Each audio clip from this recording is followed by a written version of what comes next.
Fundur settur á kirkjuþingi. Þetta þriðji fundur. Fyrir tekið 17. mál, fyrri umræða, tillaga til þingsályktunar jafnréttisstefnu þjóðkirkjunnar, flutt af kirkjuráði. Framsögumaður Agnes M. Sigurðardóttir og tekur hún út til máls.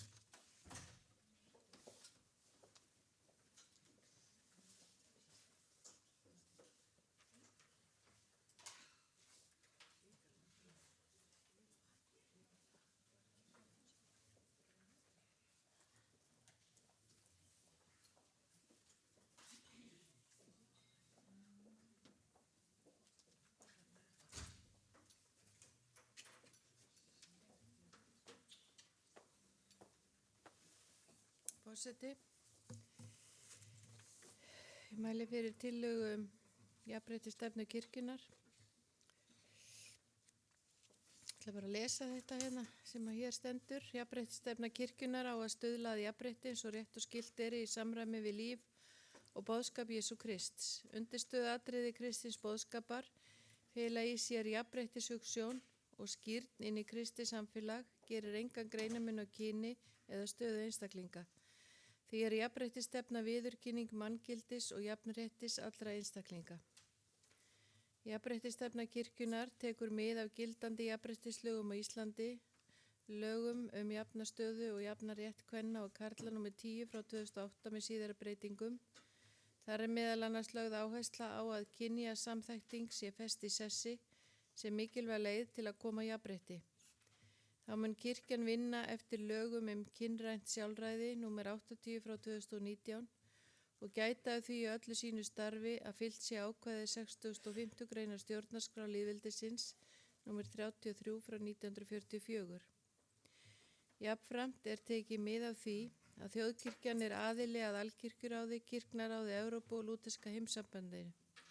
Samtökin hafa hvatt kirkju sínar til að gæta jafnréttissjónarmiðum til hins ýtrasta. Jafnréttisstefna kirkjunnar tekur annars vegar til stjórnkerfis kirkjunnar og starfsmanna hennar og hins vegar til starfsemi og þjónustu sem kirkjan veitir. Hlutverk jafnréttisnefndar. Jafnréttisnefnd kirkjunnar samanstendur af 5 aðalmönnum og 5 varamönnum sem kirkjuþing hefur kosið til 4 ára í senn. Jafnréttisfulltrúar starfa með jafnréttisnefnd og sitja fundi hennar. Þeir hafa starfsstöð á þjónustusviði biskupsstofu og sinna fræðslu út í söfnuðum. Helstu hlutverk jafnréttisnefndar kirkjunnar eru eftirfarandi: að vera ráðgefandi fyrir biskup Íslands og kirkjuráð í málefnum varða jafnrétti kynjanna, að hafa frumkvæði að fræðslu og aðgerðum til að tryggja jafnastöðu og jafnan rétt kynjanna innan kirkjunnar, að fylgjast með framkvæmd jafnréttisstefnunnar fyrir hönd biskups og kirkjuráðs og gera tillögu til kirkjuráðs endurskoðun framkvæmda áætlunarinnar til 3 ára í senn, samanber 2. málsgrein 18. grein laga nr. 10 frá 2008.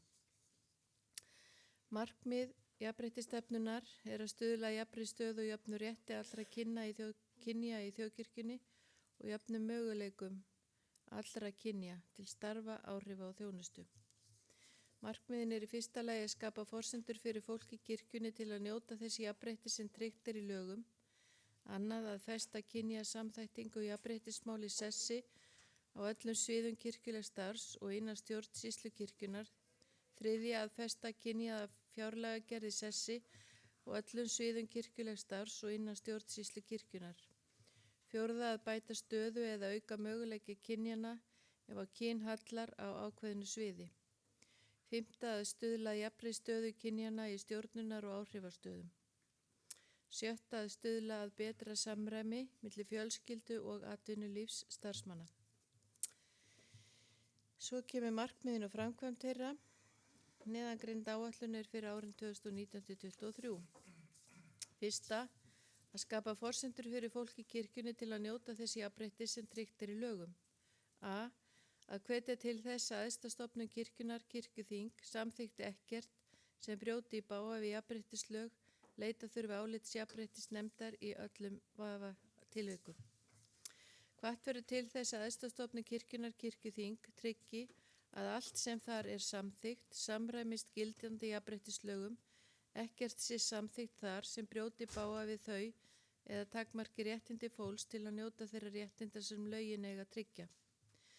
Verði borin kennsl, aðstæður eða þær skapist sem torveldi starfsfólki að leita réttar síns samkvæmt jafnréttislögum skal umsvifalaust setja upp áætlun til að bæta úr. Ábyrgð er biskup og jafnréttisnefnd. Tímatakmörk árið 2019-20. Svo er það B. Að kirkjuráð og forsætisnefndin flytji tillögu fyrir kirkjuþing 2020 að þingmenn hugi ávallt að jafnréttissjónarmiðum þegar teknar eru ákvarðanir eða reglur settar sem varða vígða eða óvígða þjóna kirkjunar, jafnframt að aflað skuli álits jafnréttisnefndar eða jafnréttisfulltrúa í öllum vafa tilvikum. Ábyrgð er kirkjuráðs og forsætisnefndar. Tímamörk eru næsta ár 2020. C.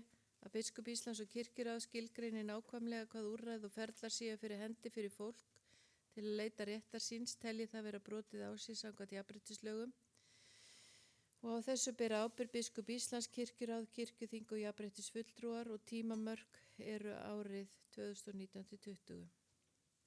Svo kemur annar liður að festa kynjasamþættingu og jafnréttismáli sessi á öllum sviðum kirkjulegs starfs og innan stjórnsýslu kirkjunar. A. Að auka jafnréttisfræðslu til presta, djákna og starfsfólks safnaðana með námskeiðum um jafnréttismál, málfarallra kynja og útgáfu fræðsluefnis. Einnig mun kirkjan standa fyrir jafnréttisdögum, fræðslu og fyrirlestrum kynjasamþættingu sem felur í sér að skipuleggja, bæta, þróa og leggja mat á stefnumótun og ákvarðanir þannig að sjónarhorn kynjajafnréttis sé fléttað inn í starf kirkjunar og öllum sviðum hennar. Þá mun kirkjan stuðla að því að kynjasamþætting verði þáttur í endurmenntun þeirra sem fyrir kirkjuna starfa. Á þessu bera ábyrgð jafnréttisfulltrúar og tímamörkin eru 2019-2023. B. Jafnréttisnefnd og jafnréttisfulltrúi haldi úti virkri heimasíðu þar sem aðgengilegar eru upplýsingar tölfræði og annað sem tengist jafnréttismálum. Ábyrgð jafnréttisnefnd og jafnréttisfulltrúar og tímamörk eru 2019-2023. C. Að handbók þjóðkirkjunar verði rafræn til þess að mögulegt sé að uppfæra hana reglulega með tilliti til jafnréttis og málfars allra kynja. Ábyrgð biskup Íslands, þjónustusvið og jafnréttisfulltrúar, tímamörk 2019-20. Í öllu efni sem kirkjan gefur út skal höfða til allra kynja og prestar og starfsfólk kirkjunar sem koma að boðun og fræðslu skulu huga að ábyrgð sinni varðandi málfar allra kynja. Yfirfara skal skráningarform, prestþjónustubækur og önnur form og fræðsluefni kirkjunar svo tekið verði mið af þriðja kyninu. Leið er rétt að endurskoða texta á heimasíðum og annar staðar með tilliti til þessa og á þessu bera ábyrgð jafnréttisfulltrúar og prófastar og tímamörkin eru 2019-2023. Þriðji liður að festa kynjaða fjárlagagerð í sessi á öllum sviðum kirkjulegs starfs og innan stjórnsýslu kirkjunar. A. Að jafnlaunavottun verði lokið í desember árið 2020. Á því bera ábyrgð biskup Íslands og mannastjóri og tímamörk eru 2019-20. B-liður að verkefnastjórum fjármála þjóðkirkjuna verði gert kleift að kynna sér og innleiða kynjaða fjárlagagerð fyrir árið 2021. Ábyrgð jafnréttisfulltrúar og sviðsstjóri fjármála og tímamörk 2019-2021. 4. Að bæta stöðu eða auka möguleika kynjana ef á kyn hallar á ákveðnu sviði. A. Að finna leiðir að kosningafyrirkomulagi sem tryggi jafnan hlut kynjana á kirkjuþingi og í kirkjuráði. Ábyrgð biskup Íslands, kirkjuráð og kirkjuþing og tímamörk 2019-2023. B. Að í árbók kirkjunar og á heimasíðu jafnréttisnefndar verði upplýsingar kynjahlutföll í nefndum, ráðum og stjórnum kirkjunar. Ábyrgð jafnréttisfulltrúar, jafnréttisnefnd og þjónustusvið og tímamörk eru 2019-20. C. Að mannastjóri og jafnréttisfulltrúar sendi reglulega áminningu jafnréttismál til sóknarnefndarformanna. Ábyrgð mannastjóri og jafnréttisfulltrúar og tímamörk 2019-2023. D-liður. Mikilvægt er að upplýsa matsnefnd, kjörnefndir og sóknarnefndir lagalega skyldu sína gagnvart jafnréttislögum sem og kærurétt til jafnréttisstofu. Ábyrgð jafnréttisfulltrúar og jafnréttisnefnd og tímamörk eru 2019-2023. 5. Að stuðla að jafnri stöðu kynjana í stjórnunar og áhrifastöðum. A. að setja kynjakvóta og raunhæf markmið og bæta aðgengi þess kyns sem áhallar að stjórnunar og áhrifastöðum. Ábyrgð biskup Íslands, kirkjuráð og kirkjuþing og tímamörk 2019-23. B. Að allar launaðar stöður innan þjóðkirkjunnar bæði hjá kirkjustjórninni og söfnuðum verði auglýstar og umsækjendur metnir samkvæmt fyrirliggjandi þarfagreiningu og starfslýsingum. Ábyrgð biskup Íslands, mannauðsstjóri og kirkjuþing. Tímamörk 2019-21. 7. liður samræming fjölskyldu og atvinnulífs. A. Að gera fólki sem starfa hjá kirkjunni kleift að samræma starfskyldur sínar og fjölskyldu ábyrgð. Mikilvægt að starfsfólk njóti sveigjanleika eins og kostur svo sem varðandi fyrirkomulega vinnu og vinnutíma, að eins miklu leyti og starf hvers og eins leyfir. Hvatt skal til þess að öll kyn nýti rétt sinn til fæðingarorlofs og leitast við að efla fjölskylduábyrgð hvers og eins, svo sem með hvatningu til starfsmanna að þau skipti með sér fjarvistum frá vinnu vegna veikinda barna. Ábyrgð vígslubiskupar, prófastar, formenn sóknarnefnda og prestar og mannauðsstjóri biskupsstofu, tímamörk 2019-23. B. Að sóknarnefndir verði reglulega mintar á skyldu sína að aðstoða starfsfólk sókna við að útfæra störf sín svo þau samræmist betra fjölskyldulífi. Ábyrgð jafnréttisfulltrúar og tímamörk árlega fyrir tímabili 2019-23. C. Að biskupsstofa og kirkjuráð greini jafnréttisfulltrúum frá því árlega hvaða skref hafa verið stigin á árinu til að gera kirkjuna að fjölskylduvænni vinnustað. Takmarkast skrefin ekki eingöngu við ný viðmið eða aukinn sveigjanleika við framkvæmd starfa sem starfsfólki veittur, heldur einnig við fyrirlagningu starfsánægju kannana og samantekta á starfsmannaviðtölum hvað snertir starfslíðan starfsfólks. Ábyrgð þjónustusviði biskupsstofu, kirkjuráð og vígslubiskupar og tímamörk 2019-23. Svo að 7. liður, endurskoðun framkvæmda áætlunar.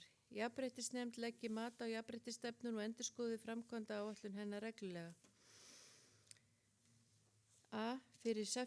september 2023 skili nefndin tillögu að nýrri framkvæmda áætlun til biskups og kirkjuráðs. Hún verði lögð fyrir kirkjuþing haustið 2023 og taki gildi 1. janúar 2024. Ábyrgð jafnréttisnefnd og jafnréttisfulltrúar og tímamörkur 1. september 2023.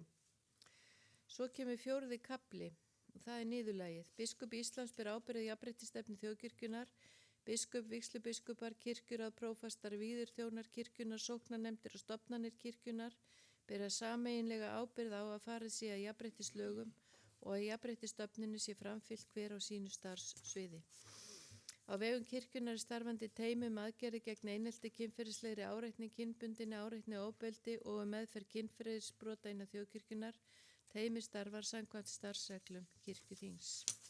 Hér með þetta lagt fram og ég legg til að þetta fari í aðra umræðu og verði vísa til löggjafarnefndar.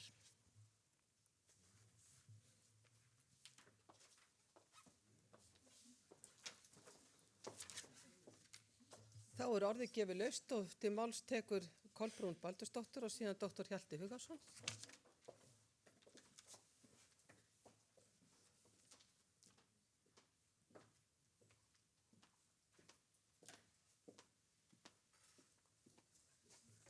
Forseti og góðan dag, öll sem öll.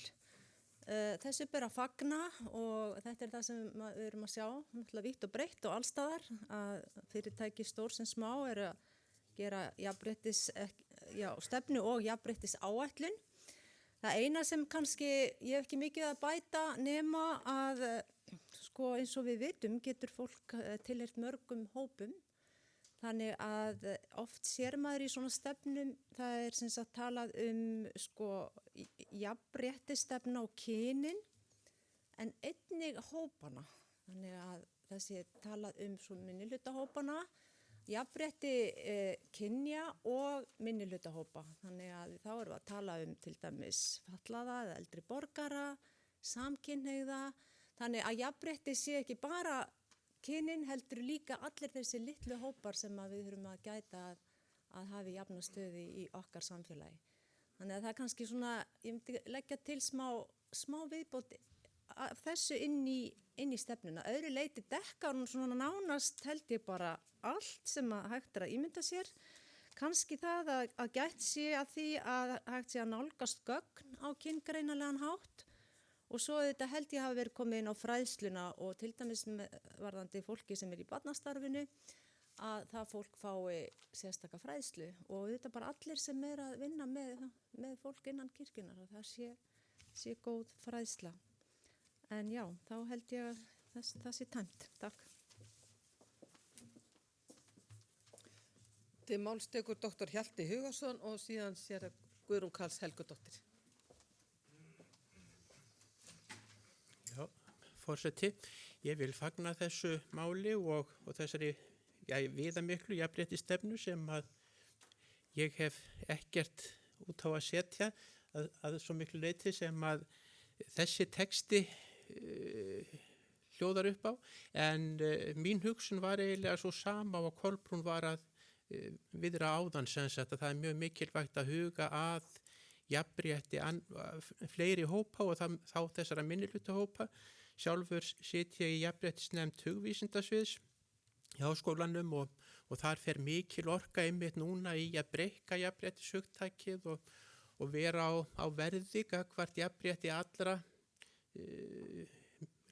innan okkar stofnunar og ég var svona veltaði fyrir mér hvort að hugsanlegt væri að kynna þetta þegar þar að kemur sem fyrsta hluta jafnréttisstefnu kirkjunnar og vinna síðan áfram í þessum sama anda svona viðamikla stefnu fyrir jafnrétti annara. Og þá er ég með það í huga að þetta er svo langt komið, það er svo mikil vinna sem liggur í þessu að það væri svona kannski svolítið leiðilegt að fresta málinu með einhverjum hættum en þetta væri unnið upp en ef þetta væri bara litið á þetta sem fyrsta hlutan af miklu viðameiri jafnréttisstefnu þá væri þetta mjög góð byrjun. Takk. Til máls tekur séra Guðrún Karls Helgadóttir. Forseti, ég vil þakka þessa góðu jafnréttisstefnu og framkvæmdar áætlun. Þetta er í annað sinn sem að slík stefna er lögð fram og þetta er ekki fyrsta sinn í kirkjunni, ég vil bara taka það fram fyrir þau sem ekki vita það að við vorum með jafnréttisstefnu áður og framkvæmda áætlun en síðan fórst það fyrir að vinna hana aftur þegar hún féll úr gildi og líka þakka góðar ábendingar fyrra ræðufólks sem kom hér á undan mér. Ég ætla að taka bara út 2 atriði og þakka sérstaklega fyrir þau. Mér þótti mjög gott að sjá að þarna var sett inn að málfar á heimasíðum og í handbókum og allstaðar opinberlega verði endurskoðað og að handbókin færi inn á vefinn og málfar þar reglulega uppfært með tilliti til allra kynja. Málfarið á núverandi handbók er algjörlega bara til skammar, það er bara þannig, það er í karlkyni og það er svo margt ekki gott við málfarið í þeirri handbók og sem betur fer þá er hluti presta sem er búin að laga málfarið en allt og margir eru bara að nota handbókina eins og hún er og því þarf að breyta og því er mikilvægt að hún fari markvisst inn á vefinn og verði kynnt þar þannig að fólk fari að nota hana en ekki þessa bókarútgáfu sem að koma út held í 1981. Og svo var gott að sjá þarna markmið að finna leiðir til þess að koma á kosningafyrirkomulagi sem tryggir jafnan hlut kynjana á kirkjuþingi og kirkjuráði. Og þá er síðan næsta skref, tel ég, alveg ljóst að þegar löggjafarnefnd endurskoðar val og veitingu pressembætta að það verði þeim starfsreglum verði breytt í þá átt að hægt verði að tryggja jafnrétti þegar prestar eru valdir á faglegan hátt. Takk. Til máls tekur Steindór Haraldsson og síðan vígslubiskupinn á Hólum.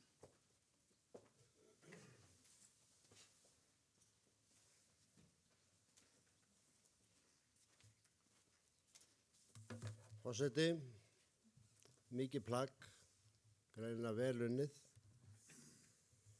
og okkur til sóma að mörgu leyti held ég. Þessi mál eru eilífa mál eins og Guðrún Karls kom inn á og ber að endurskoða reglulega. En það að mörg að hyggja og ætla ég ekki að fara út í það hér. Réttindi eða jafnrétti og eða bara rétt að þetta réttindi eins með ekki ganga á réttindi annara. Þetta er alltaf balans sem við verðum að hafa í huga. Og við þurfum að, þess vegna er þetta ekki alveg einfalt ýmsir hlutir, eins og með kosningar og annað. Það þarf að gæta að mörgu þar. Ég tek undir með Kolbrúnu og Hjalta varðandi aðra hópa. Og ég hallast að þarna hugmynd Hjalta að þetta sé fyrsta skref í jafnréttisáætlun kirkjunnar og þetta verði víkkað út. Og kirkjan fari fyrir öðrum í því að jafna hlut eða setja niður á blað og setja sér stefnu málefni minnihlutahópa og annarra hópa. Og ég ætla að nota þetta tækifæri. Ég ætlaði mér að nota tækifæri sem ég ekki fengi hér á kirkjuþingi til þess að ræða eitt mál sem eru málefni eldri borgara þessa lands. Af því að sjálfur er ég komið þangað, en þó að það sjáist nú ekki.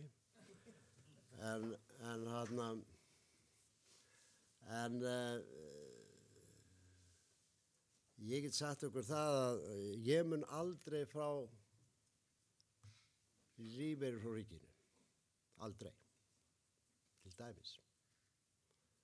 Ég er að vísu fullri vinnu, eða svona fullri vinnu, 10%, það er full vinna fyrir mig. En ég hef bara lífeyrissjóður og annað að gera það verkum að ríkið bara segir, heyrðu, ég tek bara lífeyrissjóðinn þinn og nota hann til þess að borga öðrum eftirlaun. Og þeir eru búin að safna mér það í 60 ár, 50-60 ár. Og svona er þetta, en ég hef það gott. Ég þarf ekki að kvarta. En það eru mjög margir sem að þurfa að kvarta. Það er mjög mikið af fólki sem að heyrist gjarnan lítið í. Og þetta eru hópar sem að ekki heyrist mikið í og ekki gangum götur með þarna skilti. Ég þekki þetta mjög vel, ég er búinn að starfa með þessu fólki í áratugi. Ég þekki það vel að fólk fyrir jól og annað getur varla gefið barnabörnum sínum jólagjafir af því að það hefur ekkert afgangs. Þetta er bara til skammar hvernig komið fram með þetta fólk. Það er ekkert hægt að segja neitt annað. Og ég tel að kirkjan eigi að ganga fram fyrir skjöldu og verast talsmaður allra þeirra hópa sem að svona eru í þessari stöðu. Og hún hefur kannski gert það en við kannski ekki nóga hátt. Einstæðar mæður sem að geta ekki gefið börnum sínum sama og aðrir og verða að spara við nögl allt sem þau gera. Til dæmis. eða einstæðir foreldrar réttar sagt, svo ég þegar nú tala jafnréttisstefnuna. En ég ætla bara að koma þessu að. Ég veit að fólk hér inni skilur þetta allt og það allir að vilja gerðir. Ég held að þessi spurningi framkvæmt. Takk fyrir. Til máls tekur Sólveig Lára Guðmundsdóttir vígslubiskup.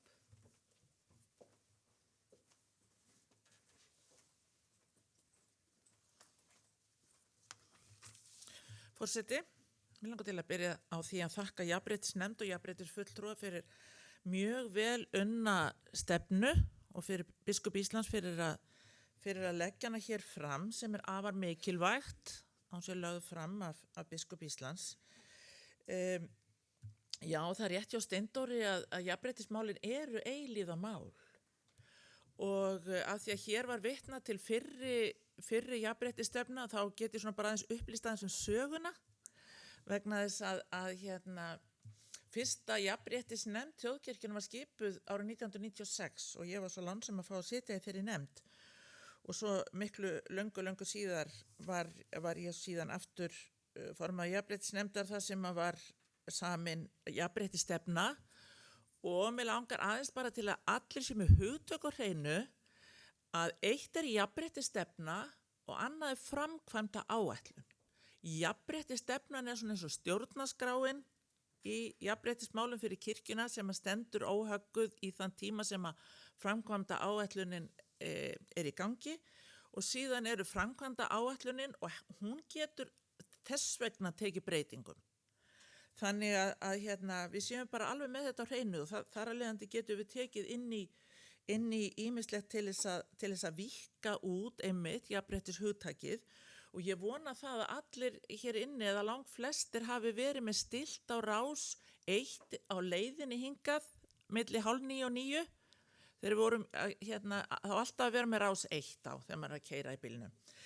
Þar var viðtal við Andreu Róbertsdóttur sé að sumir kinkakolli sem nýtekin við sem annarkvort formaður eða framkvæmdastjóri FKA sem félag kvenna í atvinnulífinu. Afar upplýsandi viðtal. Þannig að ég ætla bara að biðja ykkur að hlusta á það ef þið hafið ekki hlusta á. Þar var einmitt lögð svo mikil áhersla á þetta að víkka út jafnréttishugtakið og það einmitt inn í þessari framkvæmda áætlun þegar talað samþættingu. Það nefnilega stundum sem að eru orð sem við erum að fást við sem að við vitum ekki hvað þýða. En samþætting einmitt þetta að víkka út jafnréttishugtakið þannig að það eigi við á öllum stigum og sé infiltrerað, svo ég noti nú hátemprað orð, infiltrerað í allt starf kirkjunar. Og það var svo sérstaklega falleg setning sem hún sagði í morgun í útvarpinu hún Andrea þegar hún var að tala það. Við þurfum að lifa í þannig samfélagi þar sem við getum vaknað upp á hverjum morgni í frelsi. Jú, frelsi til hvers? Jú, að synir okkar geti verið frjálsir að því að langa til að verða hjúkrunarfræðingar eða leikskólakennarar eða eitthvað slíkt.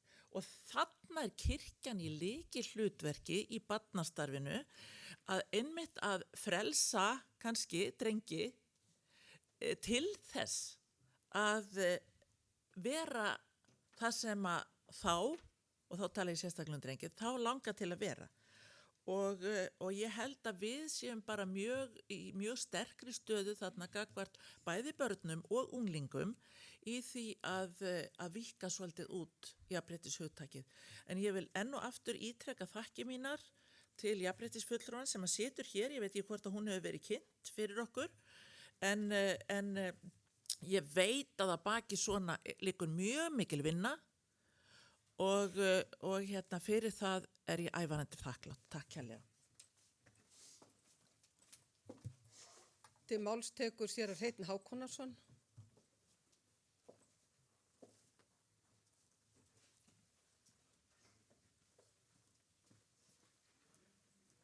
Forseti, örstutt, þakka fyrir þetta. Þetta er mikið plagg og gott og kjarni málsins er náttúrulega að fara eftir því þegar það verður samþykkt. Það er eitt í sambandi minni hlutahópa sem ég held bara við verðum að gæta okkar á, því að minni hlutahópar geta verið jákvæðir og neikvæðir og það verður einhvern veginn að finna réttu leiðina í því sambandi sem gæti orðið kannski snúið á köflum. Nú, svo vildi ég bara, af því að þetta ágæta tilefni gefst til, benda á það hvernig við hér á kirkjuþingi erum á vissan hátt að draga hvert annað í dilka. Og því mætti sleppa að vera ávarpa hér fólk með titlum séra og ekki séra. Menna séra er náttúrulega ávarpstitill eins og við vitum. Doktorsgráði er náttúrulega lærdómsgráða. En hér eru við öll eitt og það er algjör óþarfi verið að tala um séra eða doktora. Við erum öll hér að vinna að heill og hamingju kirkjunnar. Öll eru við að stefna sama marki.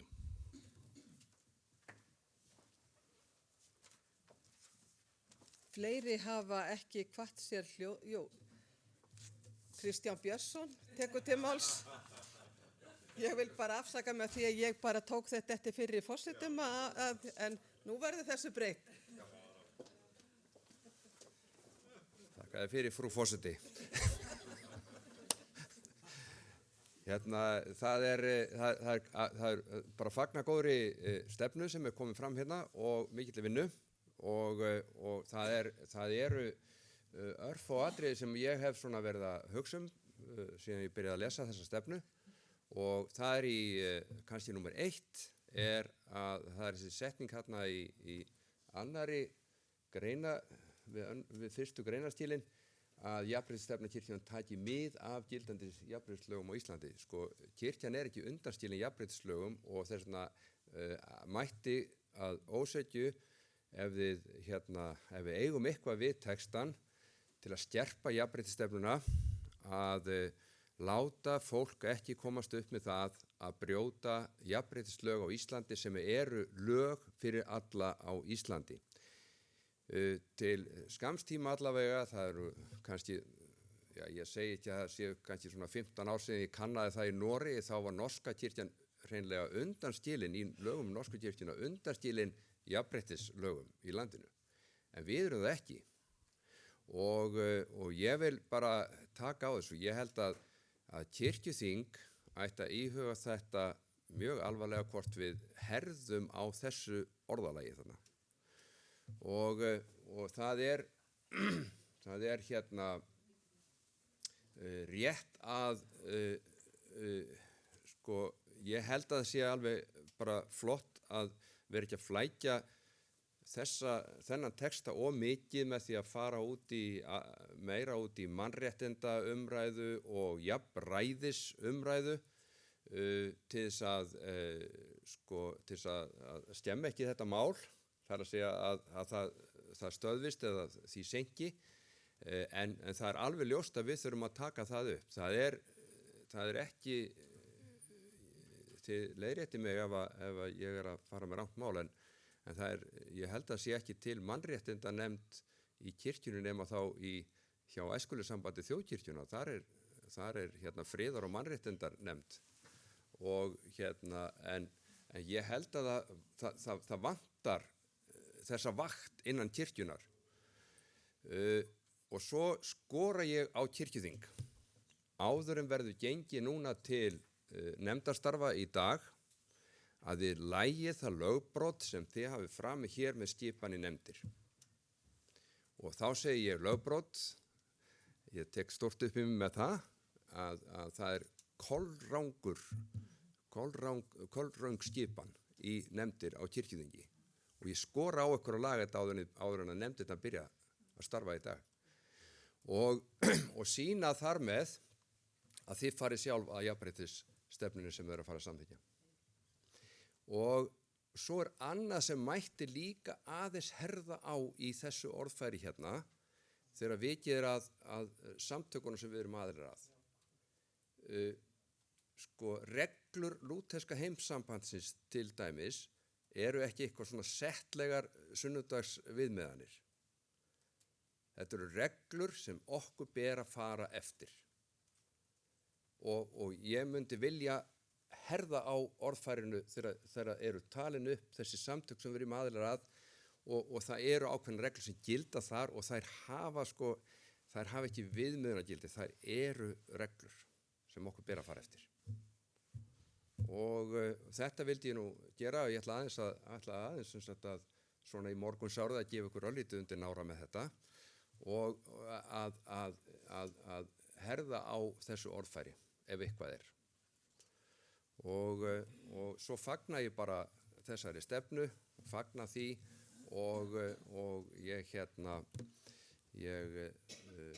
tel að við ættum svo í nefndaráliti gæti það komið svo fram að það yrði hafin vinna nú þegar, vera hvatning til að hefja þá vinnu að undirbúa viðbót eða viðbóta stefnu sem tekur á fleiri málum lúta að jafnri stöðu einstaklinga, jafnri stöðu fólks.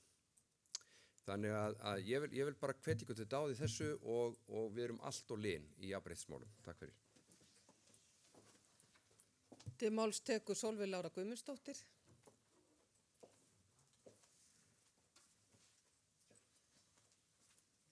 Forseti, aðeins örstutt vegna orða kollega míns varðandi hérna alþjóðasamtök sem við erum aðilar að og höfum skuldbundið okkur til þess að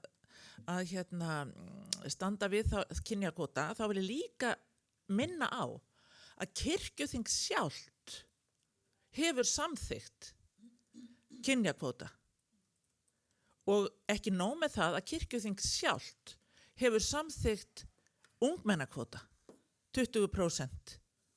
Þannig að ég ætla bara að minna okkur á að við erum ekki bara, skuldbundin einhverju stofnunum út í heimi sem við kunnum svona eventuelt að vera samþykkt í að vera aðilar að, heldur erum við sjálf búin að samþykja þetta. Takk. Til máls tekur Arna Gretarsdóttir.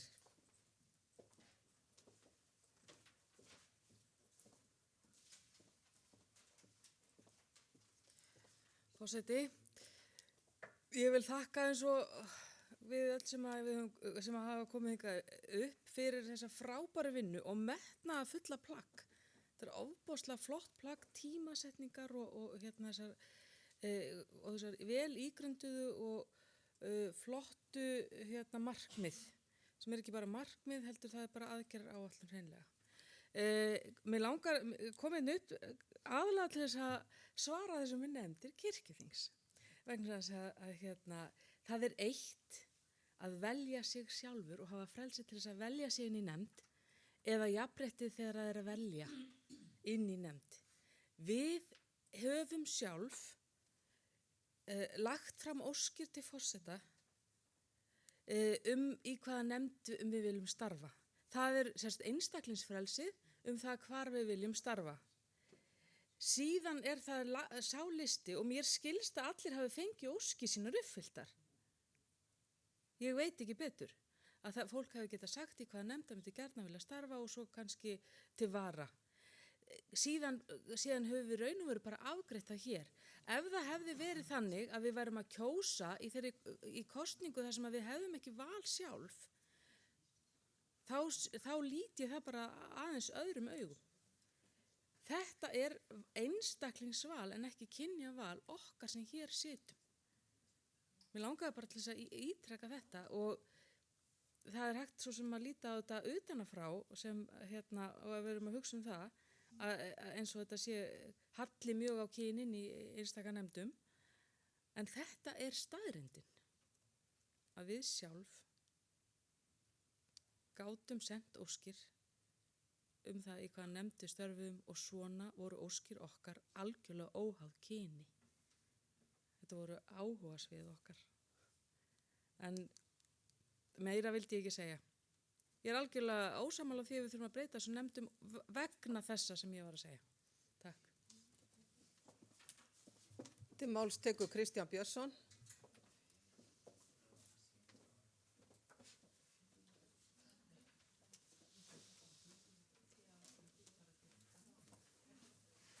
Forseti, það er stundum bara verður maður að fá að bregðast við, það er svo heillandi. Það er sem sagt að því að mér langar til að vera í stjórn í einhverju nefnd eða eitthvað, að þá á ég sem sagt að fá að vera þar. Þessi sem sagt þetta vinnulag hjá forseta kirkjuþings að senda þingfulltrúum bréfum að þeir geti sem sagt lýst áhuga sínum á að vera einhverju nefnd, það hefur ekkert gildi.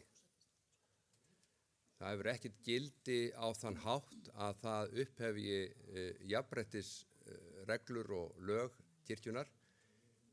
Það hefur hins vegar gildi að kirkjuþing kýs nefndirnar. Forseti sem sagt að þið áttu ykkur á því að í upphafi þingsins þá voru þið kosin í nefndirnar og kirkjuþing kaus nefndirnar með þessum hætti og braut jafnréttis ákvæði öll sem hægt er að brjóta. Miðað við lúterska heimssambandsins, miðað við yfirlýsta stefnu, miðað við samþykkti kirkjuþings, þá braut kirkjuþingið, núna í upphafi þingsins og reyndar í fyrra líka, braut þessi ákvæði sem við erum búin að samþykja. Og ætli þið að fara að leggja einhverja kvaðir á aðra innan kirkjunar. Sko, þessi með óskirnar, það er fallegt og það er auðvitað alveg rétt að sem sagt, menn getur lýst vilja sínum til að mig langar til að starfa í löggjafanum, ég hef verið það lengi og eitthvað svona, en ég hef áhuga á peningum uppæðu, þá óska ég eftir að fá að vera í fjárhagsnefndinni. Sko, það hefur sjálfum sér ekkert gildi þegar kemur svo að sko, forseti ber mikla ábyrgð á því að stilla upp, það er uppstilling í nefndirnar, síðan er kosning. Þetta er formleg aðgerð, formleg athöfn hérna hjá ykkur, hjá þinginu í upphafi. Ég get trútt talað því ég er ekki með kosningarétt hérna. Þannig að ég er ekki með atkvæðisrétt, en þetta er sem sagt, samkvæmt reglunum þá voru það að kjósa vitlaust. Þið kusuð að brjóta jafnréttislög og öll jafnréttisákvæði innan kirkjunar. Og þess vegna sagði þetta svona settli í morgun, ég skora á ykkur að laga þetta áður en þið byrjaði að starfa. Það voru orðum það hérna í gær að þetta yrði nú lagað, þetta væri ekki hægt að vera með svona mikinn kynjahalla og ég skora á ykkur að kjósa í hverja nefnd fyrir sig. Takk. Forseti ætlar aðeins að fá að bregðast við þessu og geta þess að forseti reyndi að hafa áhrif á þetta inn í kirkjuráði og byrja að því að mér finnst líka hallað á það að það séu 2 kirkjuráðsmenn inn í sömu nefndinni, 3, og það var ekki fallist á það þar. Þannig að ég bara ákvað að það yrði kannski erfitt að fara að hræri nefndunum, þetta er sama nefndaskipan og var í fyrra. En ég hef svo sannarlega hugsað þetta og því að ég hef nú sjálf starfað í jafnréttisnefndum bæði kirkjunar og líka ríkisins og mér þykir þetta ekki gott og við munum bara skoða þetta núna áður en að nefndirnar hefja störf og það er annað því að forseti fékk bréf frá jafnréttisnefnd og jafnréttisfulltrúa varðandi kynjaskiptun í framtíðarnefndina. Þar er það 40-60 þannig að það er innan lögmætra marka en það verður gert þannig að ef að forseti biður tilnefningar að það verði gætt að það verði tilnefnt bæði karl og kona og síðan er það þá forseti sem ákveður hvernig nefndarskipunni verður.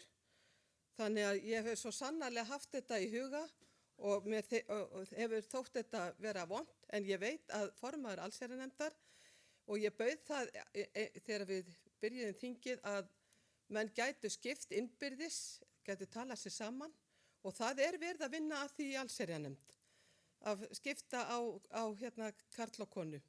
Þannig að við erum nú að bregðast við þessu en við munum taka þetta upp og skoða þetta. Því að það er ekki gott að brjóta jafnréttislögin, við kenni það. En svo var nú eitthvað sem hafði orð á því að eftir setningu kirkjuþings að nú væri 3 konur í þessum stöðum, biskup, forseti kirkjuþings og svo dómsmálaráðherra. En ég sagði nú bara, þetta er nú bara 1000 ára barátta. Og það hallaði svo mikið í fortíðinni þannig að þetta er allt í lagi svona kannski eitt tímabil að það séu 3 konur í þessum stöðum. En til máls tekur Steindór Haraldsson.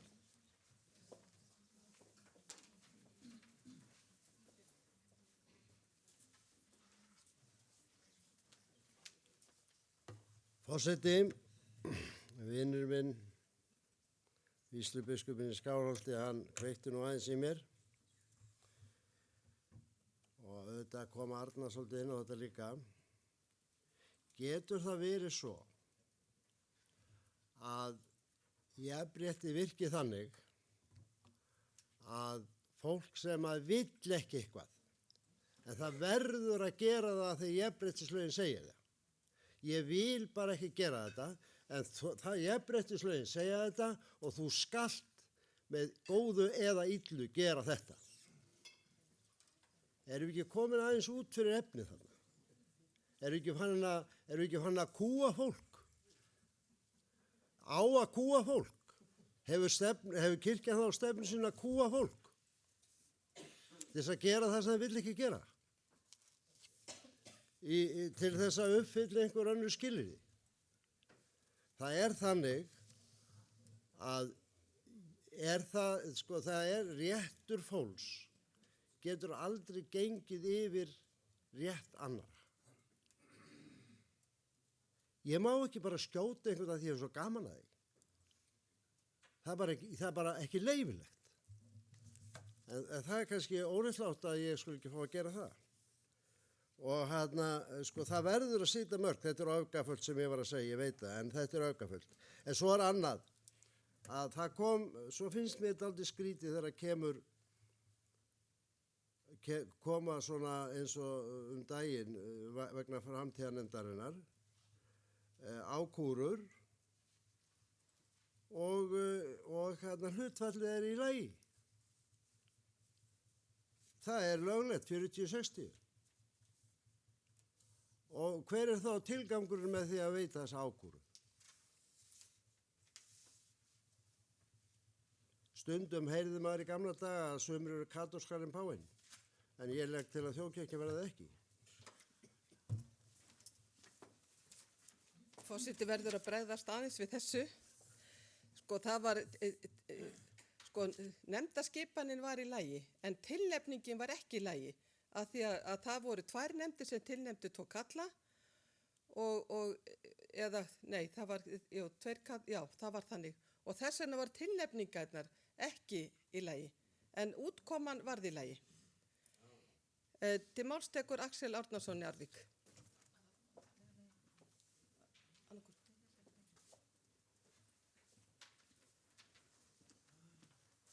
Forseti, mér langaði aðeins að minna okkur á það að þó allar umræður séu góðar svo sem að við höldum okkur þó við þau mál sem er á vegnum. Þannig að þetta mál fara ekki að snúast nefndarskipan kirkjuþings þó að það sé kannski afleiða af því og ástæðan svo að málið dregst og fókusinn fer annað. Og nú er fókusinn komin á nefndarskipan kirkjuþings, finnst mér. Við erum búin að missa sjónar á hvert málið er, tillaga hvað er borin fram. Og það er ekki gott að bera kirkjuþingi það á brigður að það brjóti jafnréttislög þegar verið er að tala allt annað mál, finnst mér. Ég skil þannig. Það getur vel verið að við sem að gera alls konar hluti, en hvort að það er að fara inn í umræður mál, eins og ég er að eyða núna mínu tími í, ég held ekki. Við þurfum líka að passa okkur á það að sum mál sem eru stærri en önnur fá miklu minni tíma vegna þess að menn einhvern veginn dettinni það að tala lengi mál sem kannski skiptir ekki svo miklu máli. En það er nú kannski partur af sálarlífi einstaklingsins að smá mál fá miklu stærri hlutdeild heldur en stóru málin. Ég held að fastanefndir kirkjuþings séu 3, er það ekki rétt? Já. Það eru 4 í kirkjuráði. Ein nefndin mun alltaf hafa 2 kirkjuráðsmenn, nema að sá 4. eigi bara að vera stikkfrí. Ég held að sé líka mjög mikilvægt að svona lítil stofnun eins og kirkjuþing, að við notum áhugasvið manna til þess að setja í nefndunum. Það getur líka verið mjög hollt að stokka nefndirnar upp á hverju einasta ári til þess að menn dagi ekki uppi í kannski 8 ár eða 12 ár í sömu nefndinni. Og það heitir one-sidedness á útlensku, það menn sjá bara með einum hætti allt. Löggjafarnefndin, hún er 4-5, 4 konur, 5 karlar. Hún myndi standa. Fjárhagsnefndin og allsherjarnefndin er 2 konur, 7 karlar og hinn er 7 konur, 1 karl. Og nú er ég að draga fókusið þangað eins og við höfum verið að gera frá þessu máli. Viljum við fara í þessa umræðu eða viljum við klára þetta mál? Ég vil klára málin hvert og eitt og ekki eyða of miklum tíma í þau vegna þess að í raun og veru er bara viljum við samþykkja þetta eða hafna því. Það er heilmikil vinna búin að fara í þetta og við ætlum að fara að krukka í textan með orðalega hingað þangað þá að hafna tillögunni og vinna hann upp nýtt og koma hann annars ári. Takk. Til máls tekur Bryndís Malla Elídóttir.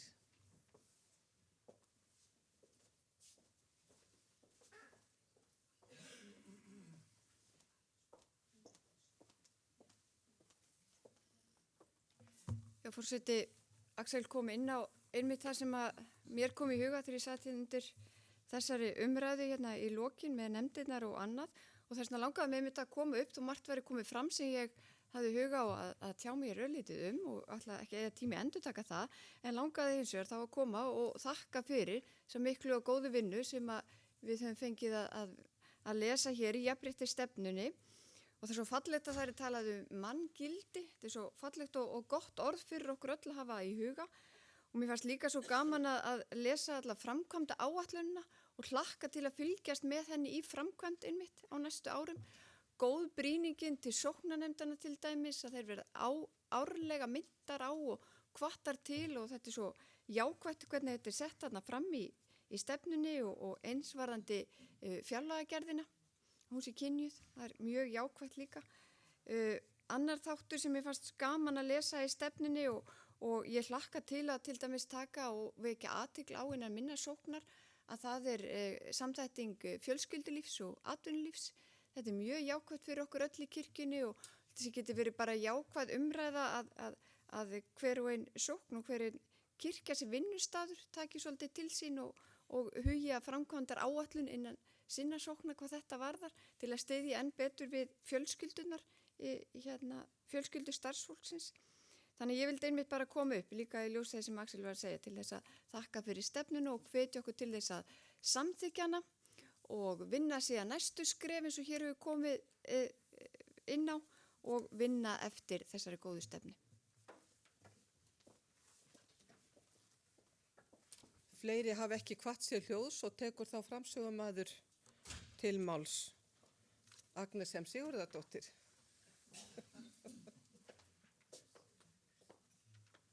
Takk fyrir forseti. Takk að þessa góðu umræðu sem ég er að fara fram. Það er margt gagnlegt komið fram og sem að þið í nefndinni fáið þá inn í ykkar vinnu. Eins og framkom í Sólveig Láru þá var jafnréttisnefnd skipuð á undan jafnréttisstefnu en jafnréttisstefnan var 13. mál kirkjuþings 2009 þannig að hún er búin og þar hefur alltaf verið inn í framkvæmdaáætlun líka þannig að hún er búin að vera í 10 ár og jafnréttisnefndin þá í yfir 20 ár og margt hefur borið hér á góma sem að máli skiptir. Það er víst kölluð jákvæð mismunun þegar að konur eins og við sáum hér á laugardaginn. Jákvæð mismunun og ég sé þetta alltaf fyrir mig svona eins og vogina hérna í gamla daga þið vitið. Þá er mikið hérna, þá fer þetta svona niður og nú erum við að rétta hallan á voginni. Þannig að það þarf stundum að leggja meira á þá þetta til þess að jafnvægi náist. Og þannig er það nú oft í hérna þessu og svo náttúrulega datt mér í huga að betur sjá auga en auga þegar ég var að hlusta á allar þessar umræður því að það skiptir miklu máli að að við höfum jafnrétti hér og jafnræði þannig að allir fá að tjá sig og þess vegna held ég að það sé gott innlegg inn í nefndavinnunum sem fer á eftir. Og ég vil líka benda á að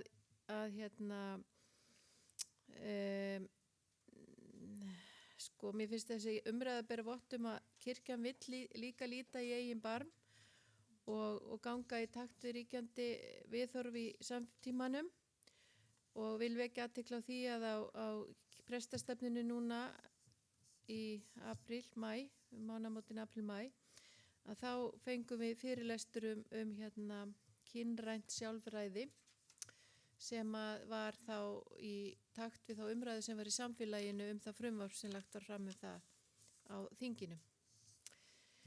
Þannig að nútíminn svolítið flókin þegar við hefum fleiri en 2 kyn. Eins og þið sáu hér í textanu þá er reynt að taka tillit til þess. Takk.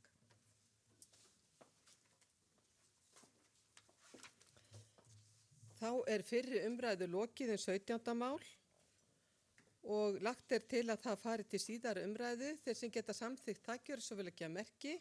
Takk fyrir, einhverja móti, það samþykkt samhljóða. Lagt er til að 17. mál fari til löggjafarnefndar. Þeir sem geta samþykkt það gjöra svo vel ekki að merki. Einhverja móti, það samþykkt samhljóða. Fyrir er tekið 28. mál. Tillaga til þingsályktunar ferli vegna breytinga á prestakallaskipan í landinu. Flutta Guðlu Óskarsinni, Önnu Guðrúnu Sigmundsdóttur, Einari Má Sigurðarsinni og Stefáni Magnússinni. Til máls tekur framsögumaður Guðlaugur Óskarsson.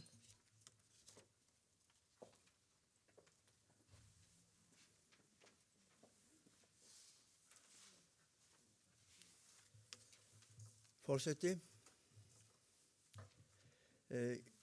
ég tala fyrir tillögu til þingsályktunar ferli vegna breytinga á prestakallaskipan í landinu. Lagt er til að allar hugmyndir sameiningu prestakalla eða breytingar á þeim verði grundvallaðar á samráði biskupafundar við sóknarnefndir og sóknarfólk.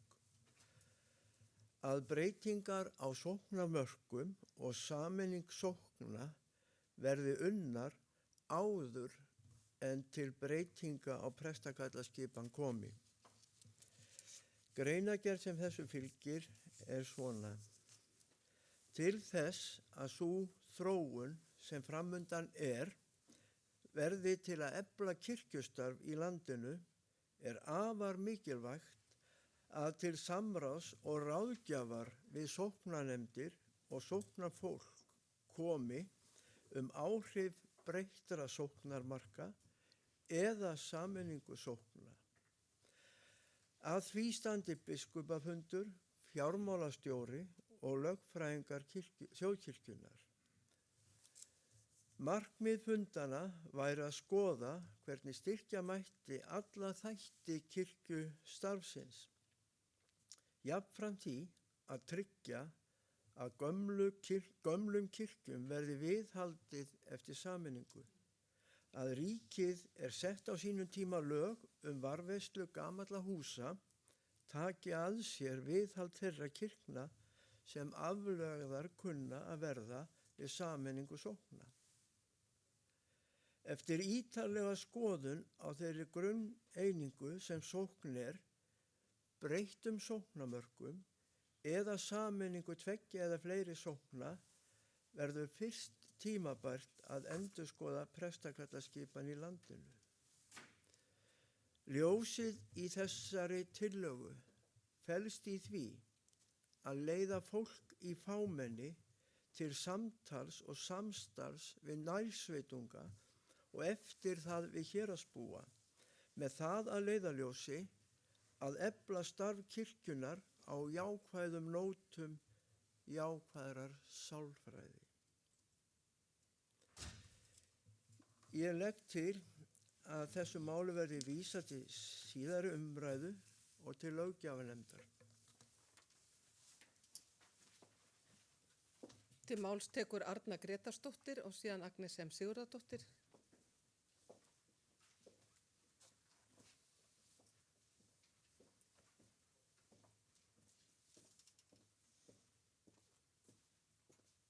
forseti.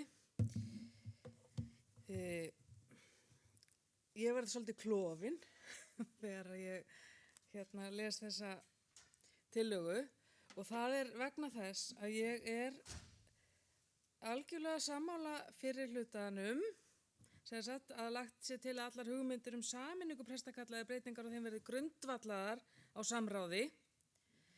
En seinni hlutin er þannig að ég get ekki samþykkt hann og þess vegna er ég klofin. Ég tel ekki að forsenda fyrir breytingu á prestakallaskipan séu sameiningarsókna. En ég er algjörlega sammála því sem stendur í greinargerðinni þegar að efla samtal og samstarf og efla kirkjustarfið. En ég nefnilega sinni 2 sóknum og það voru 3 sóknir þarna og ein þeirra, henni var deilt á milli þessara 2 sem ég sinni. Líklega eru 15-20 ár síðan þetta var gert. Ég er ennþá að eiga við það eða mæta fólki sem var alls ekki sátt við þessa sameiningu. Svo viðkvæmt er það að sameina sóknir ef það kemur ekki fólkinu sjálfu og ég er algjörlega sannfærð það að það verður að koma frá fólkinu sjálfu og öllu því lykil fólki sem er að vinna sína mikilvægu sjálfbóðalisvinnu inn í sóknunum. Það liggja kirkjur undir eins og kemur fram í greinargerðinni, gamlar kirkjur sem að þurfa viðhald og þurfum samstarf minjastofnun og þurfum samstarf það að þeim sé haldi við eða þá lagðar niður, en það verður ekki gert á meðan að fólk á tilfinningatengsli við kirkjurnar. Ég vil allavega ekki taka þátt í svoleiðis niðurlagningu. Að fólk býr jafnvel við staðina eins og er til dæmis á Saurbæjarkirkju fyrir framan Hvalfjarðargöngin. Þannig að ef við segjum að það sé viðkvæmt að breyta prestakallaskipan, þá er það margfalt viðkvæmara að sameina sóknir. Og við getum ekki sameina sóknir bara út á fjárhagslega hagræðingu. Ég neita þeirri forsendu. Algjörlega. Við sameinum sóknir vegna þess að fólkið á svæðinu vill vinna saman og telur það hagræðingu í varðandi kirkjustarfi og eins og stendur í greinargerðinni telur það efla kirkjustarfið.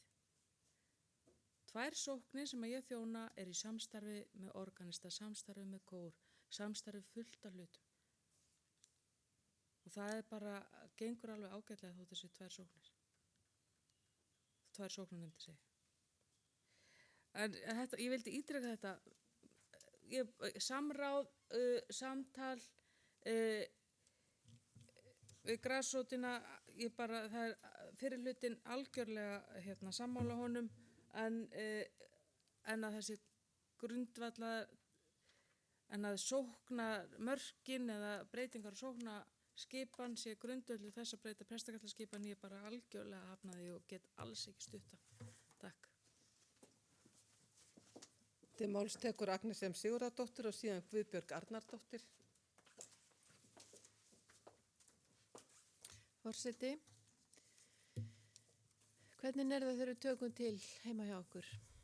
Stundum er það þannig að ég byrja á skápum og skúfum til að koma dótinu sem er út allt í skápa og skúfur. Stundum er það þannig að ég geri það ekki, tek bara til þar sem í herbyggjum og íbúðinni sjálfri, en fer ekki til skápa og skúfur. Ég er að segja þetta vegna þess að ég sé fyrir mér sóknirnar eins og skápa og skúfur og prestaköllin þá eins og hitt á heimilinu. Það er þannig að eins og fram hefur komið hér að sameining sókna er grasrótarverkefni sóknana og fólksins í söfnuðunum. Þess vegna hefur biskupafundur ekkert með það að gera. Biskupafundur getur lagt til hins vegar eins og við höfum gert að prestakallin sameinist. Það höfum við gert með því að koma með tillöguna, hlusta á fólkið í grasrótinni, í sóknunum og starfsfólkið sem þar er. Stundum hefur við dregið tillögur tilbaka sem hefur verið lagðar fram í kirkjuþingi. Stundum hefur framlagningu verið frestað vegna þess að við höfum tekið tillit til þess sem við höfum heyrt. Og þess vegna erum við líka, eins og ég sagði í gær eða fyrradag, að leggja tillögurnar fram á mismunandi tímum en ekki allar í einu fyrir allt landið, af því að við höfum hlustað, að okkar mati minnst og kosti. Svo vil ég líka geta þess að það er búið að tala um sameiningar í kirkjunni í nokkuð mörg ár vegna þess að áður en að kom til sameininga prestakallana þá voru samstarfsvæðin samþykkt hér á þinginu. Ég sagði að sé svona 10 ár síðan umræðinu það byrjaði og það er kannski forsendan fyrir því að hægt var að leggja fram tillögur sameiningu prestakalla að fólk var byrjað að vinna saman, fólk var byrjað að hugsa þetta, fólk var byrjað að sjá þetta fyrir sér. Já, svo ætla ég að bæta hér við að þegar að ég fer að vísitera þá er það þannig að ég tek alltaf með mér bæklingin sem kom út í júlí árið 2012. Sem sagt, eitt af fyrsta sem ég sá þegar ég kom inn á biskupsstofu 1. júlí 2012, það var kassi með bæklingi sem var að koma inn samþykkt kirkjuþings 2011 sameiningu sókna. Ég legg þennan bækling alltaf fram og minni fólk á að það má sameina sóknir. Og hér í þessum bækling stendur er svona guideline eða hjálpartæki til þess hvernig fólk fyrir að þessu. Og það hefur líka verið talað um það í kirkjuráði að jöfnunarsjóður taki frá fé til þess að hjálpa sóknarnefndum að sameina sóknirnar.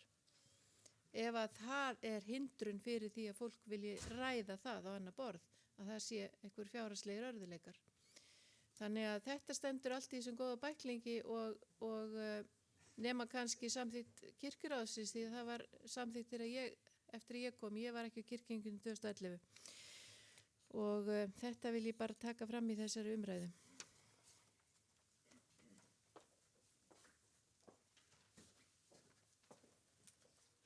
Til máls tekur Guðbjörg Arnardóttir og svo Sólveig Lára Guðmundsdóttir.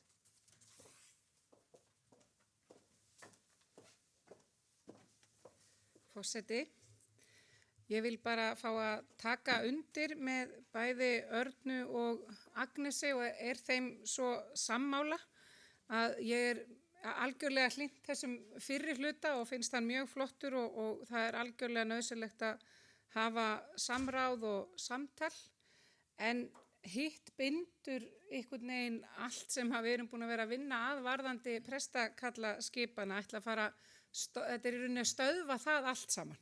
Að við getum ekkert farið að vinna með prestakallaskipan eins og til dæmis stendur til á kirkjuþingi, auka kirkjuþingi í mars, allt sem við færðum og ætlum að geyma þangað til.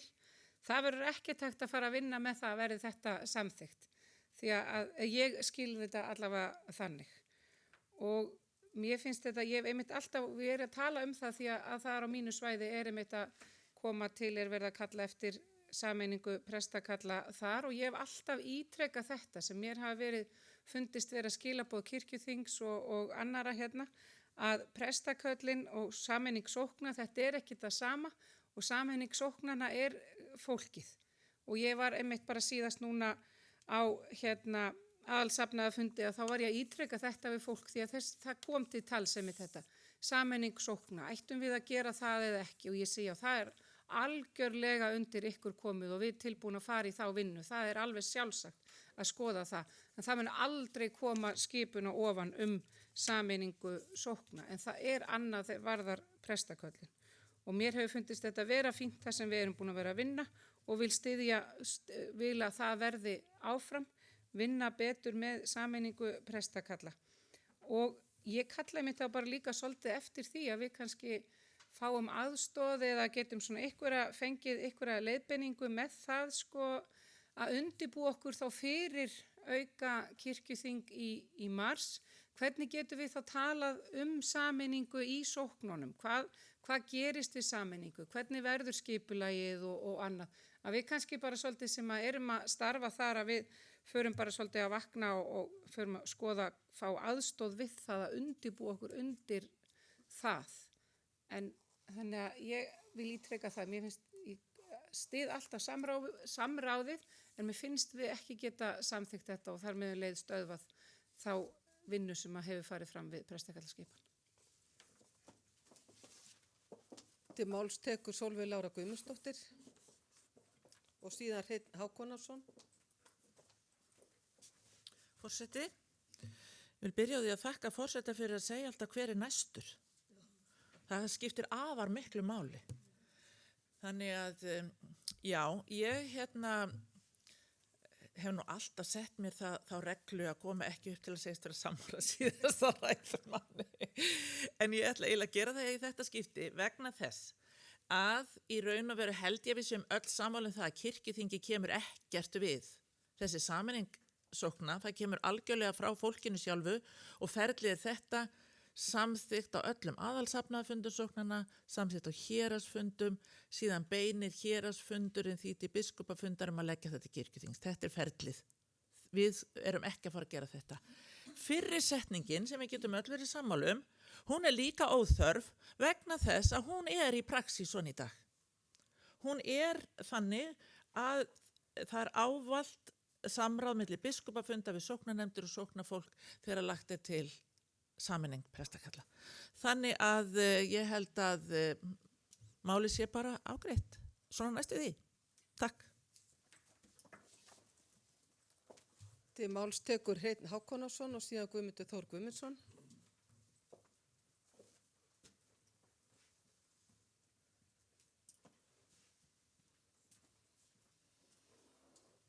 Forseti.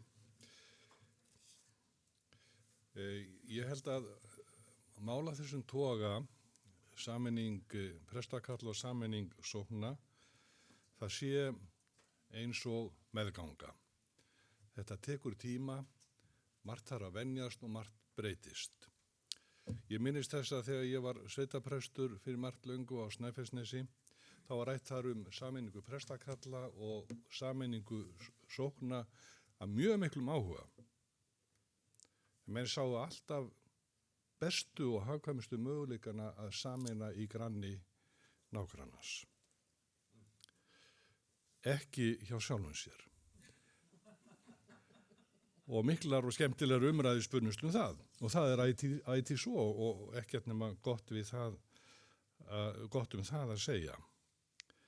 En það þarf að venja fólk við vegna þess að þetta er ákveðin nauðsyn sem bara, hvað maður að segja, þróun í mannfjölda og búsetu fólks veldur.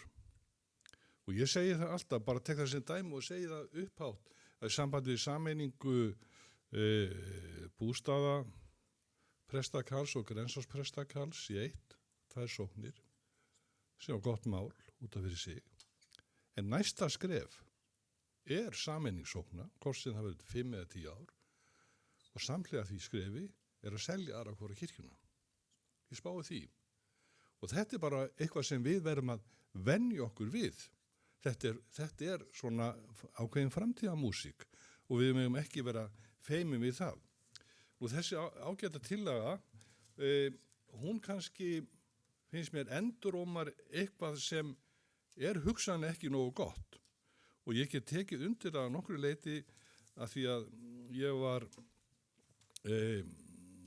í nánu samstarfi við mörg sóknarbörn Eyrarbakka prestakalls sem fangaprestur og þar voru miklar umræður meðal sóknarbarna sem ég þekkti, voru fangaverðin og aðrir, áhuga menn kirkjumál, hvað yrði prestakallið. Og þessu fólki sem var bara hið venjulega kirkjufólk var mikið í mun að fá að vita eitthvað og það taldi sig vita mjög lítið. Hvað verður okkur var hinn eilífa spurning og kannski endurómar þessi tillaga það að fólk er kannski ekki nógu vel upplýst á heimavettvangi hvað bæði kirkjustjórnin og kirkjuþing og aðrir er að hugsa vegna þess að það eru breytingar í farvatninu og þær koma, menn verða að venja sig við það og taka þátt í þeim, hvort sem það er vegna þess að fólki fækkar eða fjárhagslegar aðstæður, þær geta líka verið ástæði fyrir þess að það verður bara að sameinast. Það er bara hinn kaldi veruleiki. Til máls tekur Guðmundur Þór Guðmundsson og síðan Steindór Haraldsson.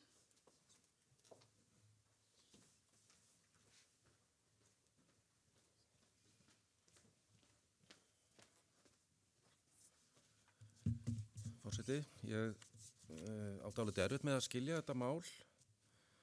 Ég efast ekkert góðan vilja flutningsmann á nokkurn hátt. Ég hef nú starfað við það verkefni meðal annars í mörg ára að fara landið og kynna fólki og ræða hugsanlegar sameiningar sókna, breytt sóknamörk og annað tengt skipulaginu.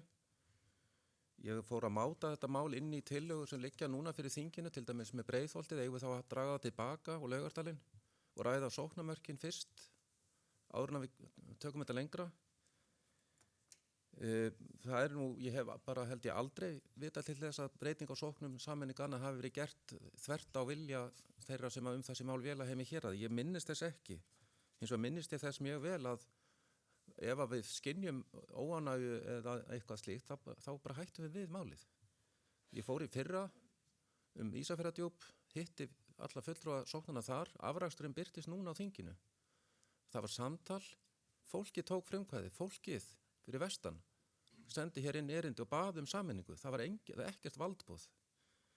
Mér langar líka að nefna það að hér það hefur verið mikil bréfaskipti og umræður sóknarmörk milli Langholtssóknar í Reykjavík og Bústaðasóknar eða Grensásóknar. Það snýst meðal annars blokkir sem að standa við mörkina svokölluðu. Það er tilheyra víst Grensásókn held ég, eins undarlega það kann að hljóma fyrir suma, en ekki Langholtssókn. Það er byggt á því að Reykjavík leit alltaf yfir þessu út þegar þessar sóknir voru stofnaðar. Það var ekki til nein Miklabraut til dæmis. Og það er sem sagt mikil auðvitað ágreiningur þetta snýst náttúrulega sóknargjöld. Svo að biskupsfundur lagði þetta mál ekki fram núna á þinginu. Svo vil ég aðeins minna okkur á annað. Kirkjuþingið við samþykktum árið 2016 ályktun þar sem segir að kirkjuþing 2016 beinir því til biskups Íslands, biskupafundar og kirkjuráðs á næstu árum verði unnið að sérstöku átaki til að hvetja sóknir þjóðkirkjunnar til að huga að auknu samstarfi og jafnvel sameiningum þar sem það þykir henta og þá jafnt í þéttbýli sem dreifbýli. Í greinargerðinni með þessu máli sagði að það skuli unnið að sérstöku átaki til að hvetja söfnuna til aukins samstarfs og eða sameininga og að jöfnunarsjóði sókna veiti fjárhagslegan stöðning við slíkt átak. Mér finnst vilji kirkjuþings hafa verið nokkuð skýr þarna árið 2016. Ber að skilja þetta þannig að það eigi að breyta frá þessari hvatningu. Svo er kannski bara smáatriði sjálfur sér en ég er aðeins að velta fyrir mér uppsetningunum málinu, það byrjar á orðinu lagt er til, sko ályktun það hefði kannski farið betra orða þetta eins öðruvísi, þegar maður leggur fram ályktun þá hefði kannski mátt bara byrja orðinu hugmyndir en þetta er nú smáatriði og auðvitað skilst þetta en ég ætla að taka undir með þeim sem hafa rætt og tala hér undan mér að mér finnst algjörlega fráleitt að seinni liður tillögunar verði samþykktur. Það bara stoppar allt sem við erum að reyna að gera til bætts starfsumhverfis presta og hagræðingar og nýtingar á mannaflokkar. Til máls tekur Steindór Haraldsson og síðan framsögumaður.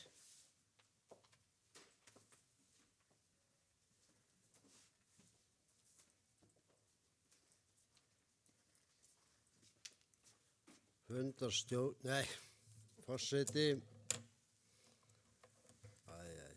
afsakið þetta. Ég þakka nú þessa tillögu og þeir sem á henni eru að koma með þetta mál hér upp. Það er alltaf gott að ræða þetta. Ég hef nú svolítið skrýtna skoðun, kannski. Ég tel nefnilega að fjöldi sókna á Íslandi sé einhver mesti styrkur þjóðkirkjunnar. Ég tel það. það getur vel verið að sumar sóknir séu þannig í stakk búnar, kannski ekki þá litlar, sumar litlar sóknir komast ágætlega af þó aðra stærri sóknir gerir það ekki, þannig það er ekki algjörlega, það er algjörlega, sko línan liggur ekki algjörlega þar en sko hvaða stjórnmálaflokkur sem hefði 260-70 félög út landi til að standa á bak við sig myndi vilja fara að leggja eitthvað af þeim niður.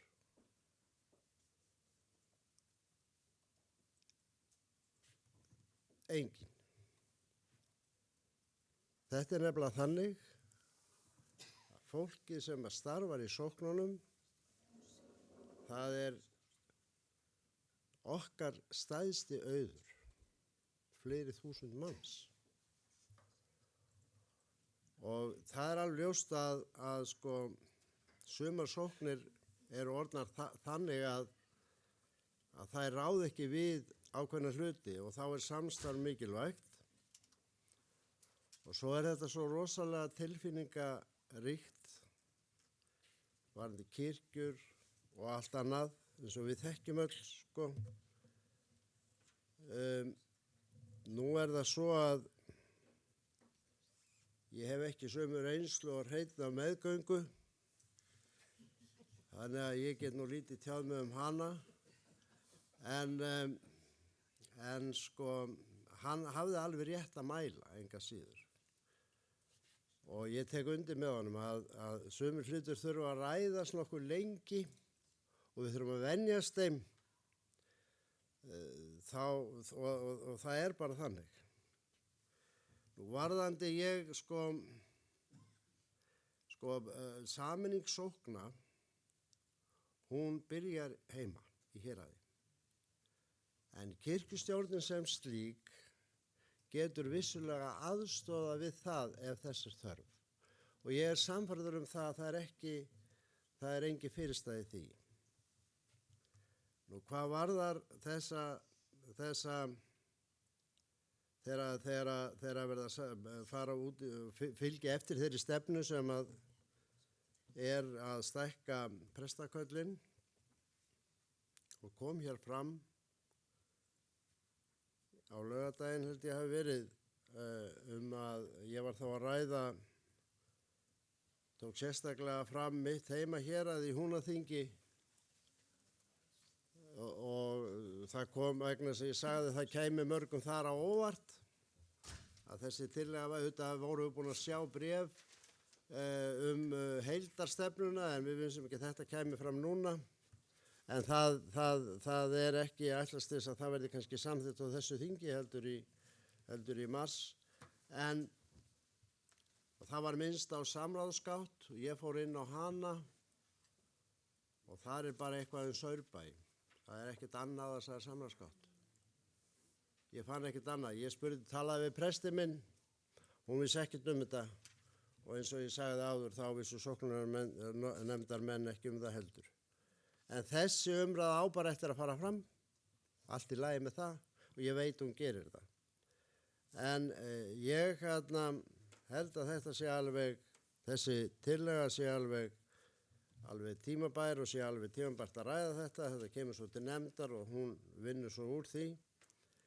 Ég held að sé mjög erfitt að stýra með einhverjum hætti sameiningu sókna héðan og hvort það kemur undan hænan eða ekkið, ég held að sé líka erfitt að snúa af þeirri braut sem við höfum þegar hafið.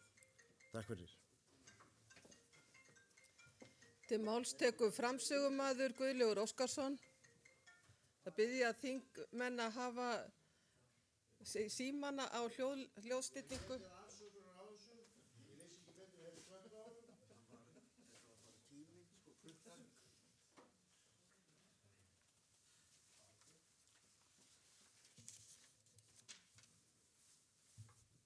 Forseti.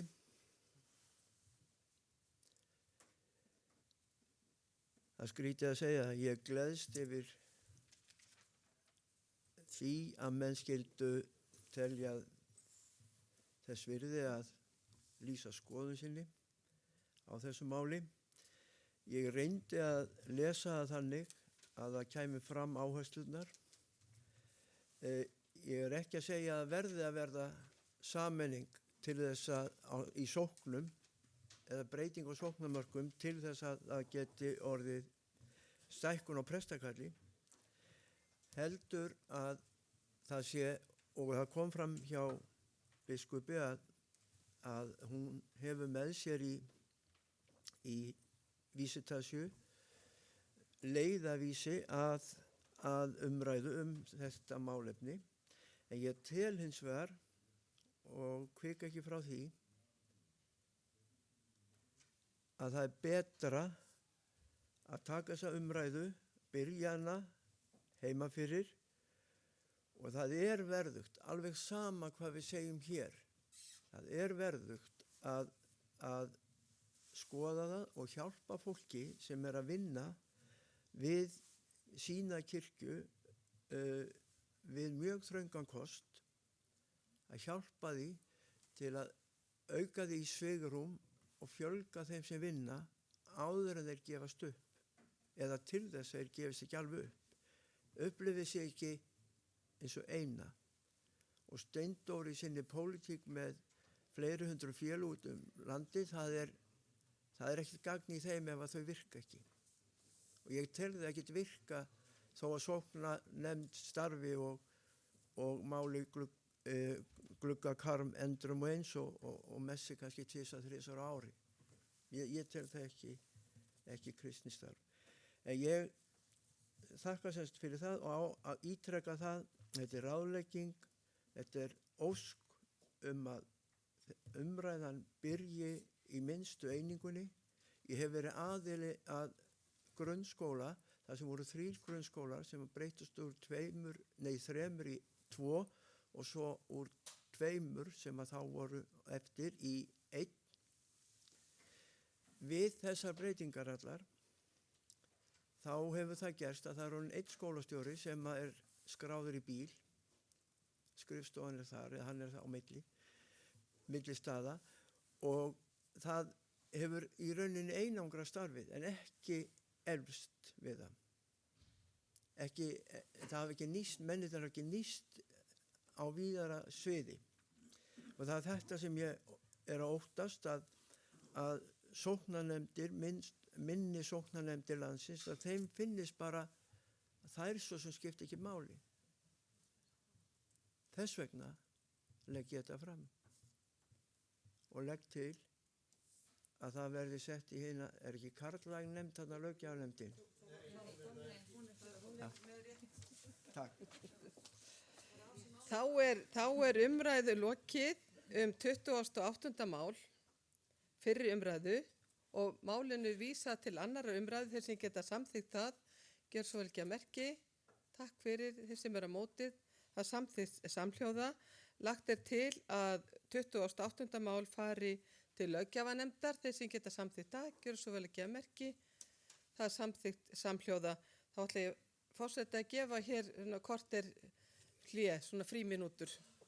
Fundi er frestað.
Saknar ykkur síma? Samsung? Ha? Já, það ekki, ég var að pröfa. Hann ekki lægt?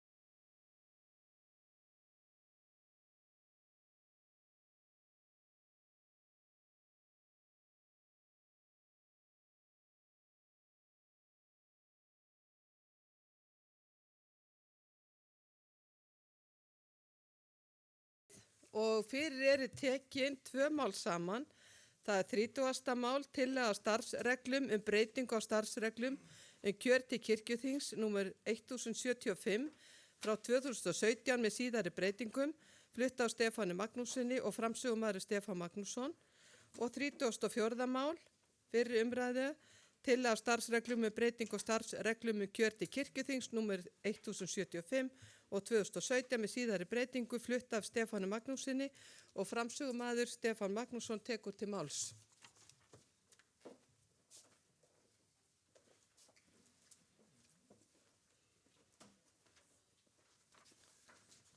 Forseti, það fór þannig að ég var að flytja hér 2 mál sem er í sjálfu sér 1 mál, en við kipum okkur ekkert mikið upp við það. Ef við byrja á 30. máli, þá er það til að starfsreglum breyting á starfsreglum kjör til kirkjuþings. Það er ekki ráðnema tíma sér tekið. Og í 1. grein, 5. grein starfsreglana hljóði svo: biskupar og starfsmenn á biskupsstofunum njóta ekki kosningaréttar.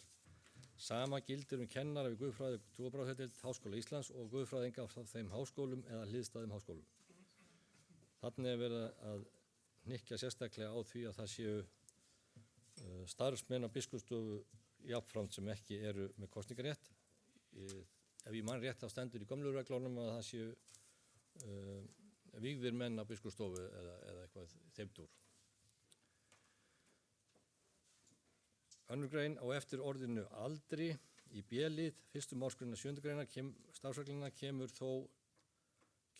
samanber þó 5. grein. Þetta skýrir sér betur en flett upp á reglunum. 3. grein, fyrri málsliður 1. málsgreinar 16. greinar starfsregluna hljóði svo: andis kirkjuþingsmaður á kjörtímabilinu flytur lögheimili sitt úr kjördæminu, verði guðfræðingur á tímabilinu eða forfallist tímabundi eða varanlega tekur varamaður hans sæti í þeirri röð sem hann var kjörinn til. Og síðan í 4. grein ákvæði til bráðabirgða í starfsreglunum orðið svo: ákvæði kirkjuþingsmenn sem voru kjörgengir sem leikmenn við kosninga til kirkjuþings 2018, en yrðu það ekki með þessari breytingu á þessu starfsreglum gilda ekki á yfirstandandi kjörtímabili. Það er að segja að þeir sem voru kjörnir inn síðast, þeir verða út kjörtímabili. Það er ekki verið að hrófla við einu eða neinu á þessu kjörtímabili.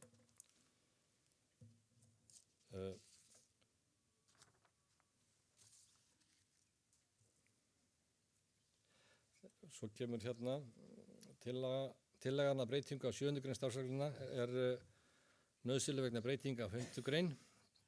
Tillagan að breytingu á 16. grein starfsregluna helgast að tillögunum breytingu á 5. grein.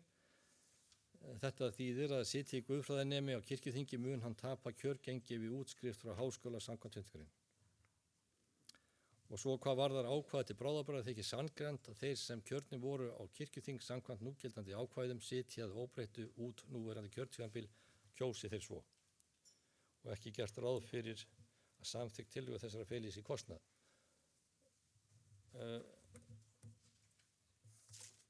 Ef maður kemur þessu svo yfir í almennt mál þá snýr þetta að því að reyna að skerpa aðeins á því hverjir eru leikmenn á kirkjuþingi og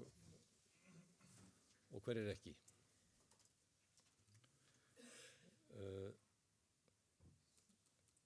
Á einn komu í síðustu kosningu guðfræðingar og nemar, guðfræðingar sérstaklega sem að síðan, eins og ljós hefur komið, hafa náð vígslu og falla þess vegna út af kirkjuþingi sem kirkjuþingsmenn leikmanna og bara yfir höfuð sem kirkjuþingsmenn.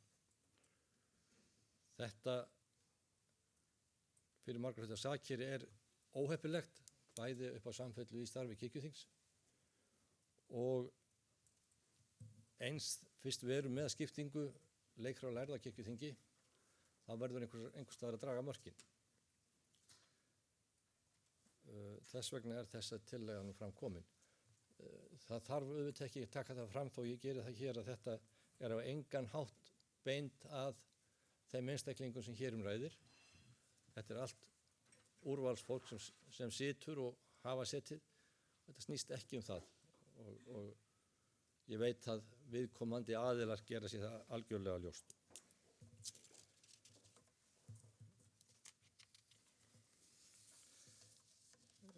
Í 34. máli sem jafnframt breytingar á starfsreglum kjör til kirkjuþings. Þar nú ekki stórkostleg breyting en þó veigamikil. 1. grein. Orðin og eitt nafn að auki í 5. málsgrein 12. greinar starfsregluna falla brott. Og svo þetta í 2. grein starfsreglu þessar eru settar með heimild í 7. málsgrein 21. greinar og 59. grein laga stöðu stjórn og starfsætti kirkjunar, þjóðkirkjunar frá 78-97.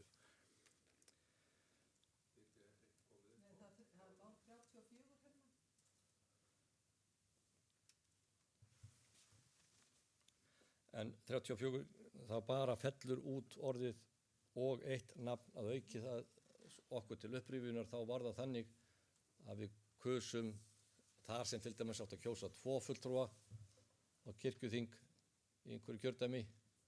Þar var áskilnaður að menn kysu 3 sem auðvitað alveg galið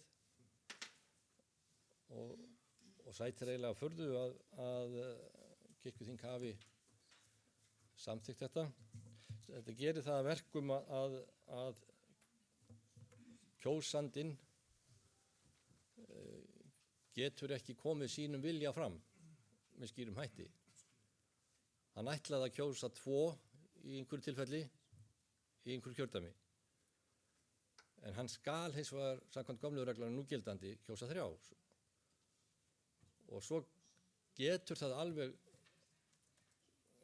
auðveldlega gerst, og maður að kann að hafa gerst, að menn almennt hafi verið sammála að einhver 3. aðili væri góður sem 3. aðili.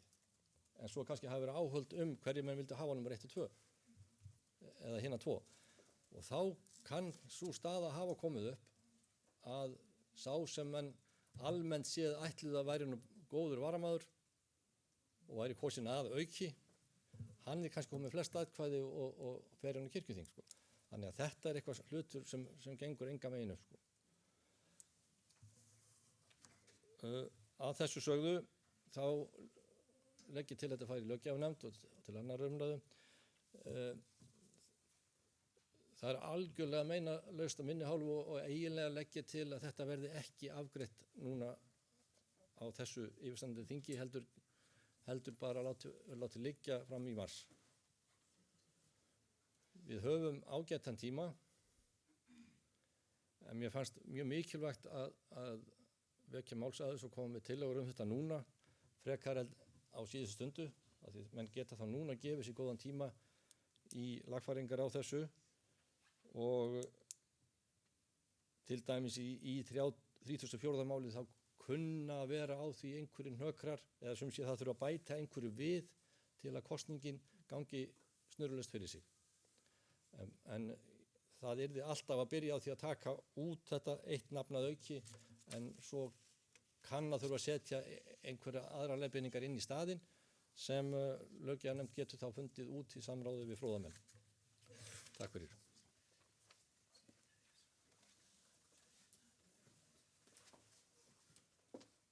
Þá orðið gefið laust 30. og 34. mál og til máls tekur Guðrún Karls Helgudóttur og síðan Arna Gretarsdóttir.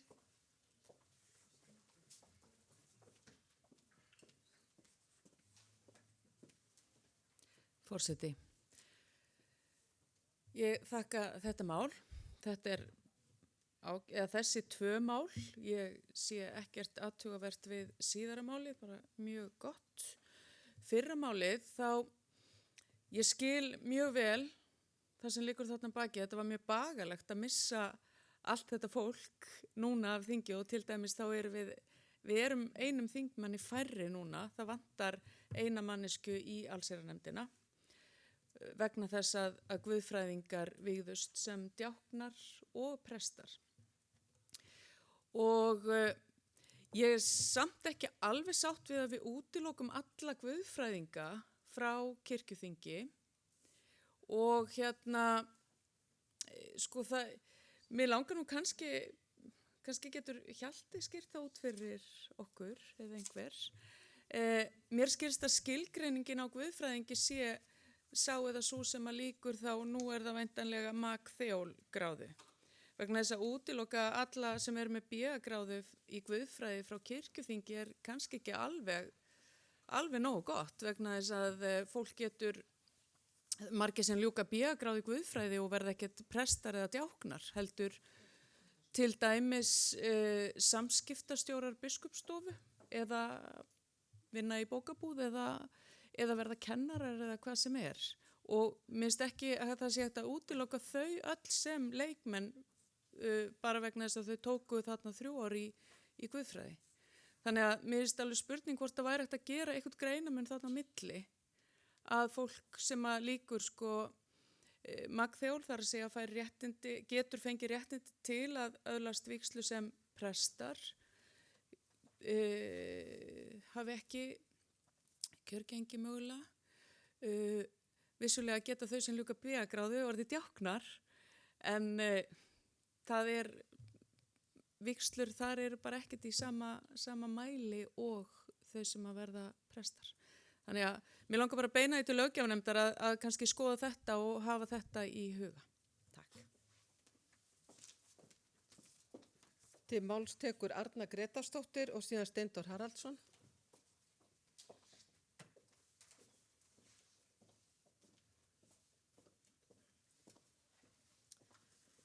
Forseti, ég er þarna svolítið ósammála vinum mínum Stefáni. Þetta er ekki svo lýðræðislega kirkja sem ég vil sjá. Og af því að mér finnst ekkert réttlæti í því að taka kosningarétt af þeim sem að gegna ákveðnum störfum. Við höfum verið sammálum að hinn vígðaþjónusta og svo allt annað fólk séu 2 kjördeildir en við erum að fara einhvern veginn lengra með þetta. Við getum séð fyrir okkur eitthvað sem að situr í sóknarnefnd, læri guðfræði og þá er hann bara samt einhvern veginn útilokað frá sínu kosningarétt á kjörgengi. Og það finnst mér bara ekki hæfa. Það að menntun eða starf útiloki kosningarétt finnst mér bara ekki verið í lagi.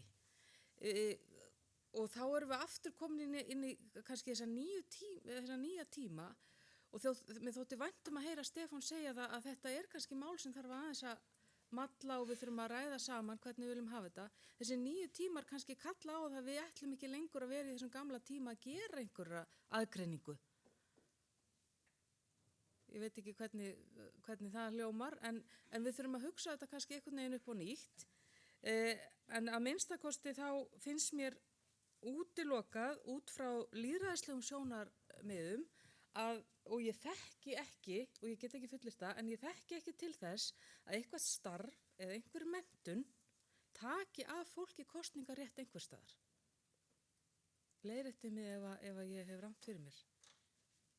Og kirkjan ætlar að fara þá leið. Þannig að 34. mál er bara góð breyting og þar er heldur betur staðið vörðum lýðræðisréttin. Þannig að þau eru ekki að tala alveg sama máli þessi 2 mál, 30. málið og 34. málið. Þau taka sínhvern vinkilinn í því að varveita þennan lýðræðislega rétt. Og ég vil og myndi vilja sjá að kostningaréttur og kjörgengi yrði enn frekar útvikar. Enn frekar. Við fengjum bara allt þjóðkirkjufólk að kostningaborðinu. Og við færum ekki inn í það að útiloka einni neitt vegna einhverjar, eða þá segjum við guðfræði menntunar, og þarna kemur Guðrún inn á mjög góðan punkt. Hvað er guðfræðingur? Það hefur verið í gegnum árin samtal um það og jafnvel ágreiningur varðandi félag guðfræðinga, ef ég man rétt. Líklega er þetta vel skilgreint og Hjalti getur kannski sagt okkur nánar frá því að við erum að tala um magþeólgáðuna, en það breytir því ekki að ég mun ekki styðja þetta mál eins og það er núna, en ég er alveg til í að vera með í því að þróa það og að leyfa því að bakast svolítið. Takk. Til máls tekur Steindór Haraldsson og svo Guðbjörg Arnardóttir.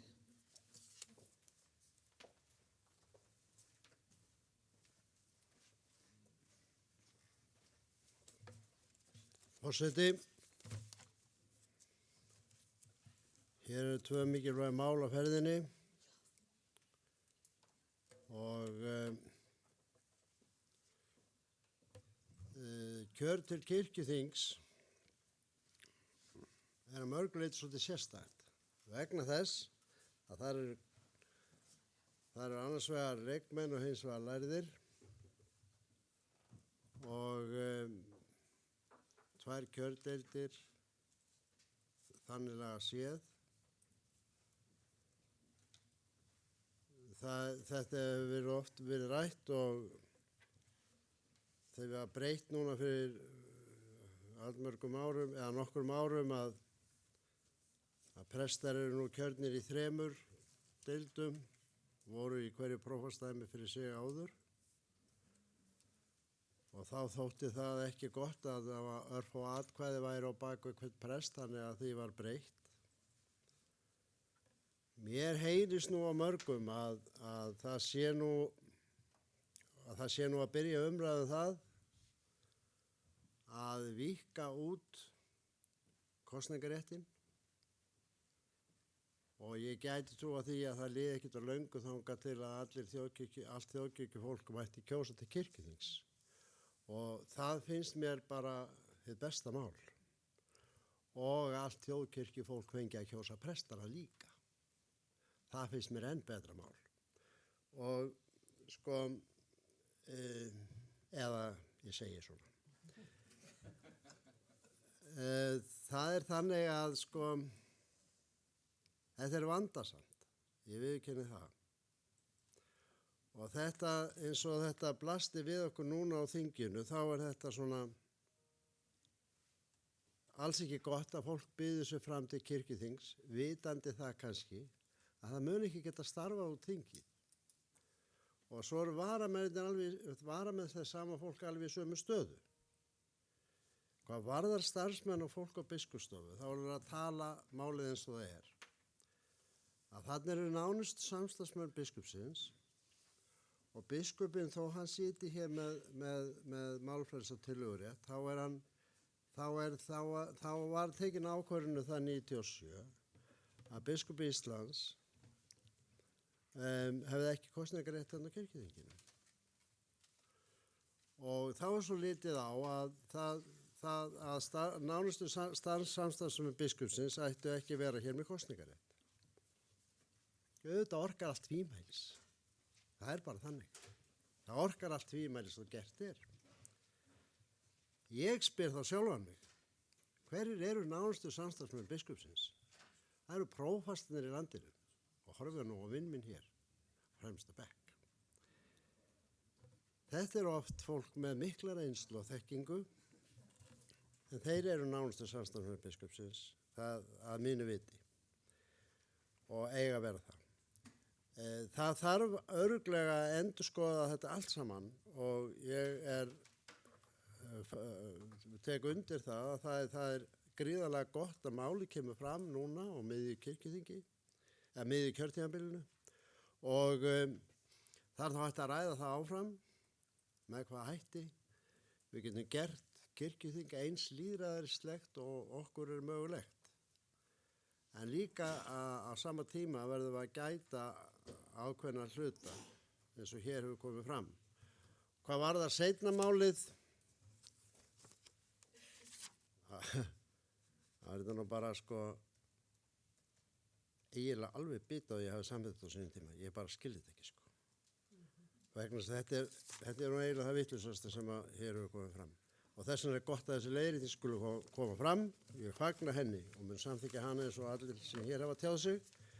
En ég hlakka bara til á að takast á við þetta að fara í debatt um kjör til kirkjuþings. Það er tímabært. Takk fyrir.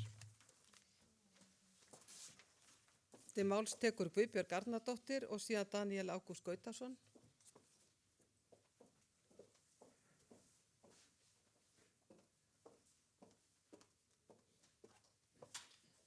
Forseti, ég segi nú eins og Sólveig Lára áðan að ég reyni ekkit endilega að koma hér og tala til þess að taka bara undir þeir sem að hafa tekið til máls áður en ég ætla að gera það samt, bara þá einmitt til þess að ítreka það að löggjafarnefndin taki einmitt þessi skilaboð alveg örugglega með sér í vinnuna við að skoða þetta mál.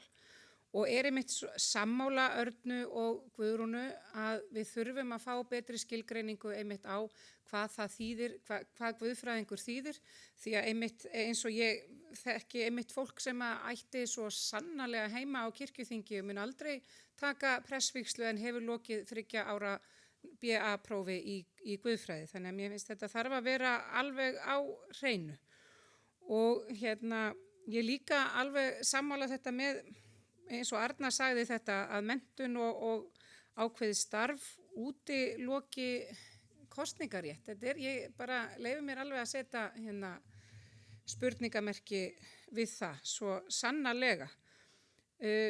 Og þess vegna held ég einmitt líka fagnaði ég því að málið komi fram bara svona tímanlega og þá má einmitt bara það þarf ekki að kannski samþykja eða hafna því akkurat núna, heldur bara einmitt leyfa því aðeins að vinnast áfram og skoða það betur svo að við séum alveg örugglega búin að svona girða fyrir allt sem að við viljum, því að svo er það líka það að sumir líta einmitt svo á með nýjum viðbótar samningi að þá aukist völd kirkjuþings enn frekar og þá skiptir bara öllu máli að við vöndum okkur algjörlega í grunninn.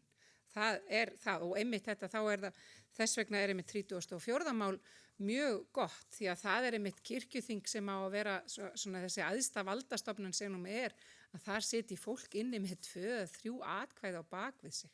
Þetta er bara, það rýrir svo trúverðuleika þessa góða kirkjuþing sem það er. Takk fyrir. Til máls tekur Daniel Ágúst Gautason og síðan Hjalti Hugason.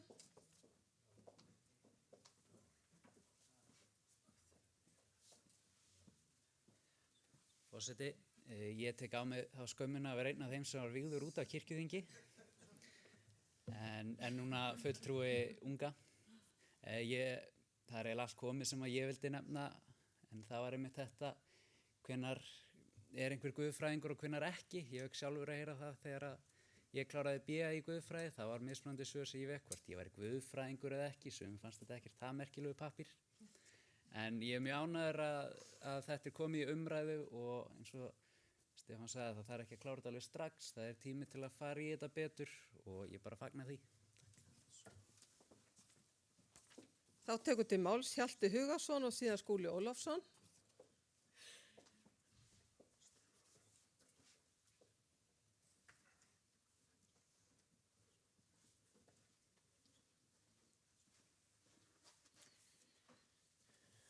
Forseti, vandamálið sem að þessi tillaga í fyrramálinu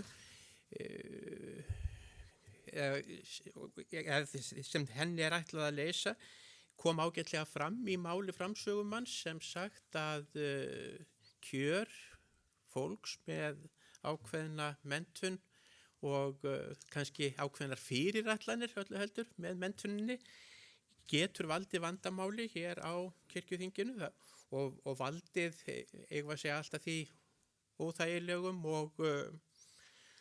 og torleistum vanda eins og kom bara upp á þessu kjörtímabili, þannig að ég tel að þetta sé viðfangsefni sem að einmitt á að vinna eins og framsögumaður hefur staðið að verki, það er að segja koma snemma fram með tillöguna og bjóða upp á það að henni verði frestað til vorþingsins.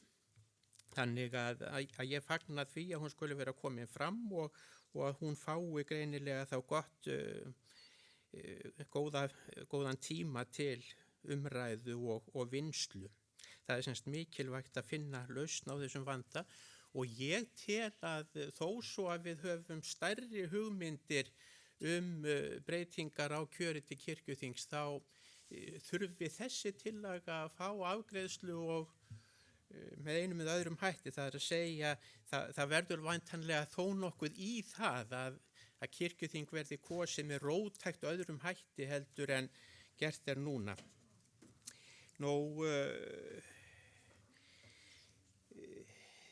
Fólk hefur spurt hér ítrekað hvað er guðfræðingur og það mál er pínlítið flókið nú á dögum í raun og veru með því að innan guðfræði og trúarbragðafræði deildar hefur fjölgað námsbrautum til mikilla muna frá því sem áður var og það var til dæmis vakin svo spurning hér áðan, það er hvort að BA maður í guðfræði sé guðfræðingur eða ekki og það er raunverulega óútkljáð mál og mér er satt að segja algjörlega ókunnugt það að guðfræðideildin sem slík til dæmis hafi tekið það upp til umræðu eða afgreiðslu.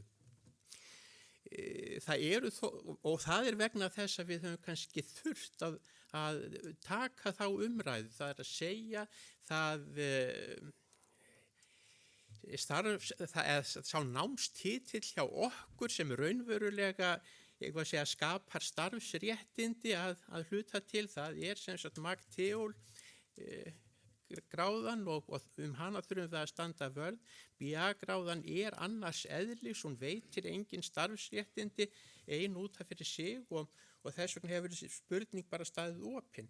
Það er hins vegar til hliðstæður úr háskólanum þar sem að BA-maður í sagnfræði, hann telst sagnfræðingur og þess vegna hef ég átt erfitt með að gefa mér það að BA guðfræðingur sé ekki guðfræðingur.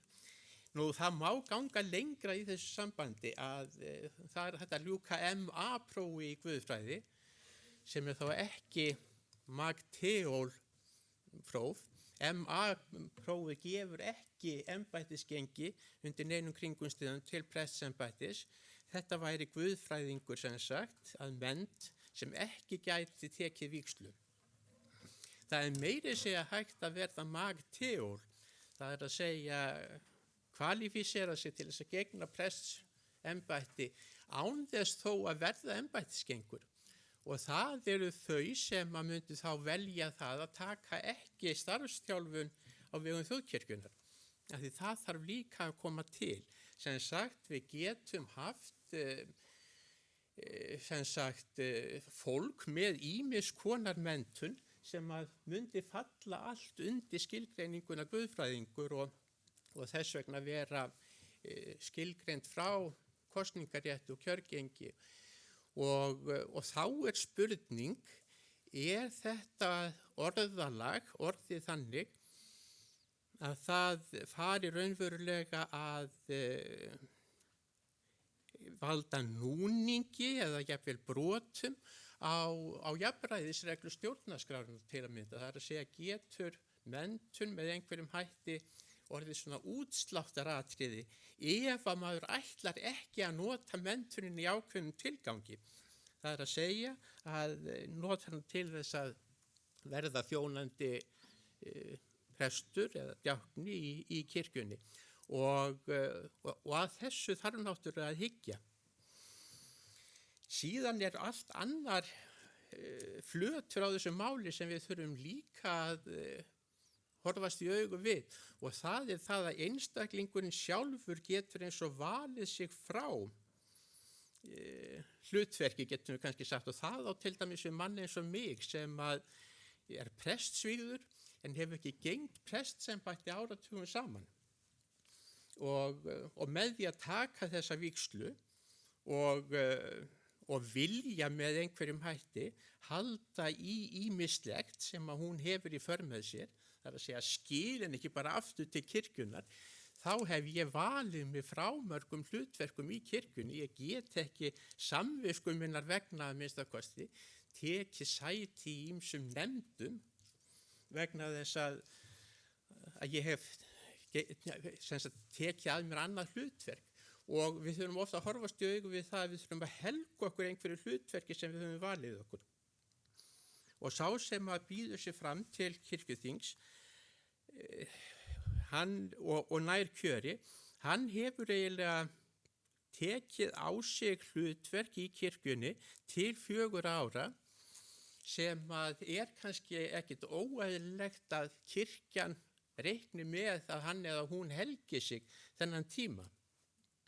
Og þá er ég að segja það að einhver sem stefnir á prestskap og guðfræðingur og ætlar að stefna á það, notfæra sér þessa menntun til þjónustu í kirkjunni, hann eða hún verður bara kannski þá að gera það upp við sig, stendur hugur minn það mikið til hlutverks á kirkjuþingi að ég vilji þá bara bíða með að notfæra mér hennan rétt í 4 ár.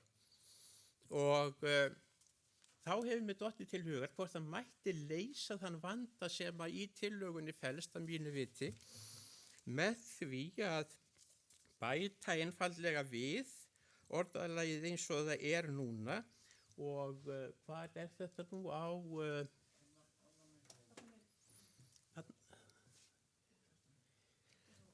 sem sagt, ef ég má yfirgefa stólinn hér aðeins, sama gildir kennarar guðfræði og trúarbragðadeild Háskóla Íslands og guðfræðinga frá þeim háskóla eða hliðstæðum háskóla sem hyggja á embætti á kjörtímabilinu.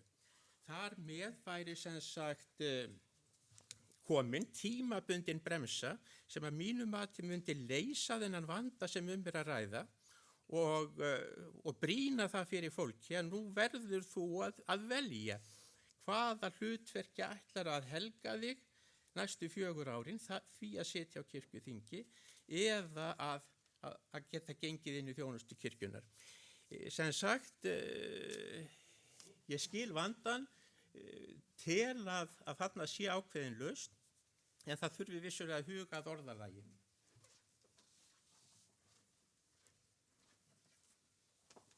Til máls tekur Skúli Ólafsson og þar á eftir Guðlaugur Óskarsson. Já, forseti, þetta er bara rammpólitískt mál. Fyrsta lagi þá bara ætla ég að játa aðeins fáfræði mína varðandi fyrstu greinin í seinna málinu. Hér er talað sem kosningarétt. Á þetta ekki við kjörgengi? Erum við ekki að tala um það? Erum við ekki að tala um hverjir mega sem sagt bjóða sig fram til kirkjuþings? Já, það þyrfti allt ef að miðað við umræðuna þá erum við að tala um það hvort það megi kjósa guðfræðinga en ekki hvort guðfræðinga megi kjósa. Þannig þetta þarf að laga og já, að vera kjörgengi. Þannig það sé þá á hreinu að ég er ekki alveg þokubökkum hérna, ég botna ekkert í þessu. Þetta er náttúrulega bara, við erum auðvitað að svona hlaupa í kringum ákveðin vanda hérna í kirkjunni svona eins og kettir í kringum heitan graut. Ég meina við erum auðvitað að með þessari tillögu er gefið í skyn að hver sá sem hefur yfir höfuð áhuga á því að fara inn á kirkjuþing komist þangað og kannski fleiri en það. Auðvitað í eðlilegu umhverfi þá ættu kjósendur að taka það ákvörðun hvort þið telja það rétt að fulltrúi leikra á kirkjuþingi gæti skipt þarna skyndilega um hlutverk og hatt og orðið hluti vígra og þar með ókjörgengur. Þetta náttúrulega veikir einfaldlega í eðlilegu lýðræði þá veikir það mögulega sem sagt, stöðu einhvers að hugsanlega kunni hann eða hún að verða prestur á tímabilinu. Þetta ætti náttúrulega bara lýðræðið að leysa. Við þurfum ekki að rígbinda okkur á öllum sviðum og Hjalti nefnir sem sagt gerir einhvers konar sem sagt hugmynd það að þarna verði einhver drengskaparheit gefið það að viðkomandi mun ekki sækja embætti. Það held ég að sé nú ansi erfitt að koma til leiða. 4 ár langur tími og sérstaklega í lífi manneskjum 30 og við vitum ekkert hvað framtíðin byrja skautu sér og hvort að eitthvað losnar sem hugsanlega kynni að vera draumapóstur og þá eru menn búin að ganga á bak orða sinna eða binda sig frá því að gera eitthvað sem kannski hugur þeirra stendur til eða þeir eru eitthvað staðar í atvinnulífinu annar staðar og svo verður breyting þar og þeir standa uppi atvinnulausir og hafa þó allt í einu hug á því að sækja prestsembætti. Við vitum ekkert hvernig það er. Ég er voða lítið hrifinn á svona kvótum. Ég vil bara að við höfum manndóm í okkur til að treysta kjósendum og þeir séu sem sagt meðvitaðir það að velja einstaklingur hópi leikra sem kann að verða vígður á tímabilinu að það sé frágangssök hugsanlega nema viðkomandi hafi þeimun meiri mannkosti og hugmyndir sem að vegi þar upp á móti. Þannig að ég er voða lítið hrifinn af þessu, ég var að segja það. Svo er þessi hugmynd hér náttúrulega, hún er bara efni í einna maraþonfundum löggjafarnefndar, hvernig við vinnum úr þessu. Takk fyrir. Til máls tekur Guðlaugur Óskarsson og síðan Axel Árnason Njarðvík. Forseti, leikir og lærðir. Ég fékk það á tilfinninguna þegar þetta var kynnt og ég sá þetta sem sagt að það væri verið að setja menn í þessa 2 flokka, annarkvort væru þeir leikir eða lærðir. Lærðir í þeir merkingu að hafa lokið guðfræðinámi eða verið vígðir.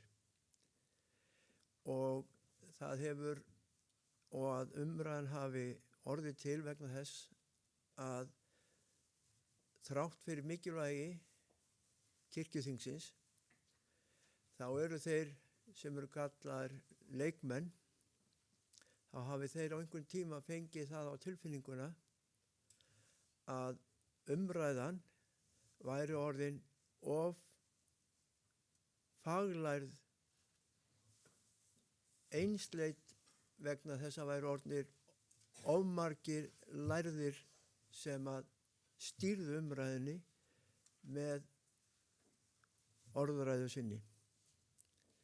Ég held að þetta hafi svona verið í vatninu og ég vil að við veltum því fyrir okkur hvort að það er þessu skipt í þessa 2 flokka að þá skuli það haldið og ég er ekkert að segja að guðfræðingar séu verð þengjandi en aðrir, lögfræðingar eða hagfræðingar, heldur bara, eða kúabændur. Ég er bara held að þetta snúist það að því sé haldið þessu hlutfalli að á kirkjuþingi sé það svolítið spegilmynd þjóðar, 200 og eitthvað þúsund sóknarbörn eiga þessa fulltrúa og svo eiga lærðir sína fulltrúa og saman vinna þeir að framgangi mála á kirkjunar á besta veg. Takk. Til máls tekur Axel Árnason Njarðvík og síðan Gísli Gunnarsson.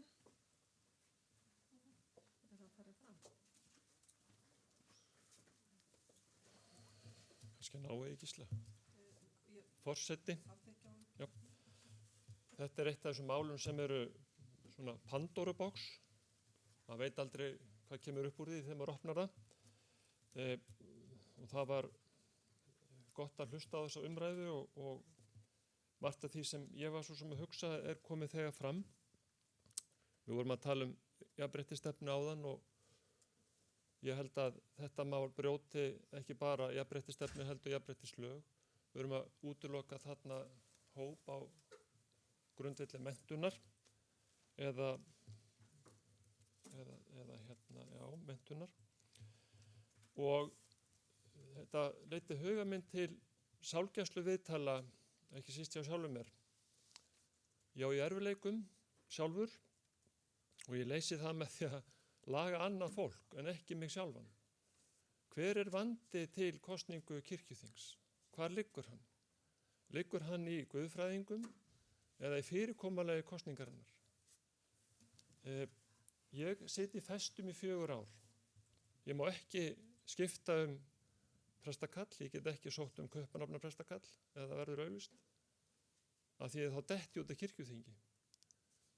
Leifur datt út af kirkjuþingi þegar hann flutti frá Patreksfirði og þá datt ég inn 2017. Kirkjuþing 21. aldarinnar sem er búið til með einhvers konar bútasaumi frá 20. öldinni. Ég held að það verði ekki heillavanlegt.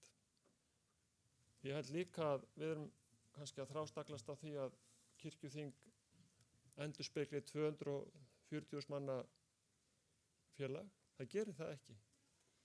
Það er svo mikið hróplegt misræmi milli vægi atkvæða og þetta fyrirkomulag á kosningu til kirkjuþings, það er það sem við ættum í raun og veru að vera að laga og vera djörf þar að breyta til og reyna að finna það fyrirkomulag sem hentar þessari stofnun eða þessu samfélagi sem best. Og það getur vel verið það að þá skjóti ég mig sjálfur í fótinn og verð ekkert kosin næst. Það er líka allt í lagi. En fyrirkomulagi, það er það sem þarf að vera. Og þetta er eins og að hugsa sem svo að því að við erum að tala lögfræðileg málefni þá ekki að hafa lögfræðinga. Eða hverjum dytti það í hug í landbúnaðinum að hafa ekki bændur þar innan veggja í því að ákvarða framtíð þeirra. Og þetta segir vegna þess að menn sækja sér menntun. Og það er fullt af góðu fólki sem hefur þó lokið einhverju námi í guðfræði. Og við ætlum bara í þessu að útiloka það frá því að geta sitja á kirkjuþingi. Kannski er lausnin sem svo að hætta að kjósa til kirkjuþings eins og ég sagði áðan með þessum hætti og taka upp nýtt fyrirkomulag. Eins og biskup talaði upphafi að hafa kosningu til kirkjuþings samfara sveitarstjórnarkosningum og láta alla þjóðkirkjufélaga hafa kosningarétt og vera djörf með það og takast á við það að allir geti kosið sem eru skráðir. Það þýðir það að svæði sem núna kannski kjósa þingfulltrúa með 3-4 atkvæðum dett út og aðrir komið staðinn. En af því þetta á að vera og er æðsta valdastofnun í kirkjunni, þá hlýtur að þurfa að breyta þessu fyrirkomulagi kosningum. En ekki með því að þrengja það að við útilokum fólk frá því að geta setið hérna. Takk. Til máls tekur Gísli Gunnarsson og svo Kristján Björnsson.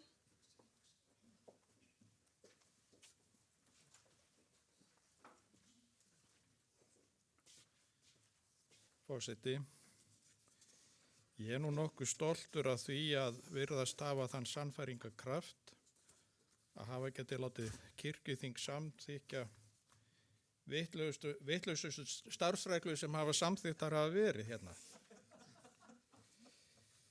En ég flutti þetta mál á kirkjuþingi 2017 og fyrst varðandi það sem er þarna í 34. máli.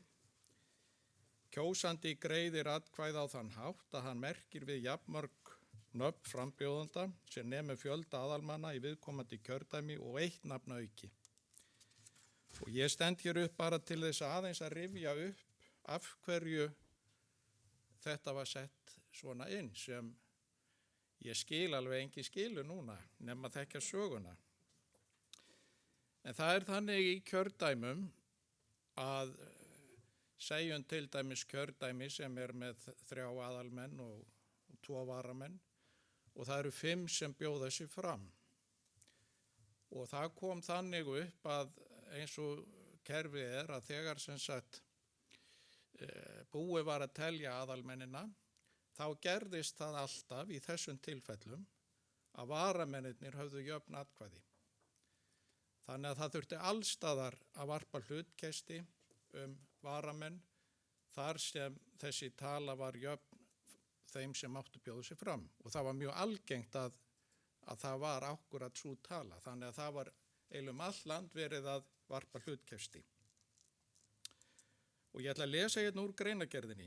Í þeim tilvikum sem frambjóðendur eru jafnmargir og sá fjöldi sem kjósa skal, skapast óhjákvæmilega þær aðstæður þegar atkvæði aðalmanna eru talin og aðalmönnum raðað upp að samanlög atkvæði allra varamanna, það er að segja atkvæði sem aðal og varamanna eru jöfn, þar sem allir kjósendur hafa annarkvort kosið viðkomandi sem aðalega varamenn. Við þessar aðstæður, það er að segja þegar frambjóðendur eru jafnmargir og sá fjöldi sem kjósa skal, er svo staða ávallt uppi að allir varamenn eru með jafnmörg atkvæði og þarf því að varpa hlutkesti. Yfir kjörstjórn barst kæra að afloknum kosningum til kirkjuþings árið 2014, þar sem þetta atriði var kært og byggt á því að galla á framkvæmd kosningana hafi verið að ræða. Fjælst yfir kjörstjórn á það með kjörstjórn að reglurnar væru óheppilegar hvað þetta atriði varðar, það er að segja þegar frambjóðendur eru jafnmargir og sá fjöldi sem kjósa skal, en að ekki hafi verið annmarka á framkvæmd kosningana að ræða heldur annmarka á reglunum.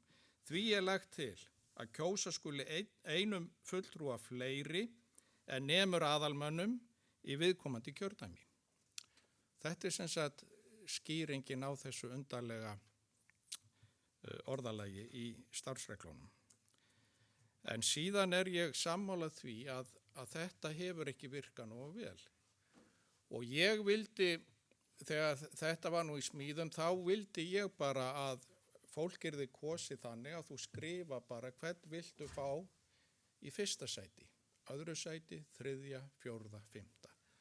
Og það var starffræðingur frá háskólanum sem var fenginn til þess að skoða þetta með okkur og hann taldi að það væri svo erfitt að telja úr þessu að það væri bara alveg óðsmannsæði en var mjög hrifinn að þessum einum í viðbót. Og maður er alltaf veikur fyrir því sem sérfræðingunum og þess vegna fjallum við eiginlega í þessa gildru. En þegar löggjafarnefndin fer að skoða þetta þá vildi ég gjarnan að þið skoðuðu þetta bara einfalt. Hvern vilt þú fá sem fyrsta aðalmann og þú bara merkir 1, 2, 3, 4, 5. Og ég held að það sé nú ekki svo mörg atkvæði sem þarf að telja þetta sé eitthvað vandamál. Varðandi það að hér sé einhverju með 2 til 3 atkvæði á bakvið sig, þá held ég að það sé rangt. Það var tekið á því í þessum starfsreglum að til dæmis þar sem áður var, ég var til dæmis fulltrúi Húnavatns og Skagafjarðar og fekk það nú alltaf annarslega, ég væri bara hér inni með einhver örfá atkvæði. Síðan var því steypt saman í allt Hólastifti, þannig að þá var ég allt inni með 33 atkvæði og var náttúrulega miklu meiri maður og miklu meira hlusta á það sem ég sagði. Og þá var sem sagt Skálholts kjördæmi tekið líka og Reykjavík. Þannig að það er eiginlega liðin tíð að prestarnir séu með svona örfá atkvæði. Það getur verið kannski einstaka tilfellum leikmanna, ég er ekki alveg viss á því. Takk. Til máls tekur Kristján Björnsson og síðan Steindar Haraldsson í annað sinn.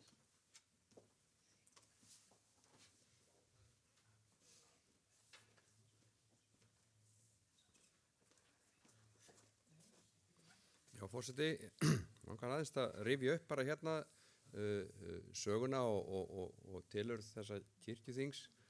Alltaf þó ekki að byrja fyrir, ég ætla ekki að fara mjög langt aftur samt, En sem sagt, í raun og veru er skiptingin í leik og lærða hér á þinginu þannig hugsuð frá byrjun að sem sýnist sko, sem sést af því hverju kjósa og hverju eru kjörgengir, að mjög lengi er þetta sem sagt, bara sóknarnefndir sem kjósa og þær kjósa, þeir einir eru kjörgengir mjög lengi til kirkjuþings sem að sitja í sóknarnefnd einhvers staðar. Og það sem sagt stýrir eðli leikmanna á kirkjuþingi mjög vel að allir leikmenn hér inni eru fulltrúar sóknanna og þessu er breytt sko þannig að það þótti vera það þótti hamlandi að menn þyrftu að vera í sóknarnefnd en kannski vantaði meiri mannafla inn á þingið og mannauð og einhvern nátt eða kannski fjölbreyttari samsetningu á kirkjuþinginu og þá koma inn þá er þessi kjörgengi stórlega víkkað út að sóknarnefndir kusu áfram en gátu kosið hvert sem var en hann þurfti náttúrulega að vera í þjóðkirkjunni. Þannig að kjörgengi var víkkað mjög mikið út en það var aldrei hugsað þannig að sóknarnefndir eða svo núna kjörnefndir sem eru í fyrsta sinn kusu til þessa kirkjuþings að þar eru fulltrúar sóknarna inni í kjörnefndunum þannig að þetta er sama fólki í raun og veru að þá sama eðlis að þá var það þannig hugsað að það var aldrei þannig hugsað greinilega miðað við þetta kerfi að sóknarnefnda fólk var að kjósa presta eða vígt fólk. Síðan gerist það að við tökum umræðu það að útvíkka kjördeild sóknarprestana eins og var nú mjög lengi, það var alltaf bara að tala sóknarprestana og þá er tekin alveg feikilega mikil rispa og umræða djáknana og djáknar eru vígðir og það er vígt fólk eins og prestarnir og alveg á sama hátt og það var ákveðið að draga línuna þetta 2006 sem að djáknandi koma inn í kjördeild og kjördeild presta breytist í kjördeild vígðra og þar er aftur verið að skerpa á þessu ádeilan á það sem að við þurftum að yfirstíga varðandi djáknana var að það var litasluðis á að prestar væru með sérstaka kjördeilda því þeir voru forstöðumenn og stæðu fyrir og leiddu prestaköllin en djáknarnir væru yfirleitt starfsfólk sóknarnefndana og sóknana og ádeilan á okkur sem vildum fá djáknarna inn í kjördeild vígðra á sínum tíma var að djáknarnir væru ekki leiðtogar eða einhvers konar forstöðumenn fyrir prestaköllin en þeir eru auðvitað líka starfandi inn á stofnunum og þetta hefur verið gríðarlega gefandi að fá djákna inn í kjördeild víðra þegar það hefur gerst. Fyrsta tilfelli þegar djákni dettur út af kirkjuþingi vegna vígslu er þegar að Birgir Thomsen sem var sóknarnefndarformaður uppfyllti þessi kjörgengisskilyrði sem slíkur að vera í sóknarnefnd og gosin á kirkjuþing 2002 eða fyrr og hann er allavega 2002 að þá klárar hann sína djáknamenntun og hafði áhuga á því enda var hann formaður og vildi beita sér í sinni sókn og bætana og það er bara mjög gott og bæti við sér þessari menntun og tekur svo vígslu sem djákni og þá dettur hann út af þingi og þá kemur inn annar sóknarnefndarmaður annars staðar frá úr kjördæminu í staðinn fyrir hann. Á sama tíma situr djákni á kirkjuþingi allan tíman og er verðugur fulltrúi og mikil virk og lagði mjög mikið og gott í málana hérna á kirkjuþingi djákni sem aldrei tók vígslu og ég hefði ekki viljað missa af hennar framlagi á kirkjuþingi af því hún var þar sem sóknarnefndarformaður. Ég hef alveg heyrt í guðfræðingur sem eru bara fyrir köllun að vera guðfræðingar og ætla sér aldrei að taka vígslu og það við eigum slíka menn og þeir deildu mjög á það að við værum að leggja jöfnu vígða einstaklinga og menntaða guðfræðinga og ég held að þessi tillaga núna með guðfræðimenntunina hún allt í þessari stöðu mjög mikið og við þurfum að skoða þetta bara virkilega vel og ég hveti þess að þetta verði rætt vel og afgreitt ekki fyrir ný á aukaþinginu. En sem sagt hugmyndin mismunandi upphæðlega þetta ekkert svo, þetta er þetta mismunandi mörg atkvæð á bakvið og átt að vera á bakvið leikmenn og víða en hugmyndin er svo að sem fulltrúar sóknanna í landinu að þá var sem sagt hugmyndafræðin sem sagt að leikmenn verði þar af leiðandi í meirihluta á kirkjuþingi vegna þess að sóknarnir eru fleiri, þeir hafa meira vægi á þinginu og eiga að hafa það og þetta vægi var aukið það er fyrir kosninguna 2006 að þá er þetta vægi leikmanna aukið með því að munurinn á fjölda leikmanna og víðra er aukið. Það eru enn fleiri leikir heldur en víðir inn á kirkjuþinginu og þannig heldur þetta áfram þetta svona er í og svo er náttúrulega líka vægi leikmanna vegna þess hvað þeir eru fulltrúa margra sókna 270-80 sóknir í landinu að þá erum við með vægi leikmanna undirstrykað og áréttað með forsæti kirkjuþings sem leikmanns að leikmaður einn getur verið forseti og forsætisnefndin öll þannig skipuð og það ætti jafnvel að íhuga það hvort það ætti eiga við líka nefndarformenn en síðan er sem sagt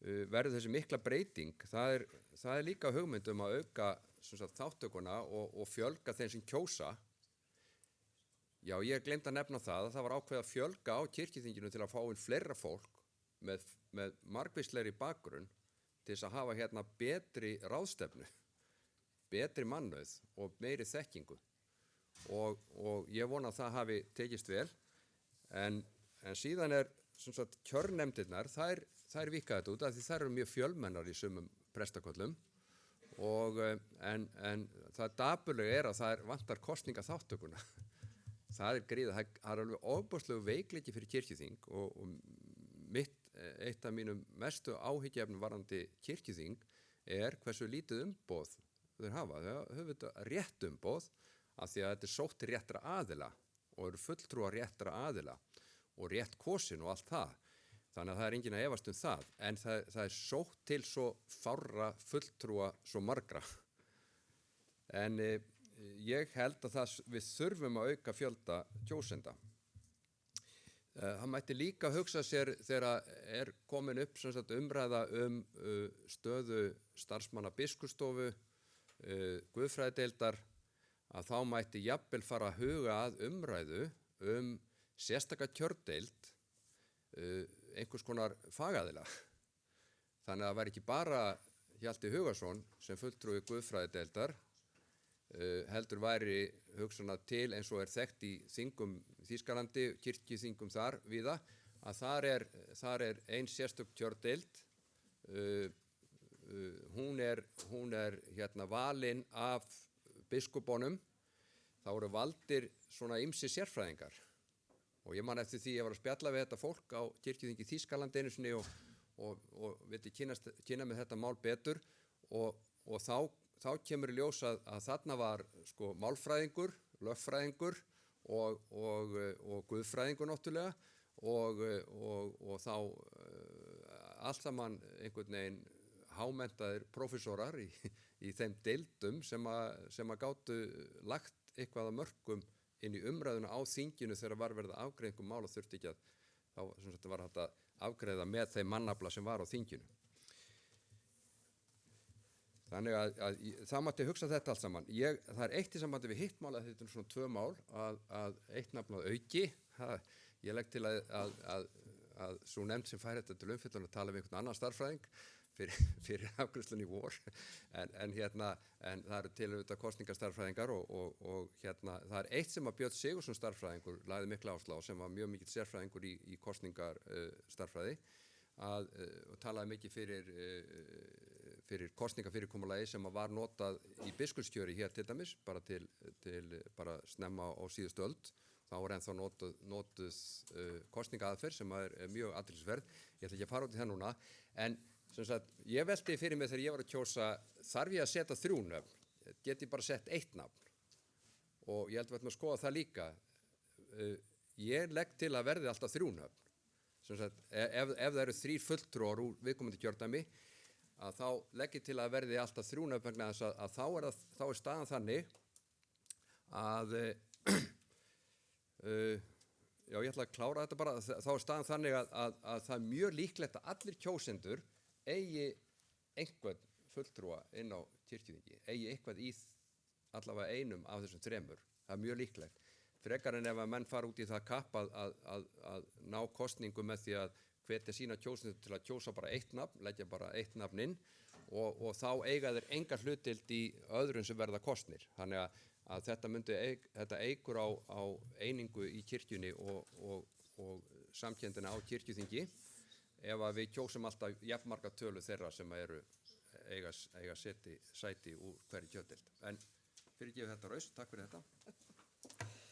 Til máls tekur Steindór Haraldsson og talar hann í annað sinn og síðan framsögumaður. Ég fætti orðinu, Kristján talaði svo lengi, ég fætti orðinu. Þá er það Hjalti Hugarsson og síðan framsögumaður.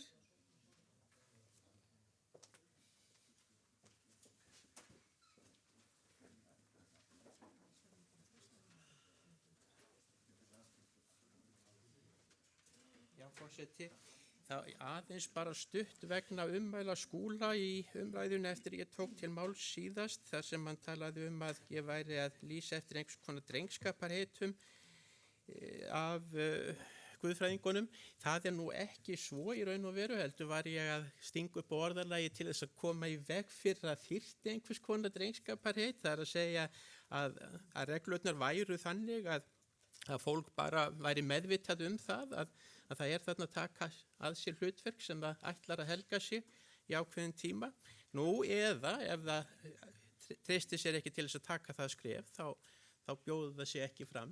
Og það sem ég vil bara undirstrika, það að ákvæðum okkur, kennarana við guðfræði og trúarbragðafræðideild, það gamalt og hefur verið alltaf með þessum hætti að við best veit. Og það afar eðlilegt í raun og veru. Við gegnum ákveðinni stöðu, við séum ekki innan kirkjunar, í samspili við kirkjuna og okkur finnst ekkert athugavert við það þó að við njótum ekki kjörgengis og kosningaréttar í þessu sambandi vegna þess starf sem við höfum valið okkur og mín hugmynd var einfaldlega að þetta hugmyndin ákvæðum guðfræðingana verði spunnið svolítið með sama hætti, það að segja að það nái til þeirra guðfræðinga sem að ætla sér í náinni framtíð að breyta hlutverk í kirkjunni.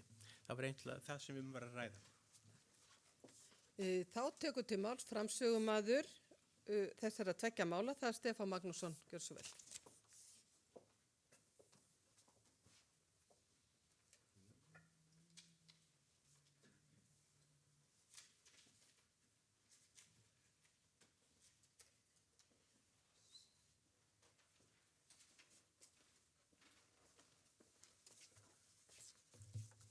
Forseti, ég vil nú þakka góðar og fróðlegar umræður þetta mál. Það var náttúrulega að vonum að það væru miklar skoðanir og miklar umræður þetta, eðlilega. Það sem fyrir mér vakti var að reyna að laga agnúa. Ég geti mér hins vegar ljóst fyrir að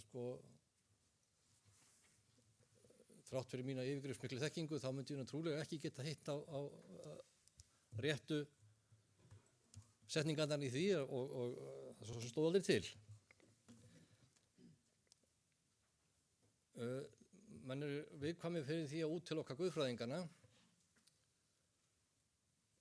og það alveg að skilja það. Við kannski höfum þá líka það möguleika að færa þá bara yfir á vígðudeildina og leysa málið þannig. Það ekki ekkert endilega náttúrulögmál að það séu öðrum með þessi bara prestar reynda með djáknarna svona með hálfgerðum fúlheitum að menn samþýttu það og þess vegna sko er ekki bara réttast að við reynum að taka þessa umræðu almennilega og gera þetta þokkalega vel. Við þurfum líka að ræða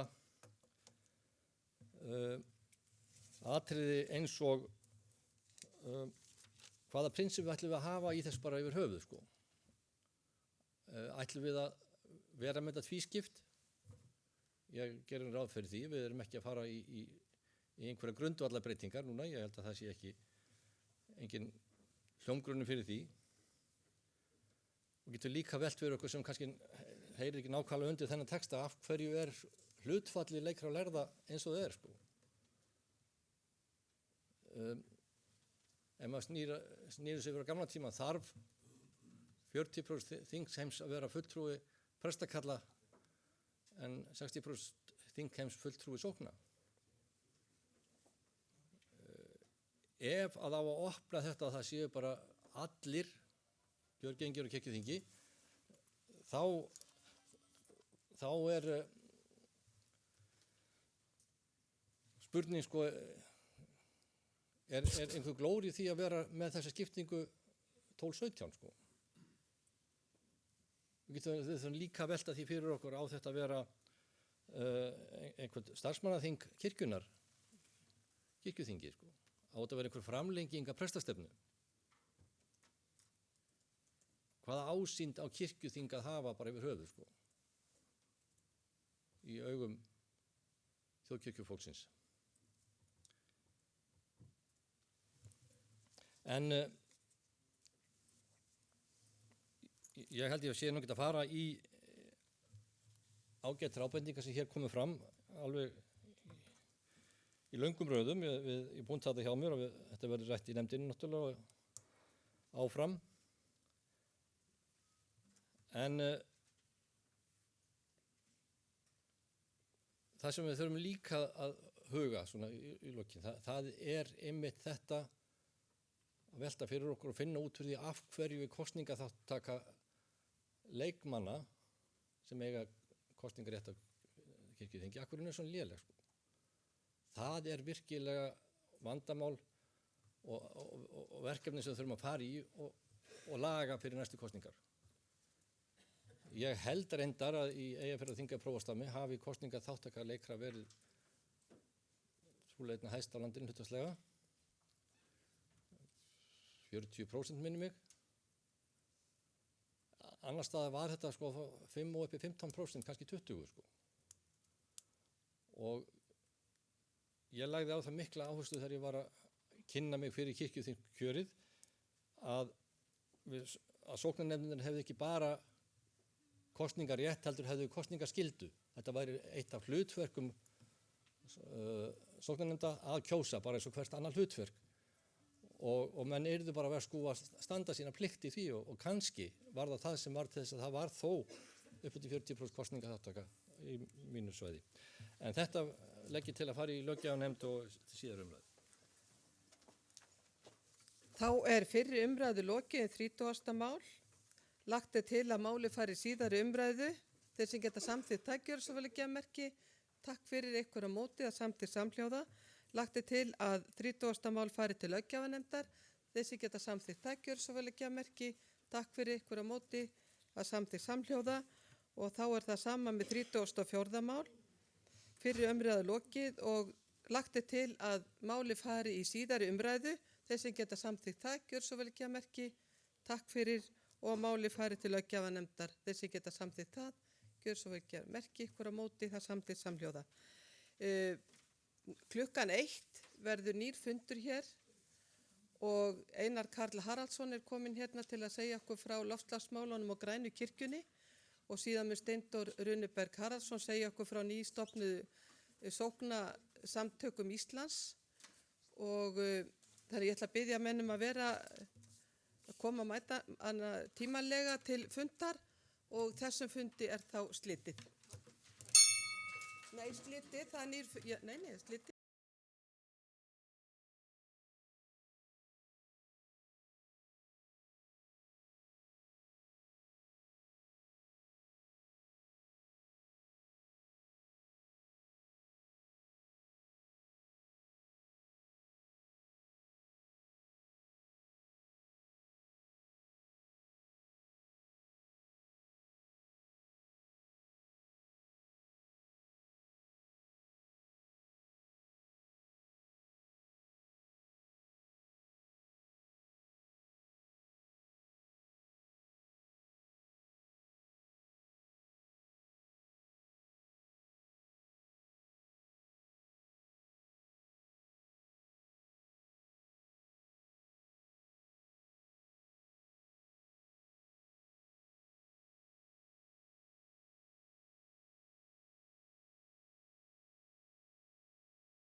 Það er fólk víðsvegar að úr heiminum að horfa á þetta.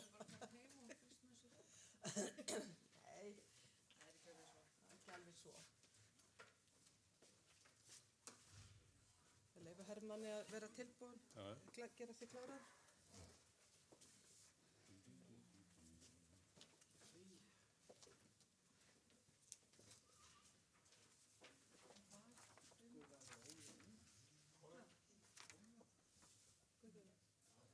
En að kalla það aðeins að fara? Fjórði þingfundur á kirkjuþingi er settur. Nú fara fram kynningar, tímabil sköpunarverksins, Arctic Circle, Hringborð Norðurslóða, Grænkirkja. Og það er Einar Karl Harðarson, fyrrverandi kirkjuþingsmaður og varaformaður og gjaldkeri í Hallgrímskirkju sem tekur nú til máls. Gjörðu svo vel. Já, forseti, ágætu kirkjuþingmenn og aðrir tilheyrendur. Ég ætla ekki að flytja loftslagspredikun á neinu tagi, ég anda Geitu Thunberg eða Andra Snæs. Á hinn bóginn ætla ég að beðinu Drífu Hjartardóttur forseta kirkjuþings að gefa svolítið yfirlit það hvernig kirkjan hefur tengst alþjóðastarfi á þessu sviði á síðari árum.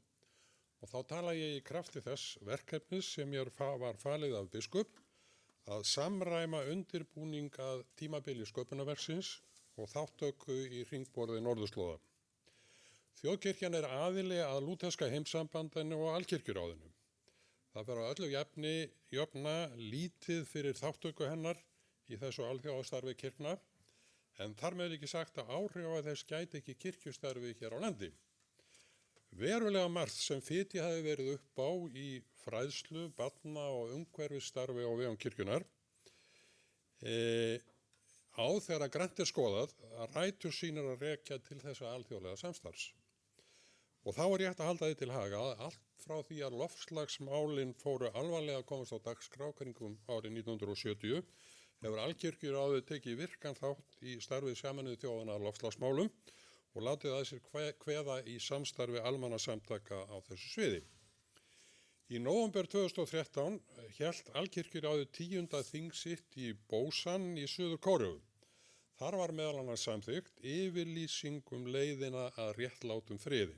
Sá vegur var fjórgreindur í sameiginlegu ákalli réttlátan frið í samfélaginu, þannig að allir megi lifa án ótta, réttlátan frið á markaðstorkinu, þannig að allir megi lifa við virðingu, réttlátan frið meðal þjóða, þannig að mannslífa sé gætt og réttlátan frið við jörðina, þannig að lífinu sé viðhaldið.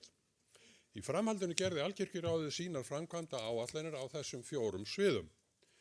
Og nú er þess að geta að hingað komu sumarið eftir, altså 2014, 2 heiðursmenn frá Boston í Bandaríkjunum. Það voru jesúítaprestarnir Raymond Helmick og jesúítapresturinn Raymond Helmick og háskólaprófessorinn frá Guðfræðideild Boston Háskóla Rodney Peterson. Þeir hefðu sameiginlega getið sér gott orð á alþjóðavettvangi fyrir störf í þágu friðarsamninga og friðarsátta meðal annars á Írlandi og í Suður-Ameríku. Þeir hefðu komið hér áður árið 2006 og flutt erindi á vegum Guðfræðideildar Háskóla Íslands. Í heimsókninni 2014 hittu þeir marga og málflutningur þeirra vakti athygli meðal annars sjónvarpsviðtal sem Bogi Ágústsson tók við á. Þeir voru á fjölmennum fundi þar sem ég var fengið til að stýra í Langholtskirkju með fulltrúum kirkjuríkisstjórnar, Alþingis og borgarstjórnar og það er svona skýringin á því að ég flækti síðan inn í þetta í framhaldinu. Og þar töluðu þeir Helmick og Peterson fyrir þeirri hugmynd sinni að Ísland yrði upphafspunktur að alþjóðlegri bylgju í friðar- og umhverfismálum enda var þeim mjög hugleikin staða Íslands mitt á milli stórveldana og fundur Reagans og Gorbatsjovs í Höfða árið 1986. Andi þessara heiðursmanna hefur dálítið svifið yfir vötnunum hér á landi síðan en Raymond Helmick er nú látinn. Séra Gunnþór Ingásson starfaði á biskupsstofu og var og er enn óþreytandi við að viðhalda tengslum í friðar- og umhverfismálum. Og fljótlega kom fram svo hugmynd að fylgja eftir hugðarefni þeirra Helmings og Petersons með því að halda ráðstefnu réttlátan frið við jörðina á vegum Alkirkjuráðsins hér á landi. Það vafiðist hins vegar fyrir okkur að fá áheyrn á þeim bæ, þar að segja hjá Alkirkjuráðinu í Genf, enda víður verkaringur þar og í mörg horn að líta. En á árinu 2015 dvaldist hér skeið umboðsmaður Alkirkjuráðsins, Natasha Klugak. Hún reyndist okkur haukur í horni og leiðbendum það hvernig ætti að bera sig að við að ná eyrum ráðafólks hjá Alkirkjuráðinu. Á þessu sama ári hóf samstarfi Óla Ragnar Grímsson og Hringborð Norðursins. Hann hafði hug á því að bæta andlegri og trúalegri vídd við þennan sívaxandi vettvang vísinda og stjórnmála norðurslóðir. Eins og erkibiskup frumbyggja innan anglíkosku kirkjunar í Kanada, Mark MacDonald, sem heimsótt okkur núna á nýverið, eins og hann sagði á nýliðnu Arctic Circle þingi, þá eru norðurslóðir, og norðurslóðir eru svæði sem nær yfir fjórðung landmassa jarðar, þá eru norðurslóðir sannarlega spámannlegar, því að breytingarnar sem hér að verða segja fyrir hvað verður annar staðar á jörðinni, síðar meir. Halldór Þorgeirsson, formaður loftslagsráðs, sem var háttsettur embættismaður hjá Sameinuðu þjóðunum þegar Parísar sáttmálinn var gerður árið 2015, hefur greint okkur frá því að forystumenn helstu trúarbragða heimsins hafa á síðustu skjálfandi stundunum áður en Parísar samkomulagið náðist, lagt hart að stjórnmálaleiðtogum að samþykkja það. Líklega er Ólafur Ragnari fullkunnugt þetta og hann gerir sér fulla grein fyrir áhrifamætti trúarleiðtoga við að fylgja almenningi loftslagsmálin. Mitt ár 2015 gaf svo Francis Pái annar út sitt annað páfabréf, Laudato Si, þá umbreytingu sem þyrfti eiga sér stað til bjargar heimili þjóðanna jörðinni. Þetta var svona útúrdúr til að koma því að frá og með 2015 hefur þjóðkirkjan ásamt Guðfræðistofnun, stofnun Sigurbjörns Einarssonar og fleiri verið á hverju ári með eina eða fleiri málstofur á hringborði Norðursins andleg og trúarleg málefni og tengsl þeirra við loftslagsmálin.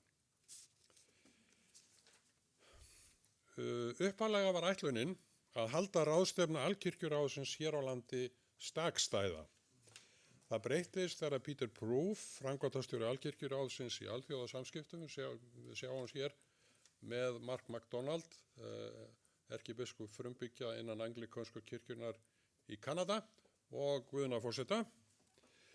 Hann kom sem sagt hér til landsins ásamt Henrik Grabe, formanni umhverfisnefndar Alkirkjuráðsins. Þeir komu hingað vorið 2017 og þeir komu meðal annars á norrænan biskupafund sem haldinn var í safnaðarheimili Dómkirkjunnar og hittu Óla Ragnar Grímsson í Hörpu. Þar var ákveðið að halda ráðstefnuna í tengslum við hringborð Norðursins þá haustið. Við fengum inni fyrir ráðstefnuna í Digraneskirkju og góðar móttökur hjá bæjarstjórninni þar, en hugmyndir samstarfi Reykjavíkurborg voru lagðar á hilluna vegna þess að hún vildi stuðla ráðstefnu á almennum grunni en ekki kristilegum. Forræðishyggjan það ráðandi sem fyrr. Ráðstefnunni í Digraneskirkju tókst ákaflega vel. Þarna var mjög fjölbreyttur hópur víða úr heiminum, meðal annars biskup frá Fídjieyjum, erkiprestur frá Alaska, frumbyggjar frá Kanada, fulltrúar Sama á Norðurlöndum, forseti Alkirkjuráðsins sem fyrrverandi erkibiskup Svía og margir fleiri auk Íslendinga.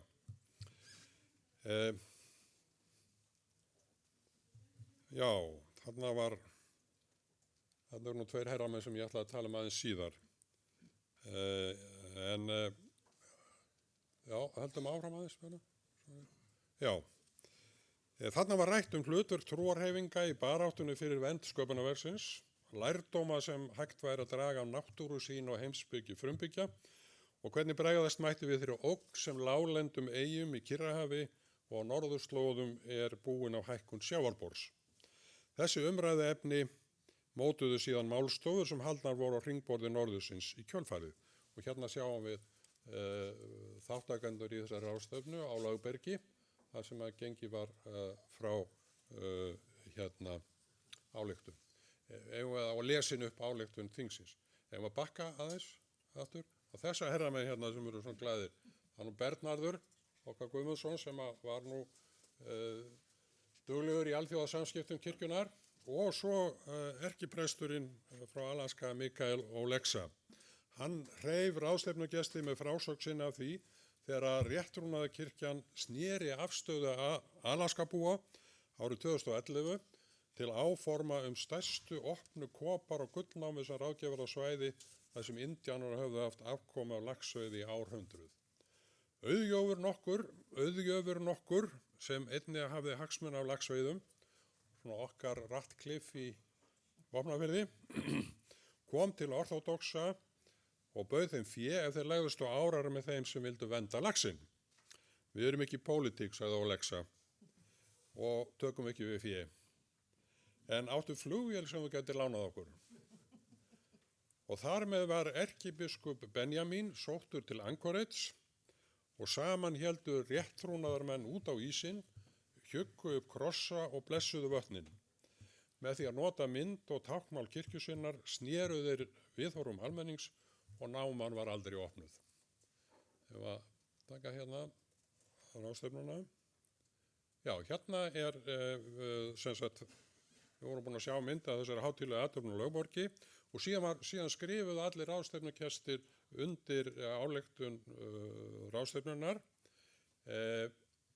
í Þingvallakirkju sem var mjög skemmtilegt og hátíðlegt og þarna sem sagt forseti sama þingsins í Noregi að skrifa undir.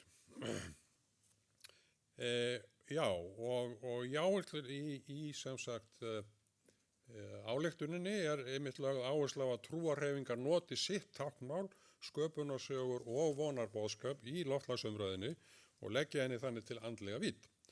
Það sem sagt bein áhrif frá föður Olexa.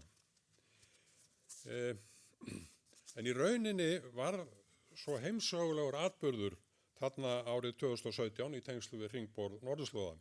Hingað kom sjálfur andlegur leiðtogi réttrúnaðarkirkjunnar í boði Ólafs Ragnars Grímssonar og fyrir tilstildi þjóðkirkjunnar sem var í hlutverki gestgjafa.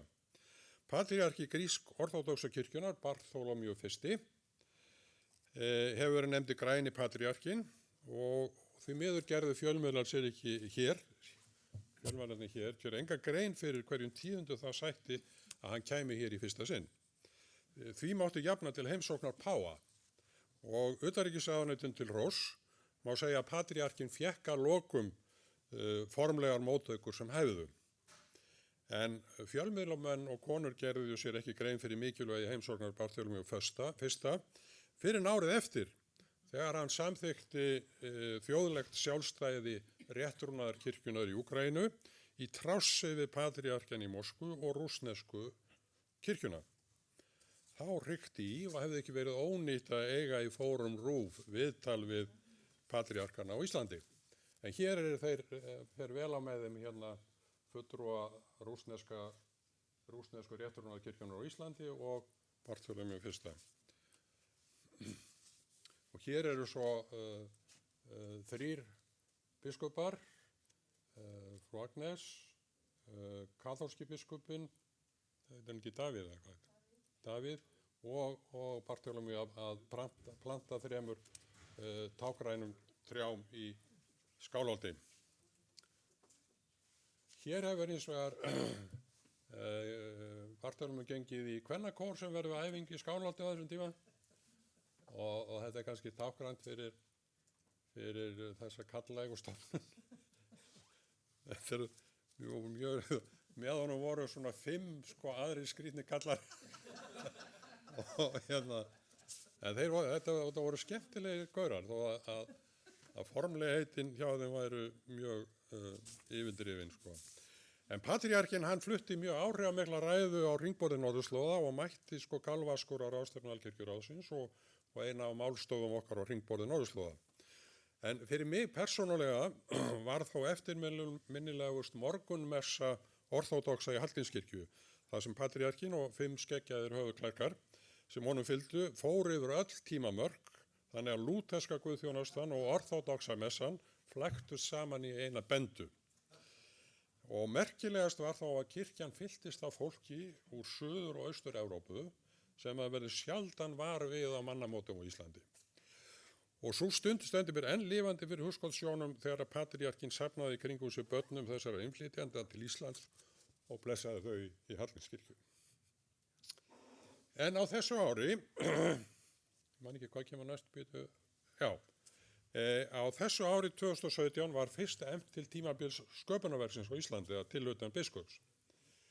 Það stendur frá 1. september til 4. október, en hér hefur það verið teygt fram yfir hringborð norðurslóða sem venjur haldið í miðjan október.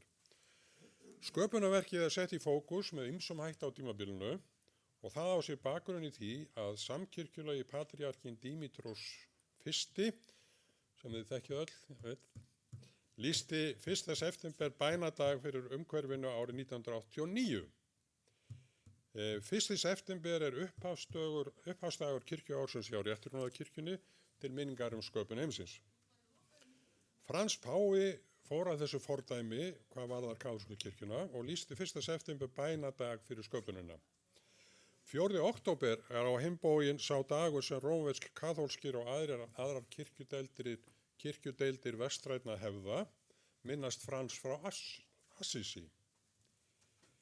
Og tillagan að gera þessar 5 vikur að tímabili sköpunarverksins var samþykkt á 3. samkirkjulega þingin í Síbí í Rúmeníu árið 2007.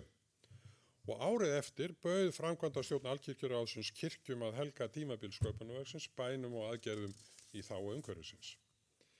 Hér hefur verið hvatt til þess að biskup og prestar og söfnuður leggja áherslu á umhverfismál að tímabili sköpunarverksins og það hefur verið gert með ýmsum hætti. Kirkjuleiðtogar sem hingað hafa komið á ráðstefnur og á hringborð norðurslóða fyrir tilstilli þjóðkirkjunar hafa verið fengnir til þess að predika í kirkjum á Reykjavíkursvæðinu. Víða er efnt til umhverfis og uppskerumessu og það sem ég þekki til í Hallgrímskirkju var umhverfið þema í 5 messum í röð nú í haust.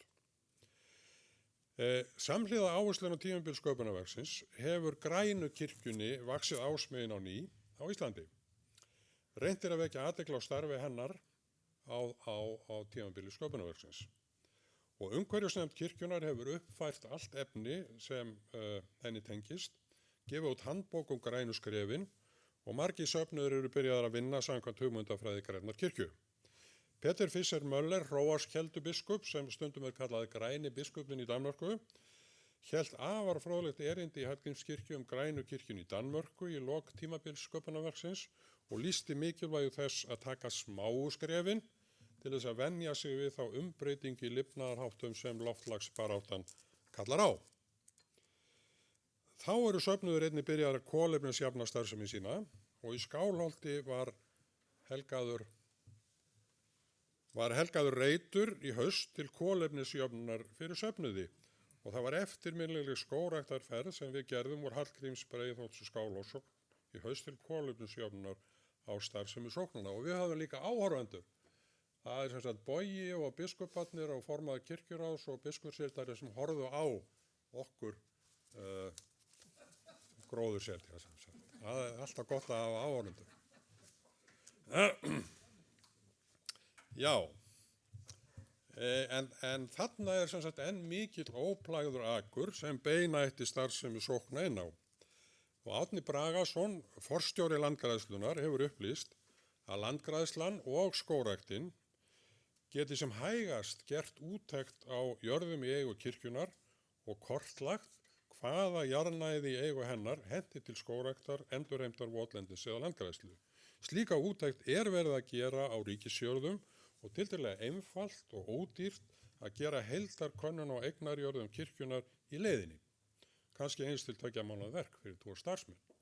Þetta er kannski eitthvað sem að háttvirt kirkjuþing gæti skoðað.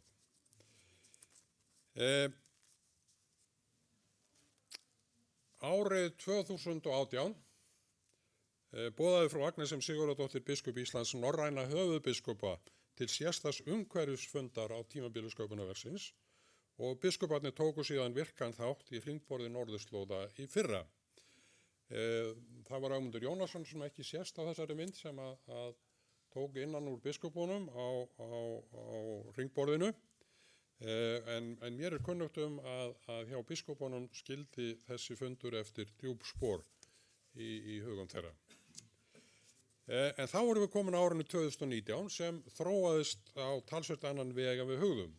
Dr. Andrés Arnalds, sem áratugum saman hefur sinnt landgræðslu á innlendum jafnt sem erlendum vettvangi, flutti áhrifamikið erindi í lok tímabils sköpunarverksins í fyrra.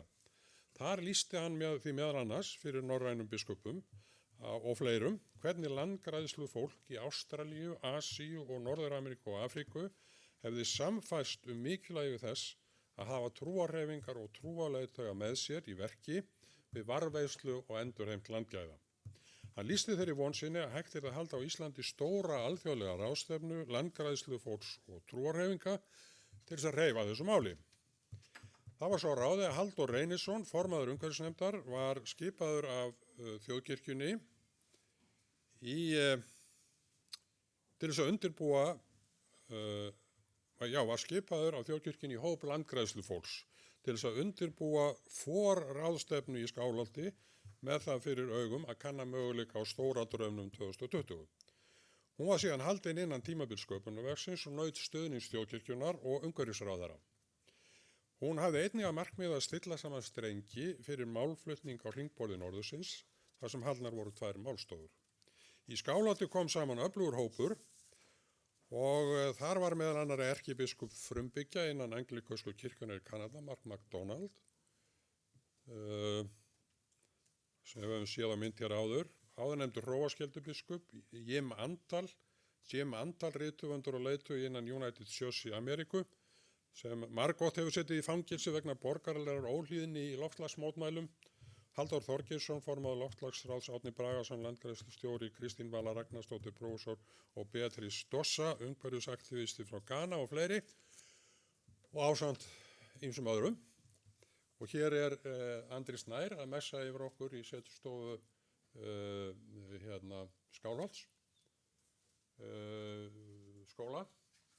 Og þarna sjáum við Andrés Arnalds í horninu og þarna áttu við mjög góðan fund og þökkum Kristjáni Björnsyni og þeim Skálholtsmönnum fyrir móttökurnar. En umræðurnar í Skálholti fengu talsverða upplýftingu af því að til staðar, þarna er málstofan á hringborði norðurslóða. Hér er þessi Jim Andal sem ég var að ræða. Hér er Beatrice Dossa frá Ghana, umhverfisaktivisti. Hér er hróarskeldubiskup og hér er Mark MacDonald, biskup frumbyggja innan anglíkösku kirkjunnar í Kanada og svo Arnfríður Guðmundsdóttir. Næsta, takk.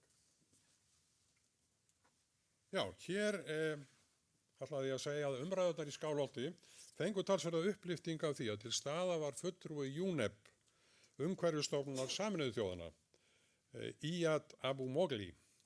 Hann greindi okkur frá því frumkvæði sem UNEP hefði tekið við að vinna því fylgi að allar helstu trúarhreyfingar heims myndu sameinast í bandalagi trúar fyrir jörðina. Flestar hafa þar þegar lýst stuðningi við heimsmarkmið Sameinuðu þjóðanna og Parísarsamkomulagið, þannig ekki þarf að þrefa markmiðin. Hins vegar geta þær með því að leggjast á eitt haft gríðarleg áhrif til þess að koma þeim til framfylgdar. 80% af íbúum jarðar telja sig tilheyra einhverjum trúarbrögðum. Trúarhreyfingar ráði yfir 8% af búsvæðum heimsins og 5% af nytjaskógum. 50% af skólum heimsins eru undir stjórn trúarhreyfinga. 10% af fjármálastofnum heimsins tengjast trúarhreyfingum og í sameiginlegum sjóðum þeirra er 17 milljarðar bandaríkjadala.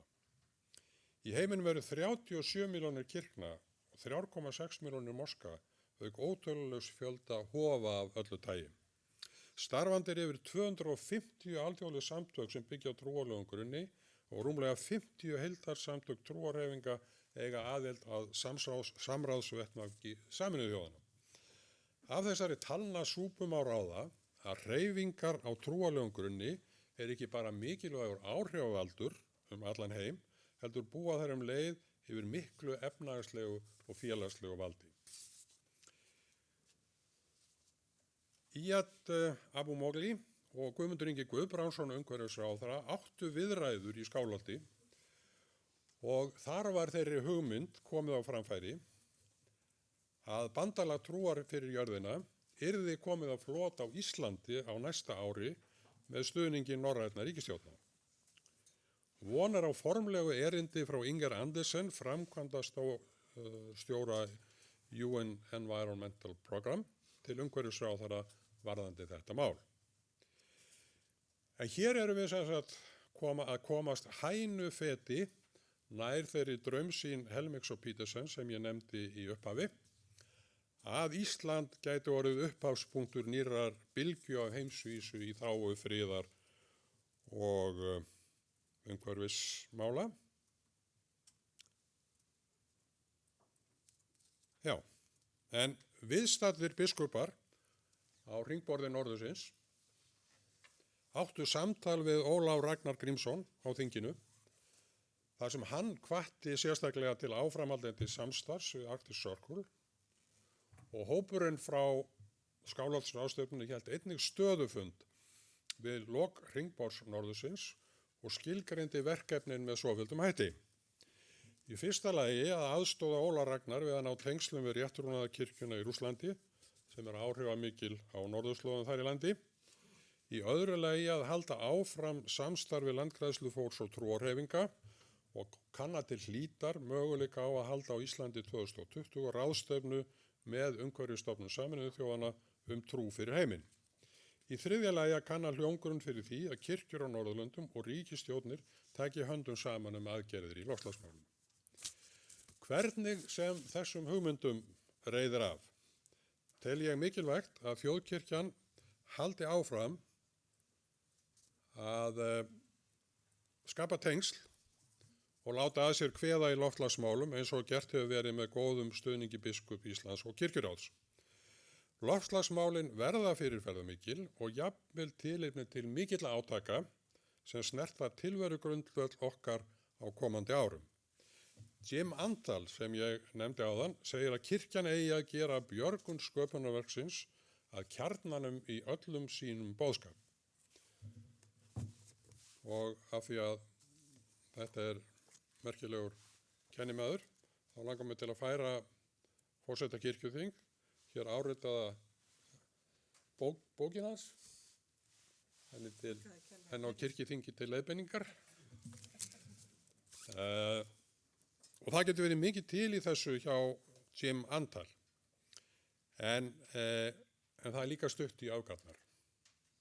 Við þekkjum þá sem afneita loftslagsbreytingum og þeir eru oft í hópi þeirra sem vilja efla valdstjórnir, setja sjálfstæði í dómstóla og mannréttindi til hliðar, útiloka flóttafólk og sveigja lýðræðið undir refsivönd sinn. Á sama tíma eru til umhverfissinnar sem halda því fram að mannkyni verði einungis forðað frá útrýmingu með því að lýðræði og mannréttindi verði sett til hliðar og stjórna verði með neyðarlögum og tilskipunum þar til jafnvægi komist á í vistkerfum jarðar og ný. Ég vil því ljúka orðum mínum hér með því að segja á þessum skala er rými, á þessum skala sem ég nefndi áðan á milli öfgana, er rými fyrir friðar og kærleiksboðskap og prédikun hið góða líf. Takk fyrir.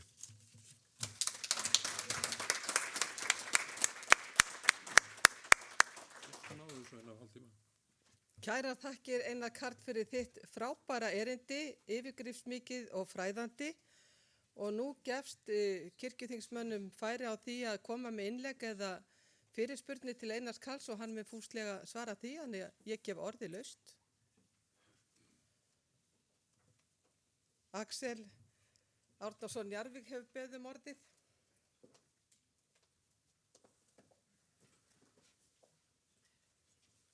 Forseti, að mikillir hóvar kem ég hérna skólaus. Það er ákaflega ánægilegt að heyra þessa úttekt eða yfirferð eða sögu þessara mála innan kirkjunar, þjóðkirkjunar. Það er samanskapi afskaplega ánægilegt að hafa fengið að starfa með umhverfisnefnd þjóðkirkjunar og leggja lóðar vogarskálirinnar og Það var ánægilegt að þú skildir nota orðið landgræðsla líka. Ég minnist allra ferðarna með Andresi Arnalds og tengi það við reynda dóttur mína þó að kannski ekki heima á kirkjuþingi. Hún fór með honum, hún hafi ekki verið 6 ára gömul en á afrétt og Andres og opnað þar augum hans fyrir því sem að vissu svo sem á barnastarfi að hvaða mjög mikilvægt að kynslóðurnar hittist í þessu og starfi saman því að þegar einn að fara og önnur að koma þá þarf að byggja þessa brú. Ég vil líka benda kirkjuþingi á þessar 4 tillögur sem liggja fyrir kirkjuþingi, hníga allar að þessu efni líka og það er sjálfsögur fleiri á leiðinni á komandi kirkjuþingum en við sjáum það á þessari yfirferð hvað það skiptir miklu máli að þjóðkirkjan sé eins virkur aðili í þessu eins og hún getur og jafnvel meir en hún getur og þá er við það að hún leggi mikla áherslu á þetta starf. Því að menn hafa bent á það að vandi sem skapast af manninum er fyrst og fremst siðferðislegs eðlis, getum við sagt, því að hann skapast af eigingirni til dæmis. Miskunnarleysi jafnvel. Ég kann bara segja þetta á ensku, ég man ekki orðin núna. Empathy vantar, greed er notað. Og bara ítrekka það aftur svo ég sé eins og gömul plata hvað þetta er mikilvægur málaflokkur og mikilvægt að við látum taka til okkar í þessu og það er mikil endurtek aftur, mikla væntingar til þáttöku þjóðkirkjunar og trúfélaga í þessu því það eru fáar aðrar stofnanir eða félagasamtök sem hafa mótandi áhrif á gildismat fólks. Og við sjáum þetta líka, þetta er á fyrstu blaðsíðum Biblíunnar, þar sem hlutverk mannsins er hreinlega lýst og hugsa ykkur hvað þýðingavillan hafði mikil áhrif og sá skilningur að ráðsmaður þýddi öldum saman rányrkja. Takk. Til máls tekur Agnes M. Sigurðardóttir, biskup.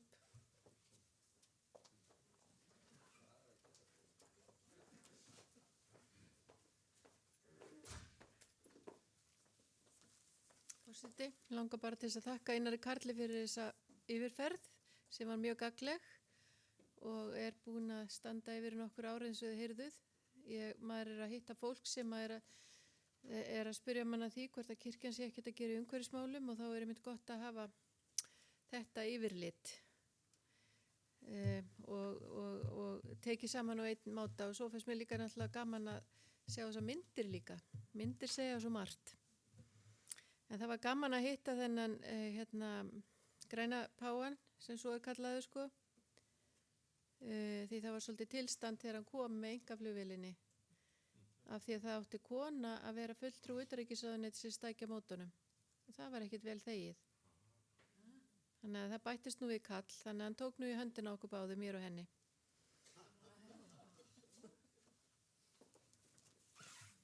Eru fleiri sem óska? Kristján Björnsson, gerð svo vel.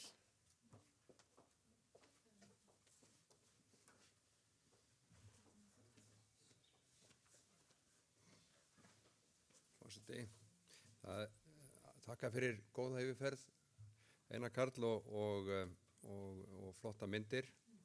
Ég sé að ég hef glemt að senda þér fleiri myndir. Það hefur verið gaman að því en þú dekkaðir þetta vel.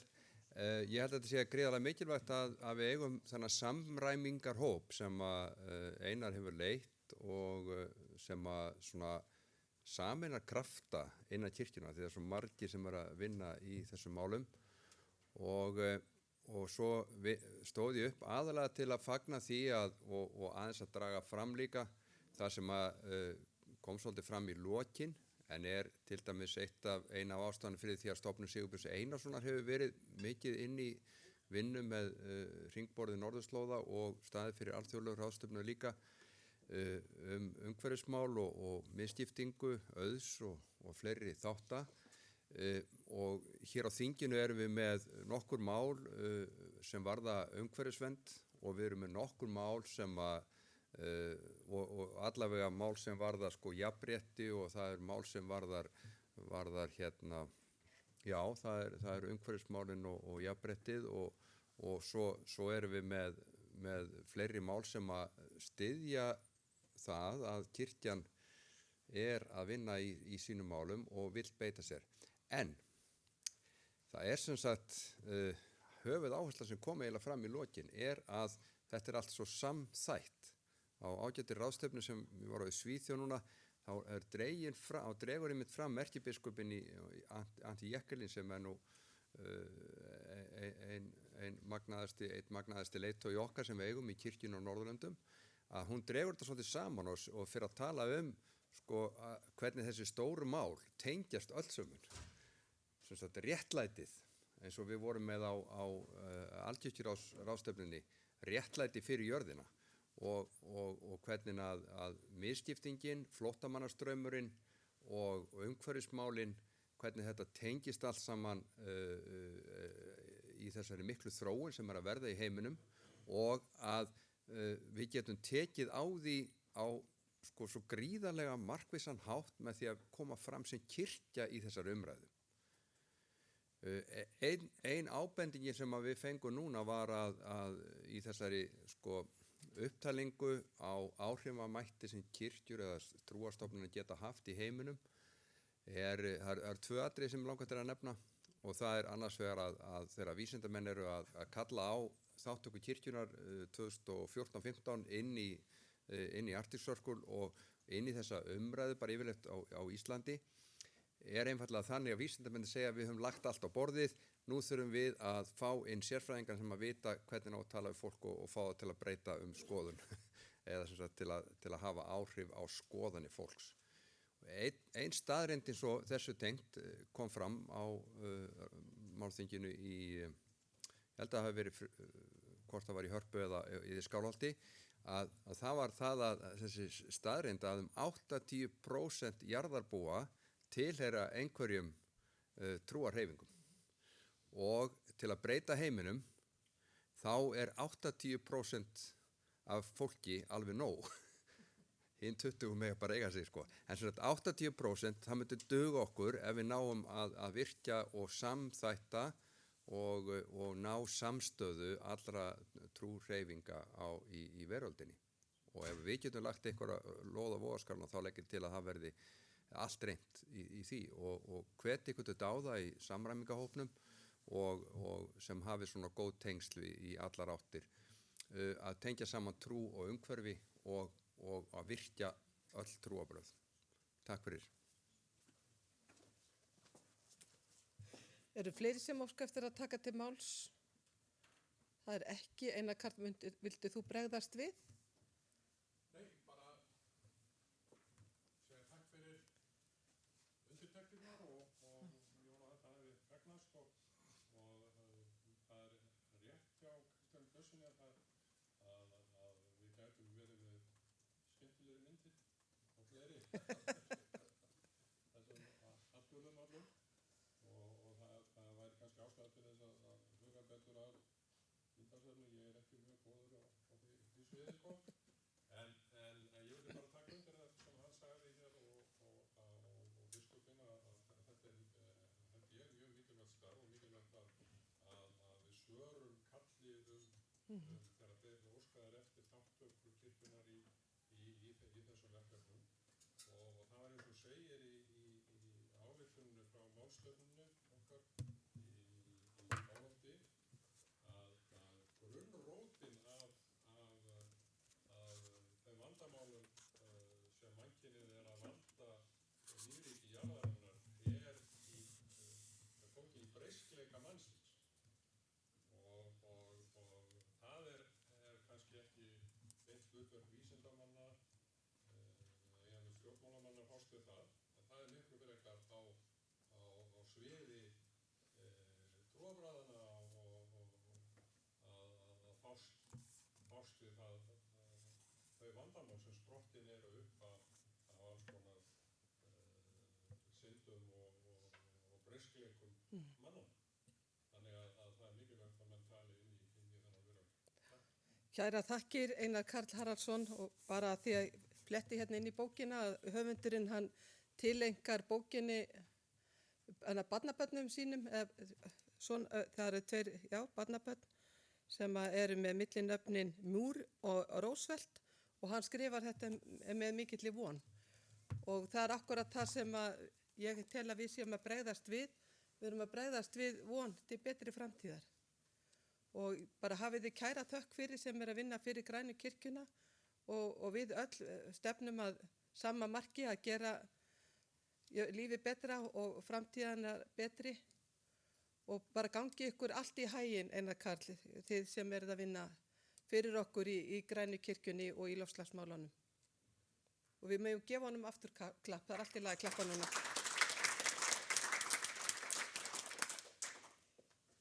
Og þá er komið að því að Steindór Runuberg Haraldsson ætlar að segja okkur frá nýstofnuðum Sóknarsambandi Íslands. Steindór, gjörðu svo vel.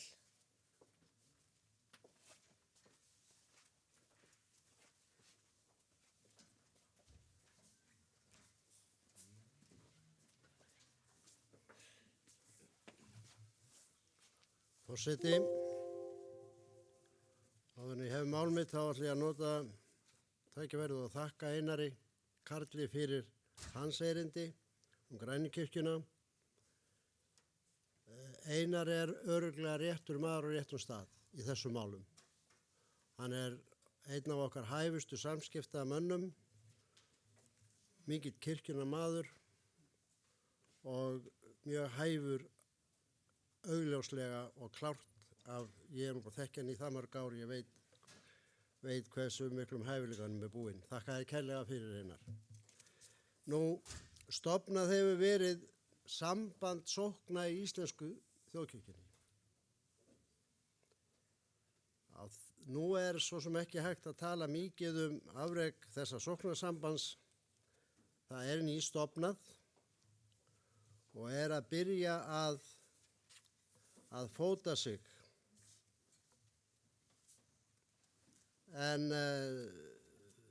tilgangur sambandsins er að standa vörð hagsmuni sókna í íslensku þjóðkirkjunni og markmið er að efla og styrkja sóknir þjóðkirkjunnar bæði fjárhagslega og félagslega og vera samnefnar og talsmaður sókna út af við eftir því sem við á. Nú, ég get í enga síður rakið aðeins fyrir ykkur hvernig þetta samband var til. Það var svo að ég kom hér að kirkjuþing árið 2010 sem aðalmaður. Hafði þá starfað langt skeið í kirkjunni, bæði á Akureyri, hér í Reykjavík, í sóknum eða safnaðarstarfi og svo lengst af í tiltölulega lítilli sókn út á landi, þar sem ég á heima. Og er það reyndar nýbúin að fá arftaka sem meðhjálpari, kirkjuvörður, kirkjugarðsvörður og útfararstjóri og ég veit ekki hvað og hvað. Og er fegin að við mér tók mjög hæfur maður. Þegar ég kem hér inn á kirkjuþingið, þá var ég eins og allir nýjir kirkjuþingsmenn tiltölulega blautur á bak við eyrun í málefnum yfirstjórnar kirkjunnar. Ég þekkti lítið til þó ég hefði verið búin að starfa mjög lengi, héraðsnefndum, var á leikmannastefnum ár eftir ár, vann í sóknarnefnd og vann í kirkjunni, en það var allt svolítið einangrað. Ég þekkti bara yfirstjórnun ekki, vissi ekki hvernig kirkjan fúnkeraði í raun, þó ég þekkti einstaka fólk persónulega, þá var það allt öðru vísi. Mér varð fljótlega ljóst að það var gjá á milli stofnunarinnar Þjóðkirkju Íslands annars vegar og safnaða sérstaklega út úr landsbyggðina hins vegar. Söfnuðirnir eru margir og þeir eru misjafnir og ég fór að hugsa þetta að mig minnir 2013 að það þyrfti einhvern veginn að efla þessa grasrót. Og ég varð líka var við það sem kirkjuþingsmaður þegar ég fór að hafa samband eftir kirkjuþingin. Ég hef haft það sem venju mína að eftir kirkjuþingin fá formenn sóknarnefnda á mínu svæði svona minnisblað frá mér. Ég hef alltaf haft samband við fólk og ekki bara á mínu svæði heldur bara víðar landið og nú þekki orðið nokkuð marga. Ég gerði mér hins vegar fljótlega grein fyrir því og með ábendingum góðra manna og kvenna að þetta gæti tekið sinn tíma því allt hefur nú sinn tíma eins og við þekkjum og það hefur reynsla mín kennt mér hér á þessu háa kirkjuþingi að sumir hlutir þurfa að venjast og fólk þarf að venjast tilhugsuninni og sætta sig við hana. Það var svo að ég árlega hvattur áfram af góðu fólki sendi bréf og pósta og skrifu bréf til sóknarnefndarformanna og hélt þessu máli alltaf vakandi.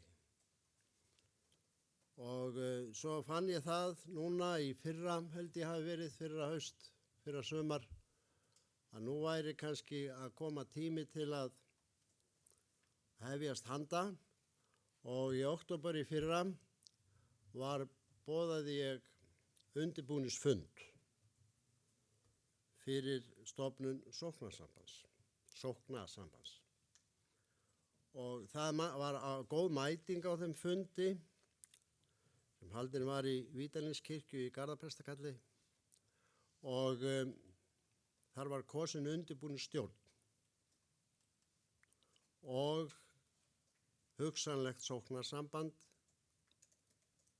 rætt fram og tilbaka. Og þar virtist mér vera mikil jákvæðni í fólkinu og það batt vonir við að þetta geti orðið til styrktar. Svo leið árið og við vitum hvað gerðist í samskiptum ríkis og kirkju. Samningurinn sem við erum nýbúin að samþykkja hér á kirkjuþingi, breytingarnar sem framundan eru og svo framvegis. Þannig að við mátum það svo að nú væri rétti tíminn og þá hefst það að ég fer að byrja á því að ná niður nýjustu heimilisföngum og e-mailum og allt það og samkvæmt mínu bókhaldi þá eru 264 sóknarnefndarformenn á Íslandi og þar af eru bara 8 sem ekki eru með e-mail. Þannig að þetta er mikil breyting frá því fyrir svona 5 árum bara. Mjög mikil breyting. Sem segir okkur það að það er ekki stór mál að hafa samband við ansi marga á einfaldan hátt. En þeir sem ekki voru með e-mail fengu bréf, kynningabréf. Og það var boðað til stofnfundar sem var 27. október síðastliðinn í Vídalínskirkju aftur, þar sem var tekið afskaplega vel á mót okkur og fengum þar góða aðstöðu.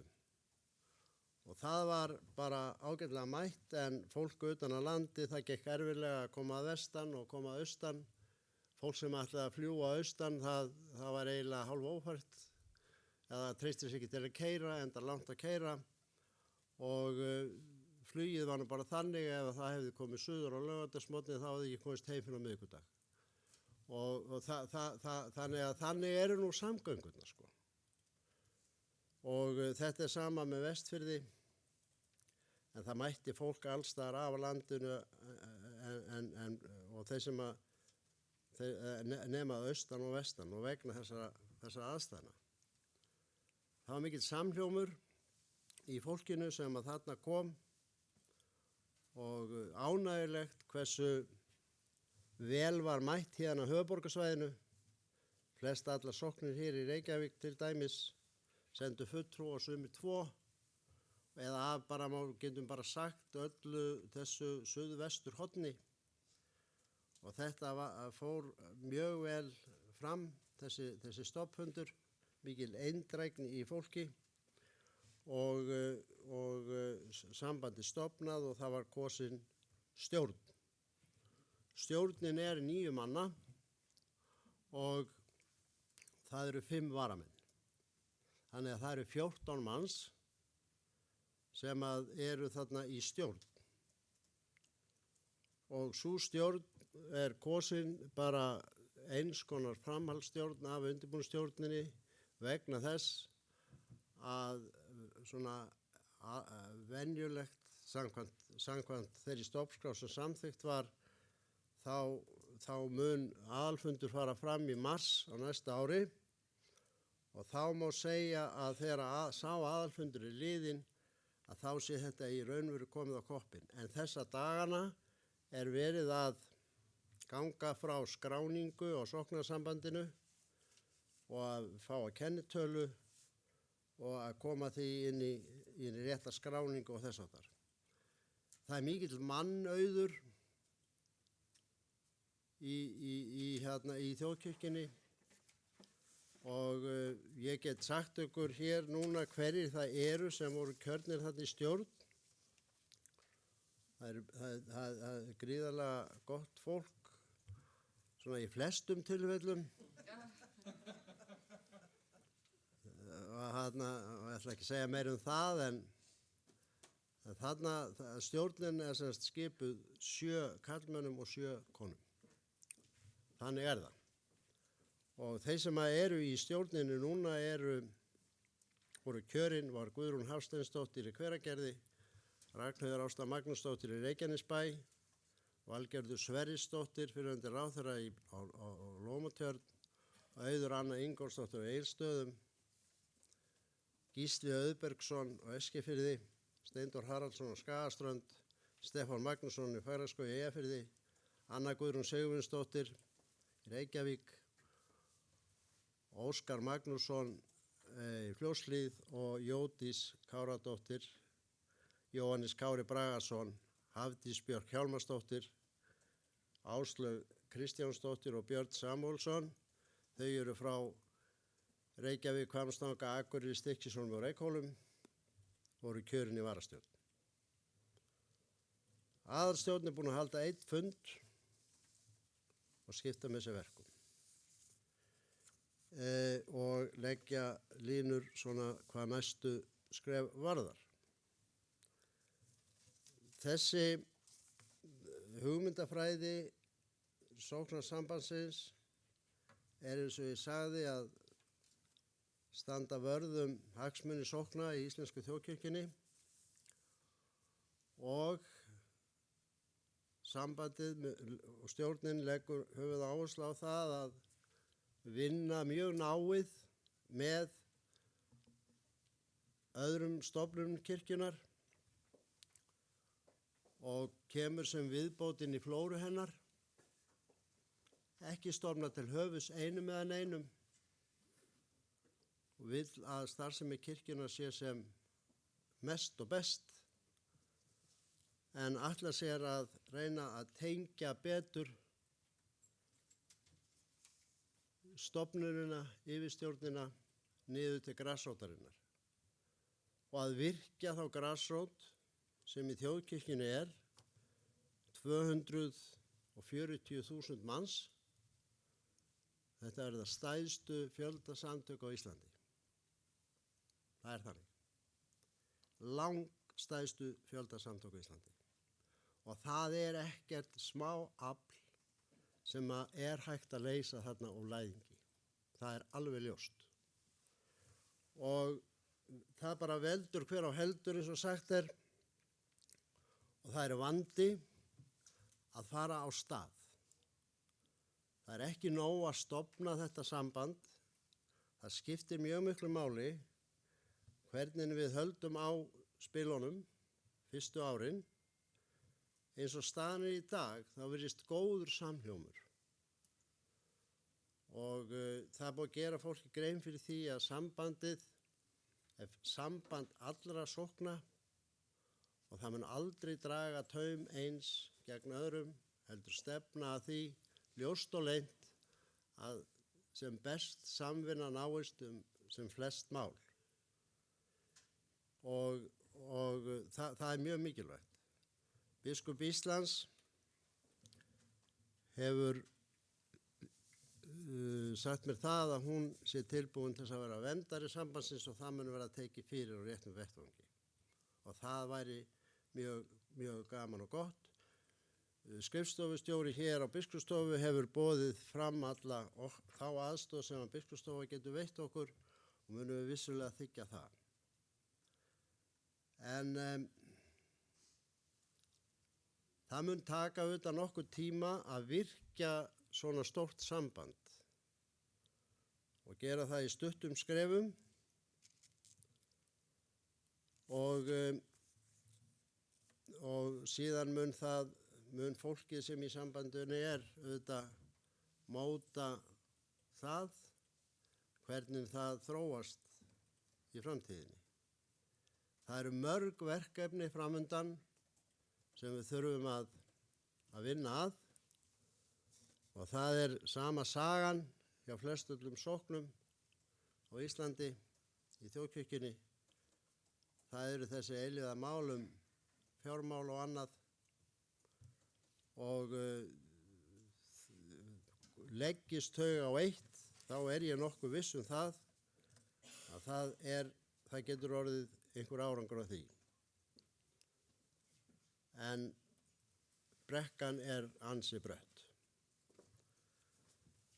Ég held að svona grasrótarsamtök getur verið farvegur fyrir ýmis góð mál niður til sóknana og talandi erindi sem hér var áðan, grænu kirkjuna, þá er það eitt af þeim málum sem að hægt er að koma á framfæri með auðveldum hætti og vinna að. Ég hef ekki svo mikið meira þetta að segja í raun.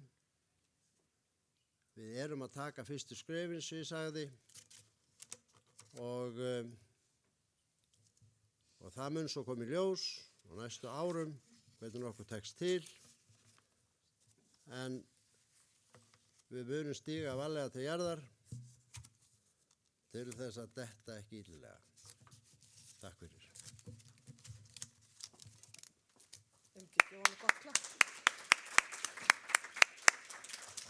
Kæra þakkir Steindór og ég óska ykkur til hamingju með nýstofnað samband sóknað. Orðið þið þá laust ef ykkur vil. Skúli Ólafsson, gjörðu svo vel. Tekur til máls.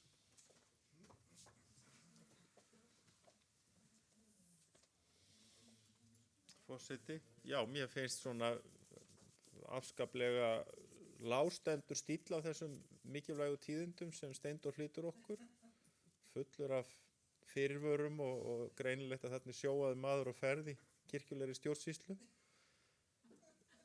Ég held þetta sé nú bara alveg risastór tíðindi og mér sýnast nú bara tækifærin hrannast upp þegar ég heyri þennan lestur. Það er auðvitað að verða þessi breyting, svona félagslega breyting á Íslandi þar sem að fólk vil verja sínum frítíma af mikilli kostgæfni. Hún auðvitað birtist í sóknum. Það er leitun að einstaklingum sem eru tilbúnir að standa í erfiðum fjárhagsmálum í sínum frítíma fyrir sína sókn, jafnvel þó þeim sé kært hana, hvað þá að standa í stappi tengslum við mannaráðningar og starfsmannahald.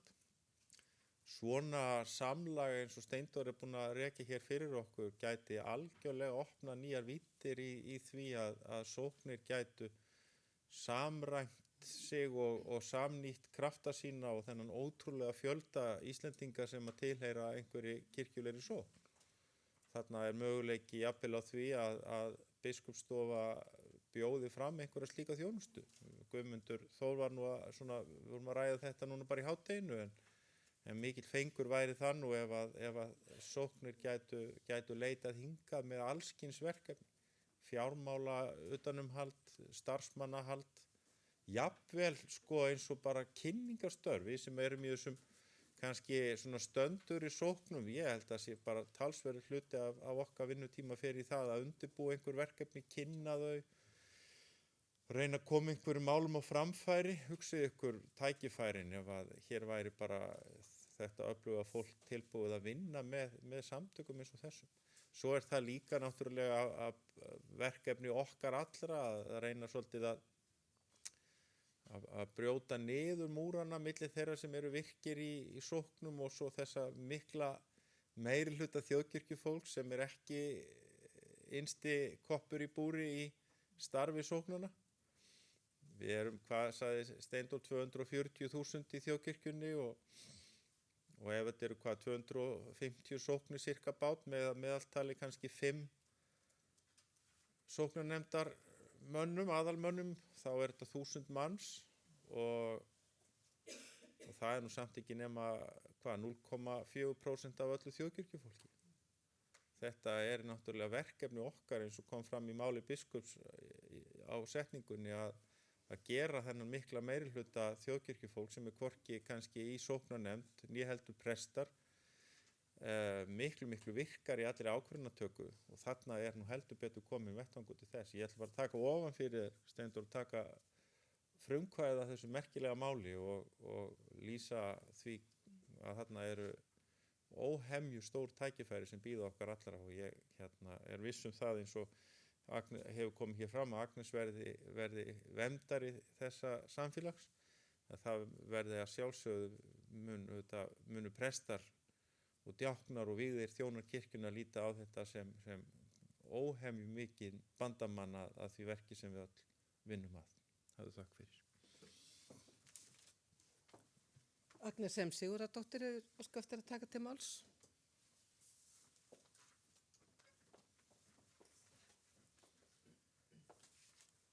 Forseti, ég vil bara þakka fyrir þessa góðu kynningu og óska ykkur til hamingju með að hafa náð þessum markmiði ykkar. Þetta er ekki lítið verkefni að koma þess á koppin og búið að taka svolítið tíma og í þessu sóknargjaldamáli öllu sem hefur verið allan minn tíma hér í rúm 7 ár, þá hefur mér sárlega finnst vanta einmitt talsmann sem var nú úrbætt hér á kirkjuþinginu þegar Einar Karl var fengið sem talsmaður og þá komst nú svolítið hreyfing á sóknargjaldamáli til dæmis, því það eru auðvitað mörg önnu mál sem sóknarnefndir eru að glíma við heldur en það. En það eru svo mörg mál sem eru málefni grasrótarinnar, sóknarnefndana og safnaðan í landinu sem að ég er fús og mitt fólk hér á Biskupsstofu til að styðja við og vinna með ykkur í því. En það er miklu sterkara ef að þið sem eru í grasrótinu komið fram og með málin. Af því að þetta er félagsskapurinn, söfnuðurinn en ekki stofnunin sem er að tala þá þessu máli. En mér langar til að spyrja, kannski hef ég ekki tekið eftir því bara áðan þegar þú varst að tala, kannski hefur það farið fram hjá mér. En verða sóknarnefndarnir sjálfkrafa meðlimir í sambandinu og þarf að borga fyrir þetta eða regi, hvernig er því hátta? Kannski hefur sagt að það farið fram hjá mér. Nei. Það var fleiri óska eftir að taka til máls. Ef svo er ekki þá gef ég framsögumanni orðið, Steindóri Runuberg Haraldsinni.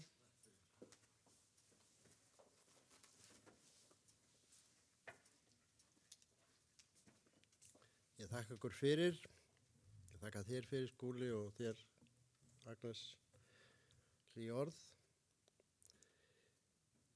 Ég, vika þessi Skúli sagði að það er svona lágstemt, sko. Ég er nú svo gamall sem á grunum og sjá, en ef ég færi nú svona 20-30 ára aftur í tíma þá er ekki víst að raða mín hafa orðið svona. En það er sama, þetta er, sko, við erum ekki konið lengra en það, að það er kannski ekki tilefni til þess að hafa stærri orð en þetta.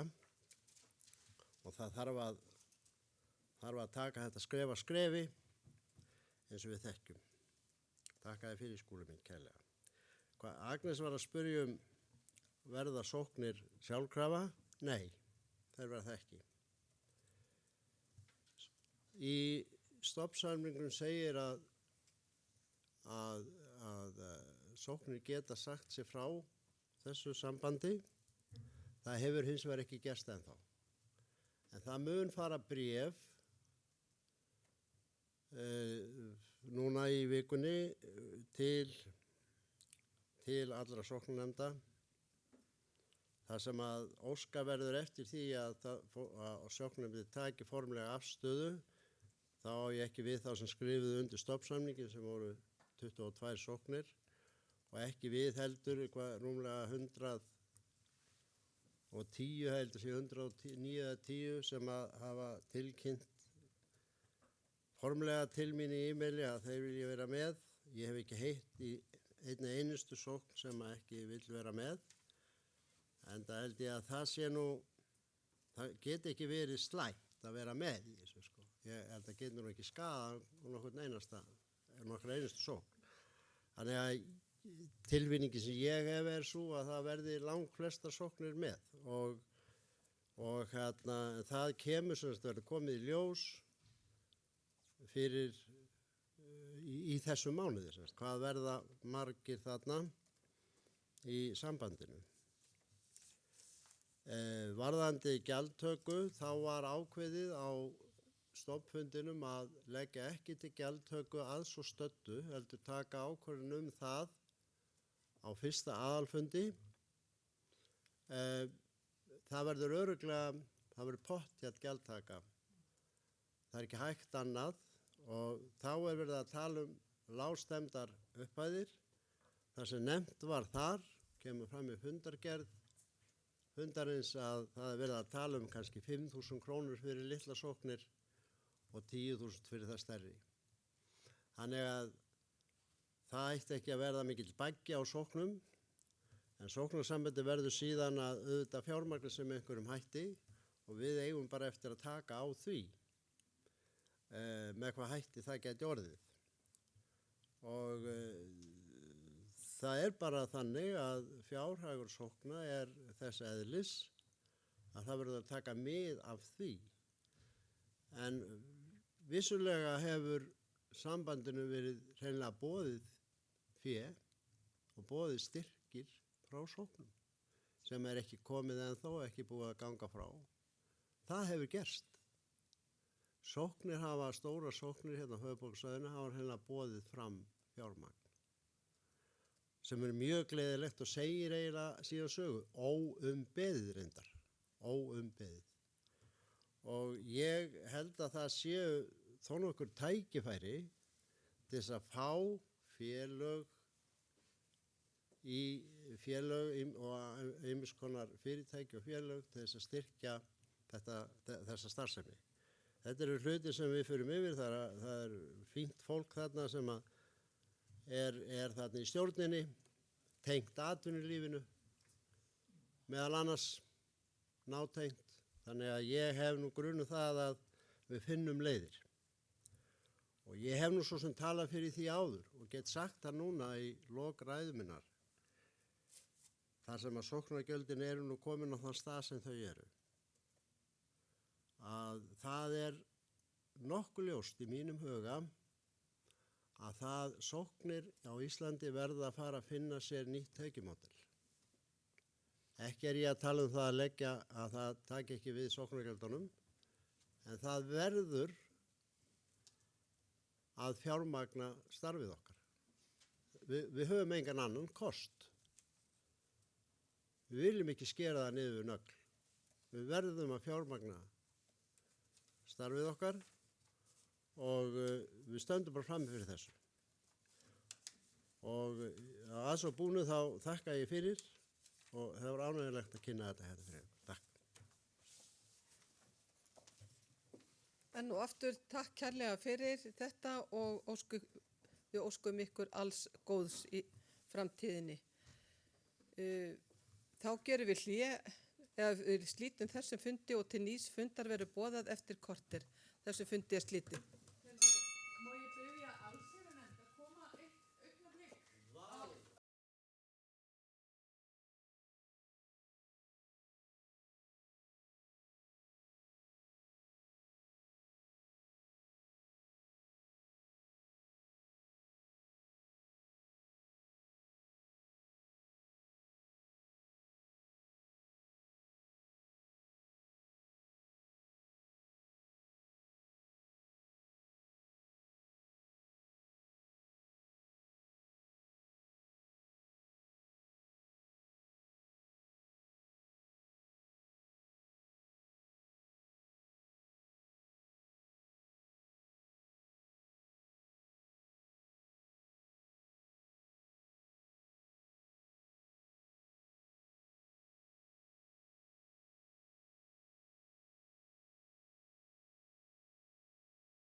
Takk.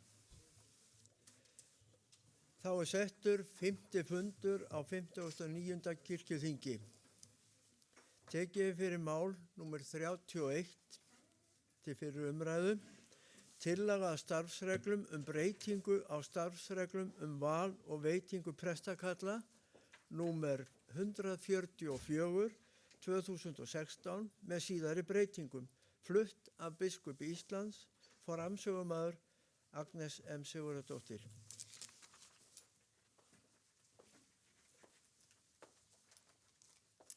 Forseti, þessi breytingartillaga fjallar um almennar kosningar sem verði gerðar rafrænar.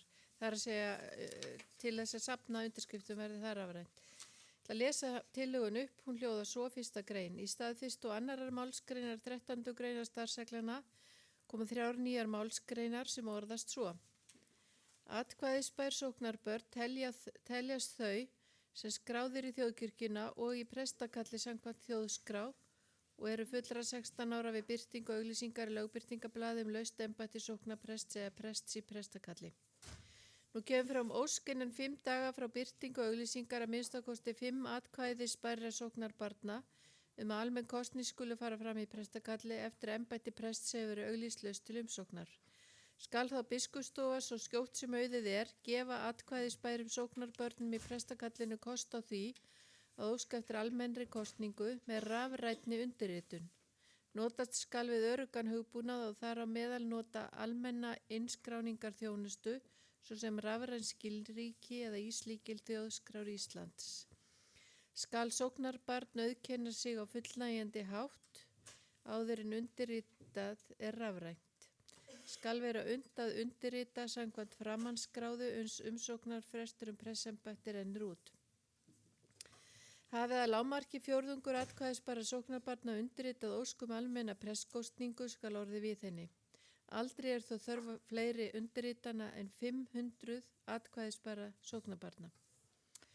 Og svo önnur greinin bara þessi hefðbundna starfsreglu þessar sem settar eru með heimild í 2. málsgrein 39. greinar samanber 59. grein laga stöðustjórn og starfshætti þjóðkirkjunnar nr. 78 frá 1997 með síðari breytingum öðlast gildi við birtingu.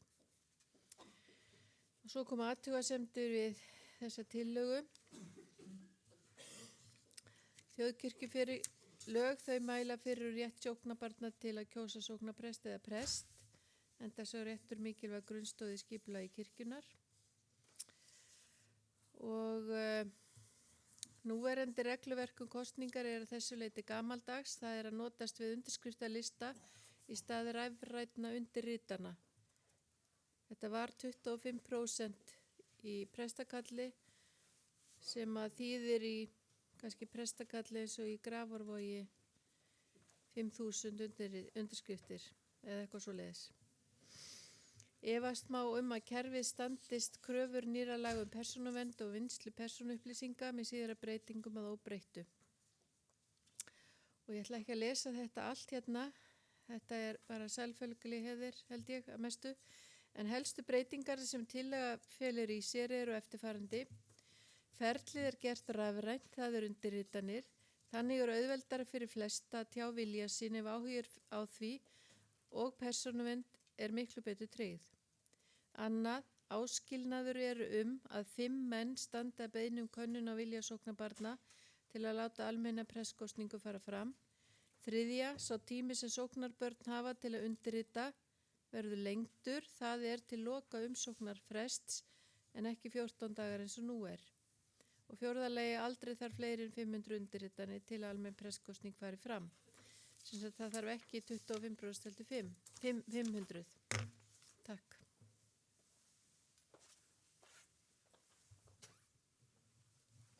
Það var orðið laust. Guðrún Karl Helgudóttir hefur hvað sér hljóð, gjör svo vel.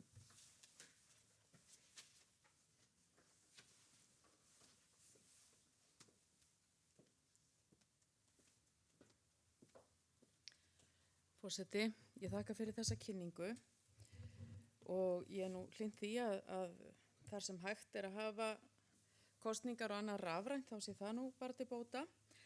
En ég get þó ekki annað en litið svo á að hér sé verið að liðka enn freka fyrir almennum prestkosningum og ég get ekki stutt það. Ég er sjálf á móti því að prestar séu kosnir almennum prestkosningum. Ég tel að vera úrelda leið til að velja prest, enda ættu það alltaf að vera hagsmuni sóknarinnar að valið sé bara eins faglegt og mögulegt eins og í öll önnur störf. Ég veit alveg að það ekki allir sammála mér hér og það allt í lagi. Já, ég tel bara þetta að gilda sömu reglur og önnur störf. Og sér í lagi nú þegar við förum inn í nýja tíma að við fylgjum nútímanum og eitthvað sem virkaði vel á tímum Lúthers þurfa ekki að vera lög árið 2019. Það finnst mér bara pínu, mér finnst það, fyrir mér það ekki gild rök að eitthvað hafi verið við hæfi þegar á miðöldum.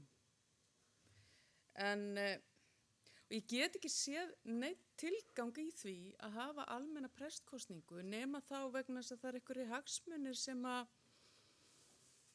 það sé allir vilja eina manneskjan sem allir þekki fái starfið á meðan þau vita ekkert hverju sækja aðrir og það getur vel verið að það sé í það minnsta jafnhæf manneskja sem einnig mun sækja eða það sé einhver frænka eða frændi eða eitthvað svoleiðis og það náttúrulega bara ekki, það náttúrulega gengur ekkert upp. Svoleiðis veljum við ekkert í störf. Og nú ég kannski að byrja mikla umræðu, sjálfsagt. En ég vil þó bara gera það sama og með hitt málið varðar val og veitingu að beina því til löggjafarnefndar að þetta verði tekið eins og annað inn í heildarendurskoðun á val og veitingu prestsembætta. Og það annað sem líka þegar prestar eru kosnir almennri prestkosningu, þá þarf ekkert að fara eftir neinum jafnréttislögum. Og það bara ekki anda þess sem við erum búin að vera að ræða hér og samþykja á þessu þingi. Þannig að ég held að við bara að halda okkur í nútímanum.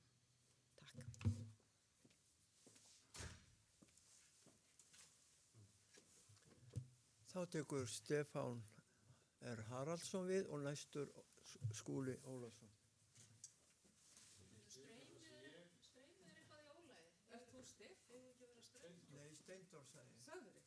Það sagði hann. Það sjálfkrafa af þegar við erum að ræða val og veitingu.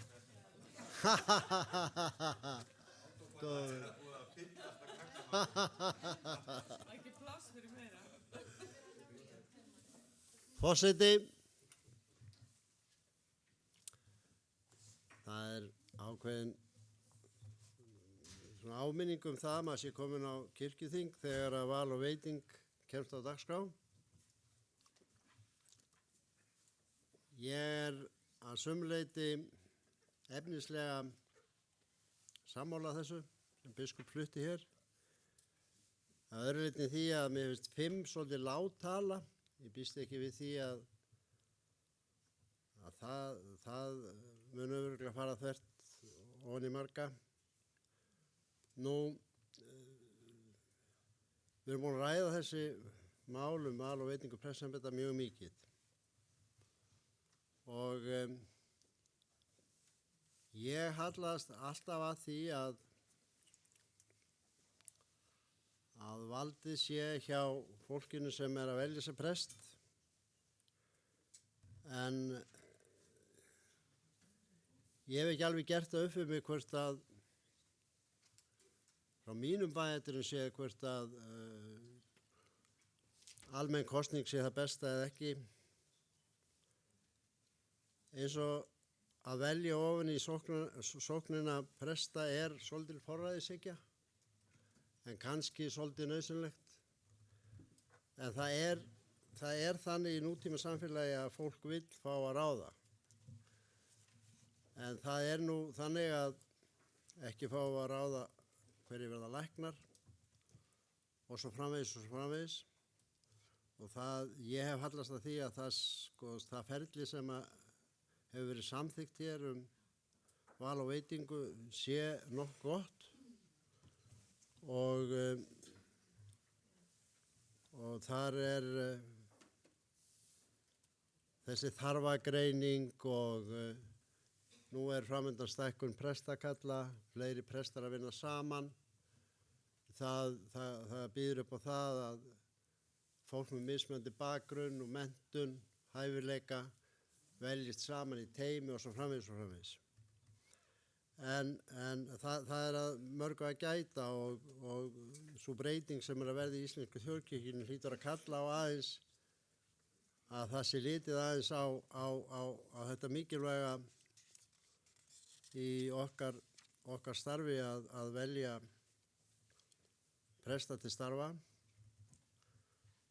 En mér finnst þetta svona heldur lág tala. Ég held að tími rafrænna kosninga sé kominn. Við eigum að mínu viti að fara að komast meira þangað. Og eins og ég sagði áðan að þá kom það mér á óvart að aðeins 8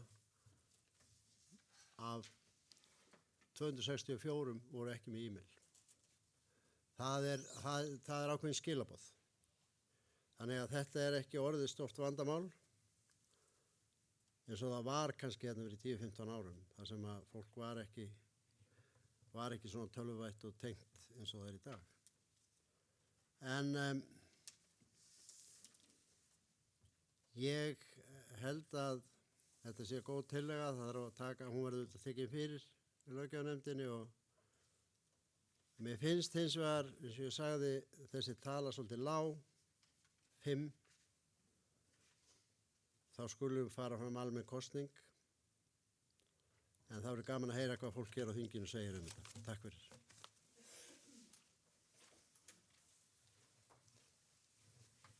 Þá tekur til máls Skúli Ólafsson.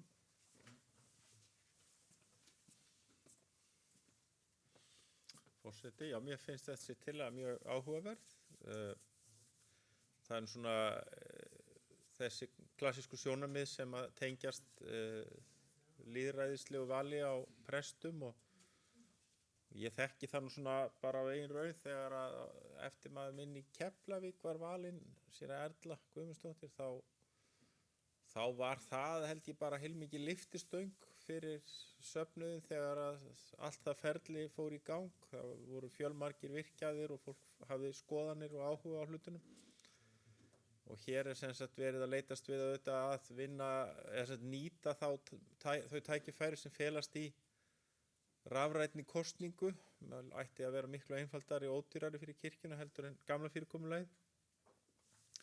Þar sem sem sagt, þetta ferli fyrir í ganga, það þá 5 sem að óska eftir því að kannaður verði möguleikin og viljin á því að almenn kosning verði og svo þurfi 4 atkvæðisbærra sem að fái það. En þá kemur náttúrulega þetta sjónarmið sem hefur oft borið á góma í tengslum við val og presti að þetta orðið óskaplega tímafrekt og flókið og þarna bætist ein tíma sían inn í þetta eða öllu heldur tíma aukin við þetta, þessi möguleiki og þurfum við að fara að kanna þessi mál og síðan að fara að stað með almennar kosningar. En þannig að þetta nú svona svolítið áhugavert og kannski svolítið áhugavert líka bara að velta fyrir sér hvaða þarfir það eru sem við erum að reyna að mæta með þessu. Hvaða leyti bætir þetta þjónustu okkar umfram það sem hefur verið. Þá frumkvæði kirkjunar að kalla eftir þessum undirskriftum í staðinn fyrir að einhverju einstaklingar séu að því. Það kann að vera áhugavert að velta því fyrir sér. En ég svona hlakka bara til að ræða þetta í löggjafarnefndinni og heyra sjónarmið annarra hér á þinginu þessa tillögu. Hún minnst og kosti áhugaverð og líka áhugavert að vita hvort hún eigi sér einhverja hliðstæður meðan nágranna kirkna okkar. Ég saknaði þess svolítið í umræðu, þessari sístæðu umræðu val og veitingu á prestsembættum, hvaða leið við erum að fara með hliðsjón af systurkirkjum okkar. hvort að þetta sé í raunverulega einhver stefna sem að sé hjá öðrum lúterskum þjóðkirkjum í kringum okkur að fara þessa leið, eða erum við að fjarlægast þær kannski enn frekar með svona hugmyndum eins og þessu.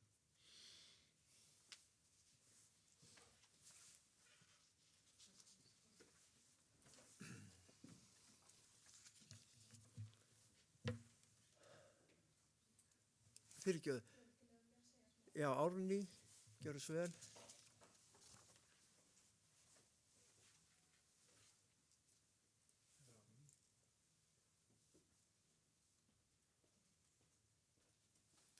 Forseti. Það er nú eiginlega bara því að tala um að fá meiri umræðu, að þá finnst mér einhvern veginn svona sem leikmanni og hef ekki svo sem staðið í miklum svona presskostningamálum, hvorki minni sókn neins þar annars þar að fólk er búið að fara í 6 ár í nám og það fer fyrir, það er nefnd sem sér, kirkjuleg nefnd sem sér að ákvarða þá hvort fólki sé hæft í vinnuna. Og þá finnst mér einhvern veginn svo skrítið að þurfa að kjósa líka. Mér finnst það skrítið vegna þess að við gerum ráð fyrir því að allir prestar sem sækja séu með allt sem til þarf til að sinna þessu starfi. Og mér er svona kosning kannski bjóða pínlítið upp á að eitthvað sóknarfólk myndi þá vilja það heldur með einhverjum og getur kannski farið að beita sér til þess og mér finnst kannski líka að það sé ekki eins auðvelt að gæta jafnræðis eða jafnréttis þegar það er farin að vera kosning.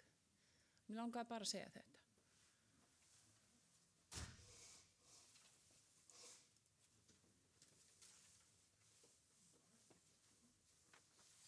Fleiri hafa ekki ósku eftir að taka til máls. Vill framsögumaður?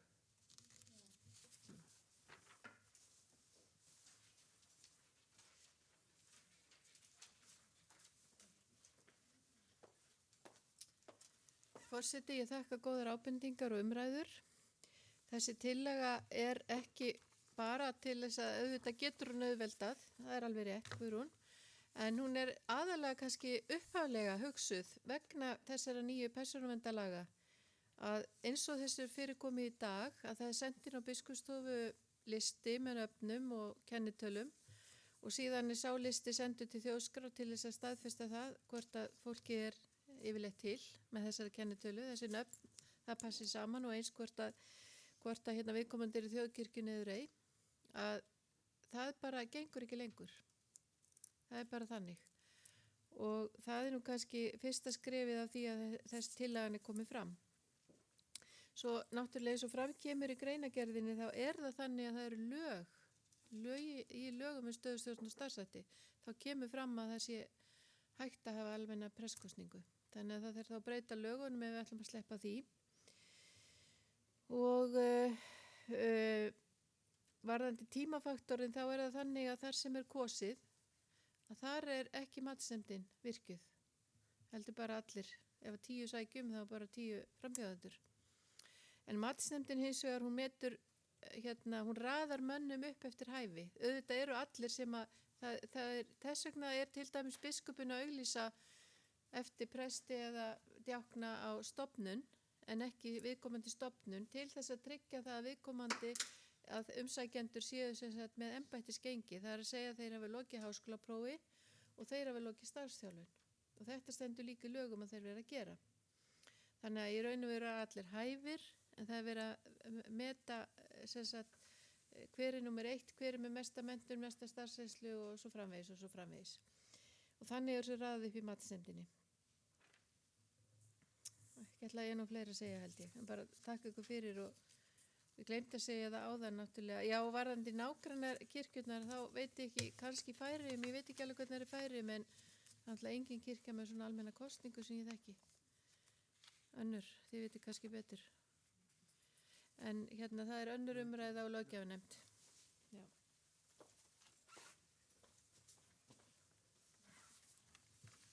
Þá er lagt til að máli fari í nefnd og svo til síðar umræðu. Já, síðar umræðu. þá þarf ekki að kjósa nefnd, en við sjálfkrafa í nefnd. Svo að það fari í löggjafarnefnd, það er hvortvekja samþykkt, takk fyrir. Þá er komið að 32. máli, tillaga starfsreglum breyting á starfsreglum prestsetur og aðrar fasteignir kirkjunnar, númer 950 frá 2009 með síðari breytingum, flutt af Örnu Grétarsdóttur og Axel Árnason Njarðvík. Framsögumaður Anna Grétarsdóttir.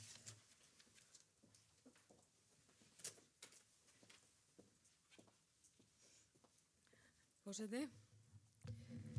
Já, ég flyt hérna tillögu að starfsreglum breytingu á starfsreglum pressetur og aðrar fasteignir kirkjunnar nr. 950 frá 2009 með síðari breytingum. Á eftir fyrstu málsgrein 23. greina starfsregluna kemur ný málsgrein sem orðist svo: tekjum sem renna til kirkjumálasjóðs af jörðum sem pressetur standa á skulu að 1/10 hluta renna til þeirra sókna sem pressetursjörðin tilheyrir, eða heyrir til, já. Frá þessum tekjum dregst frá sú þóknun sem presti skal greitt samkvæmt fyrstu málsgrein. Og önnur grein starfsreglu þessar sem settar eru með heimild í 59. grein laga stöðu og stjórn og starfshætti þjóðkirkjunnar nr. 78 frá 1997 með síðari breytingum öðlast gildi við birtingu. Svo les ég athugasemdirnar. Á síðustu árum hefur kirkjumálasjóður og biskupsembættið breytt hlunnindatekjum presta sitja pressetursjarðir í þá veru að taka hlunnindin undan pressetrunum og greiða þau inn í miðlægan sjóð. Kirkjumálasjóð sem nú þegar er til en verður öllum líkindum horfin eftir áramót, eða ekkert öllum líkindum verður það. Þetta er fyrirkomulag sem færir kirkjuna til nútímans, enda þurfa prestar ekki lengur að reiða sig á tekur jarðanna til framfærslu. Hlunnindin verða eftir sem áður til í sveitunum og þykir með þessari tillögu sanngirnisgætt varða skiptingu hlunninda að sóknarnefndir fái lítinn skerf af þeim tekjum sem verða til í þeirra heimabyggð. Er að ræða litla sóknir sem hafa ekki mikið fé til að halda kirkjum við og sinna kristnihaldi. Ekki er í þessari tillögu sett skilyrði fyrir notkun fjármunna, en vel mætti hugsa sér að þeir færu til hvers konar kærleiksþjónustu í prestakallinu, til viðhalds kirkju eða kirkjum, eða annarri stoðþjónustu boðunar sóknarnefndir meta í hvert sinn sem aðkallandi. Við úthlutanir annarra styrkja á vegum jöfnunarsjóðs sókna, kristnisjóðs og kirkjumálasjóðs, núverandi, gert ráð fyrir að tekið verið til þessara sértekna til að gæta jafnræðis með þeim sóknum sem ekki hafa möguleika á sértekjum í gegnum hlunnindi jarða kirkjunar. Sóknanda fólk hefur kallað eftir þessum nokkrum stöðum, því má segja að við Axel flytjum hér leikmannamál og þykir það réttlætismál að heimabyggð fá að njóta þeirra gæða jarðirnar gefa af sér. Þessu hefur verið líkt við kvóta sem tekin úr byggðalaginu og fluttu til þéttbýlisins eða höfuðborgarinnar. Gera má ráð fyrir að þeim sóknum fjölgi sem falla munu undir þetta ákvæði eftir því sem prestembættum fækkar þar sem hlunnindi renna beint til prestana samkvæmt halsbrefi. Og svo kemur þessi listi yfir hlunnindi sem undaskilin eru prestembættum frá 1. október 2019 og það Hófi Vopnafirði, það Stafholt, Reynivellir, Mosfell og Syðra Laugaland í Eyjafirði og Heitalir. Ég ætla að taka það fram hérna að það ekki fólkið úr Reynivallasókn sem að báða okkur að fara á stað heldur á öðrum stað á landinu. En samanlegu kostnaður kirkjumálasjóðs vegna greiðslu 10% hlunninda til sókna yrði á bilinu 2-3 milljónir á ári miðað við hlunnindatekjur ársins 2019. Já, réttlætismál finnst mér og ég ætla aðeins að hnykkja á einu að á meðan að hlunnindin verða til í heimabyggð að þá getur að verði hagsmunir fyrir kirkjuna að halda þessum hlunnindum í góðu verðmæti og í góðu ásigkomulagi, þannig að það skili kirkjunni meiri tekjum að það komi fleiri að því að gæta hagsmuna kirkjunar. Að sóknarnefnda fólkið gæti þess að þessi hlunnindi kirkjunar rýrni ekki. Takk. Já, og ég ætla að vísa þessu máli til annar umræðu og ég man ekki inn í hvað nefnd. Fjárhagsnefnd, það var rétt. Takk. Takk.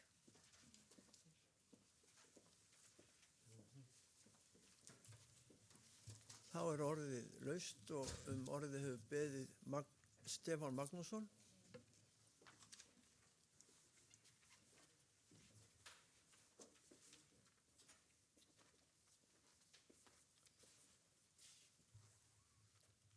Forseti, ég þakka hann Örnu fyrir að flytja leikmannamál. Aðeins smá ábending eða vangavöldur.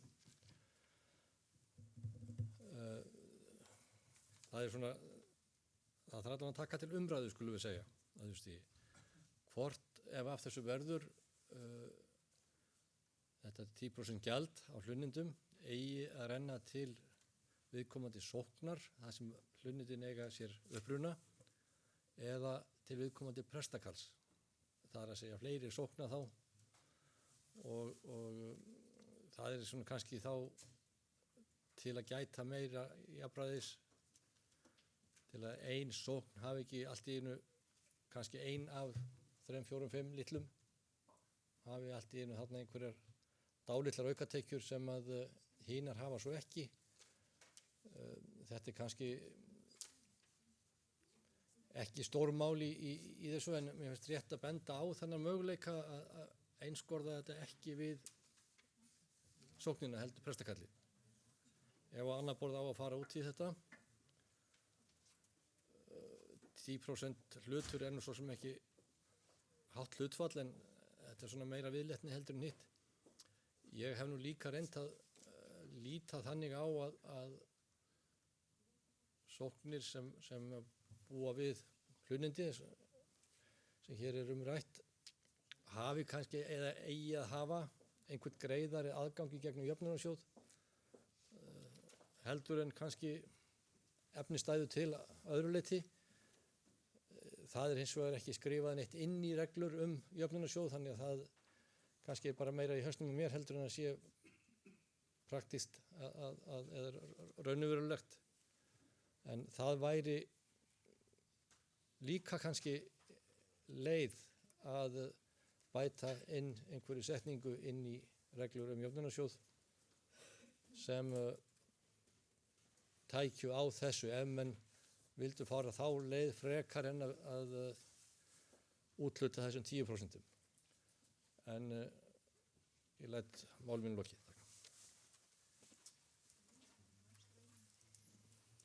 Þá hefur Steindór Haraldsson beðið orðið og eftir honum Axel Árnason, Njarðvík.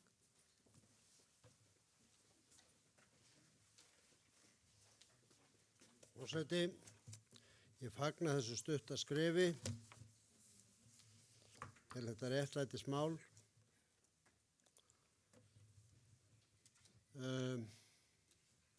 Mér finnst þetta þessi tala reyndar nokkuð lág, 1/10, og hefði talið það betra að hann væri 1/50 og tek svolítið undir það sem Stefán var að segja, að það skoðist svolítið hvort þetta fer í prestakallið eða í sóknina. Það gæti verið svo og er hugmyndin til fjárhagsnefndar að 50% af þessari upphæð, ef hún verður hækkuð upp í 1/5, að hún fari að 50% af því sem eftir verður heima verður farið þá til sóknarinn og hinn 50% til prestakallsins alls. En prestakallin hann yfir austan og til dæmis og víðar landið í framtíðinni verða nú kannski svolítið stór. En við erum að tala og kannski margar sóknir í þeim prestakallum. En við erum að tala að skilja þessi hlunnindi eftir að hluta til heima í héraði. Og mjór er mikil svísir. Ég tel að þetta sé gott mál að þessu leitinu til og mun styðja það. En hefði vilja að sjá þessa tölu fara upp í 1/5 og skoða þetta með skiptingu þess sem eftir verður. Takk fyrir. Þá er það Axel Árnason og næstur á eftir honum er Gísli Gunnarsson.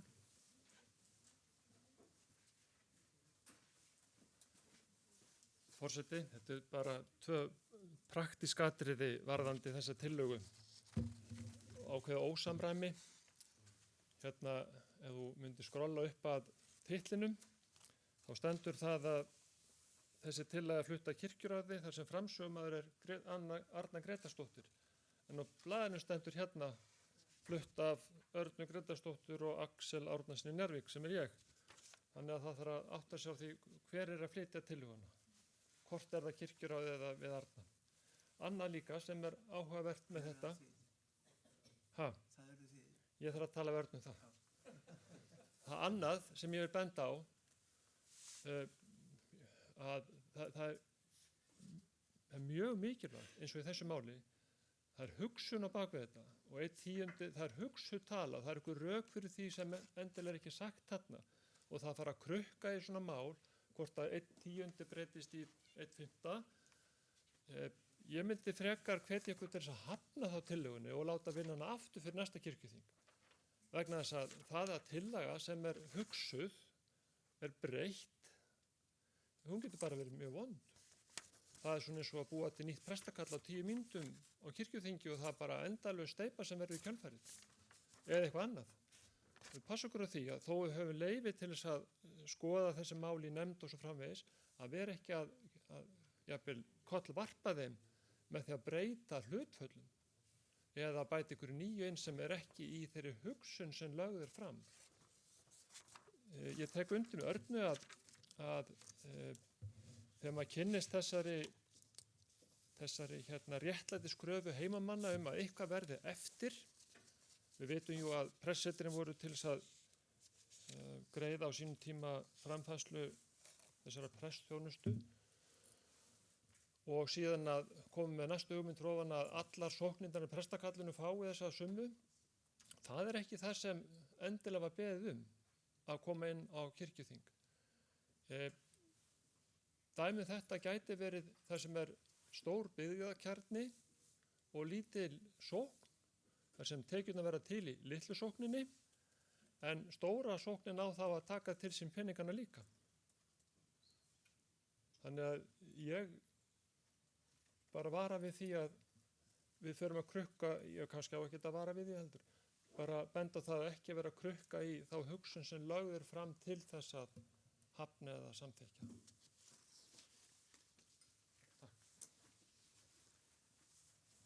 Þá er komið með Gísla Gunnarsinni og síðan Stefáni Magnúsinni öðru sinni og Steindóri öðru sinni. Já, forseti. Axel segir að það sé hugsun á baku þessa tillögu og ég fagna því nú að svo sé. Það er eins og þetta sé eina tillagan hér sem hefur hugsun á bakvið. En það var oft hér áður fyrir á kirkjuþingum að vara við því að rugla ekki saman regimentum. Og ég held að hér sé verið að rugla saman regimentum. Og enn er hægt að þvæla eða deila skal maður nú frekar segja, hlunnindin. Þetta mál hefur oft verið rætt á kirkjuþingi, að taka hlunnindin af pressetrónum. Og ég minni á að hlunnindin voru náttúrulega fyrst og fremst hugsuð til þess að viðhalda stöðunum. En í greinagerðinni sem mér finnst nú dálítið furðuleg með þessu, kemur fram að þetta sé framfærsla prestana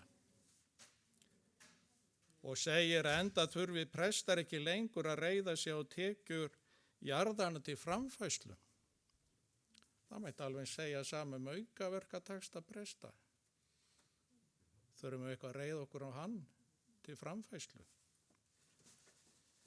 Nú það er talað það að skilja eftir 1/10 hluta hlunnindana eftir og það þykir réttlætismál. ef það væri eitthvað réttlætismál, þá var þetta náttúrulega allt skilið eftir og notað í heimabyggð, þar sem þetta verður til. Ég ætla ekki að fara að reikna út einhverja 1/10, 1/5 eða hvað. Mér finnst ekki rétt að blanda saman því þar sem prestur situr og ber ábyrgð og jörð og síðan á sóknarnefndina komað líka til þess að tryggja það að hún fái nú ákveðin hluta hlunnindana. Og Arnar sagði að það væri gott að það kæmi fleira því að gæta þessara hlunnind og skipta sér að þeim. Það er nefnilega alls ekki gott. Alls ekki. Þetta getur skapað ákveðna spennu. Þetta getur sett prestinn sem er með jörðin á leigu og borgar nú þegar háa leigu þó að sumir vilja hækka hann enn meira. Þetta getur sett hann prest í ákveðin vandræði og það getur skapast ákveðin spenna í þessu sambandi. Nú það er verið að tala um að frá sér dregin sem sagt svo þóknun sem presturinn fær, það er hluti af þessu flækjustígi líka, á þá presturinn að það sem hann tekur er það þá minnkar þá það sem kemur til sóknarinnar, já það gerir það, en ég átta mig ekki alveg á því hvort það sé tekið af þessum 1/10 eða öllum hlutanum. Þannig að mér finnst margt bara frekar slæmt í þessari tillögu. Og ég held að það sé alls ekki gott að fara að auka á það að sóknarnefndir fari að hafa einhverja umsjá með jörðunum eða hlunnindum af jörðunum. Það gerir sá sem er með jörðin og leigu, það er ábúandi, það er presturinn og fyrir það fær hann ákveðna þóknun líka. Svo er annað sem mér finnst mjög undarlegt í greinagerðinni að fái nú þessar sóknir, þessar tekjur, þá á að draga það frá í einhverjum öðrum sjóði. Sem sagt, ef þetta rennur inn í, ef tekið úr kirkjumálasjóði, þessi 1/10, þá á að hegna sókninni í jöfnunarsjóði. Þetta stangast þarna hvað á annað og gengur bara ekkit upp. Eftir að hlunnindin voru tekin af umsjá pressins, þá bara eiga þau að renna til kirkjunar, í kirkjumálasjóðin. Ekki að vera að láta einhverja fleiri aðila vera að vasast í þessu. Ég held að það sé alveg arfaslemt.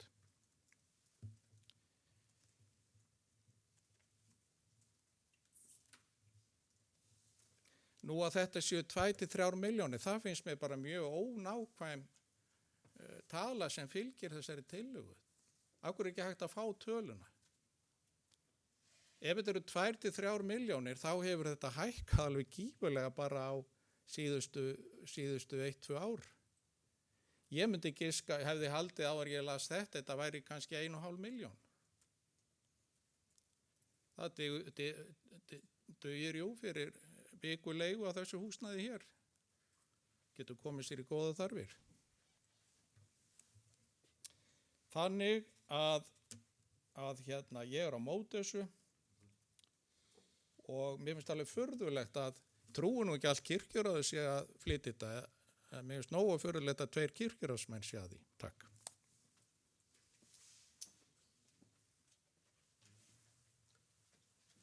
Þá talar Stefán Magnússon öðru sinni og síðan Steindór.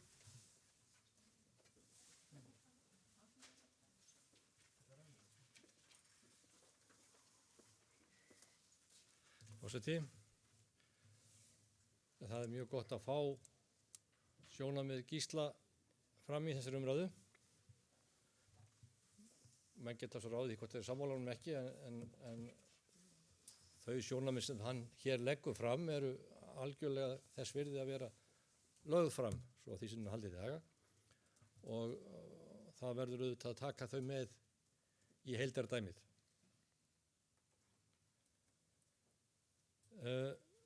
Það er, Axel, dálítið skrítið ef ekki má koma fram með breytingartillögu á kirkjuþingi. Þá erum hlutirnir orðnir eitthvað skrítnir. og gengur náttúrulega ekki upp sko. Þó að mann komið sér saman að leggja fram einhverja tillögu þá hlýtur að vera sjálfsagt og eðlilegt að henni verði breytt ef til þess er einhver vilji inn á þinginu. Hvort hún verði betri eða verri og eftir, það er svo annar mál. Það er nefnilega þannig að það sem við samþykjum hér kirkjuþingi, það þarf ekki endilega að vera eitthvað voðalega gáfulegt sko. Það getur meiri sem verið alveg gjörsamlega arfa vitlaust og eru nokkuð dæmi það. En það gerir bara nákvæmlega ekkert til vegna þess að ákvörðunin tekin á réttum vettvangi á réttum aðilum. Og við sitjum það bara í skömminni ef við gerum einhverja vitleysu. Og bara allt í lagi með það sko. Það er hins vegar verra ef að teknar eru vitlausar ákvarðanir af þeim sem ekki bera neina ábyrgð. Það er ekki góður hlutur. Einn punktur í þessu líka, það er allavega að minni hálfu nokkur vilji til frekari sameiningar sókna. Það er eins og sagt á nútímanum, þá er ég sérfræðingur í því. En það kann að koma babb í bátinn ef segjum ein sókn af einhverjum, 4, 5, 6 í prestakalli, hefur allt í einu dálítið meira tekjur heldur en hinar og eftir x tíma komið með svolítið sjóð, þá vill sú sókn náttúrulega ekkert endilega saminast hinum sem ekki eiga neina aura sko. Þannig að hvatinn til sameiningar kannski eykst nú ekkert við þetta, en ég ætla ekki að halda því fram að þetta sé neitt úrslitaatriði í þeim efnum, en þetta er samt sjónarmið sem má leggja fram í þessu umræðu.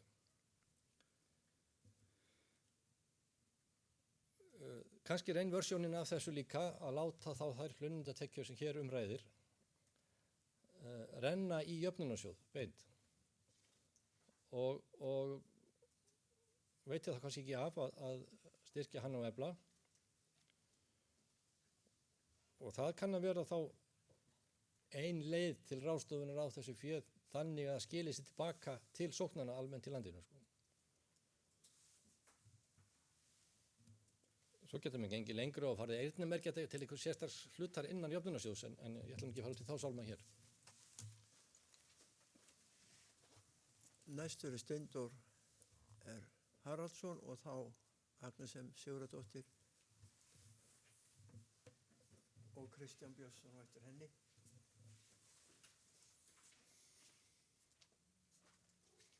Forseti, í raun sagði Stefán það sem að ég var nú búinn að skrifa hérna niður, ég ætlum aðeins að undirstrika það samt, að það alltaf hefur engan tilgang að vera að leggja eitthvað fram til umræðu hérna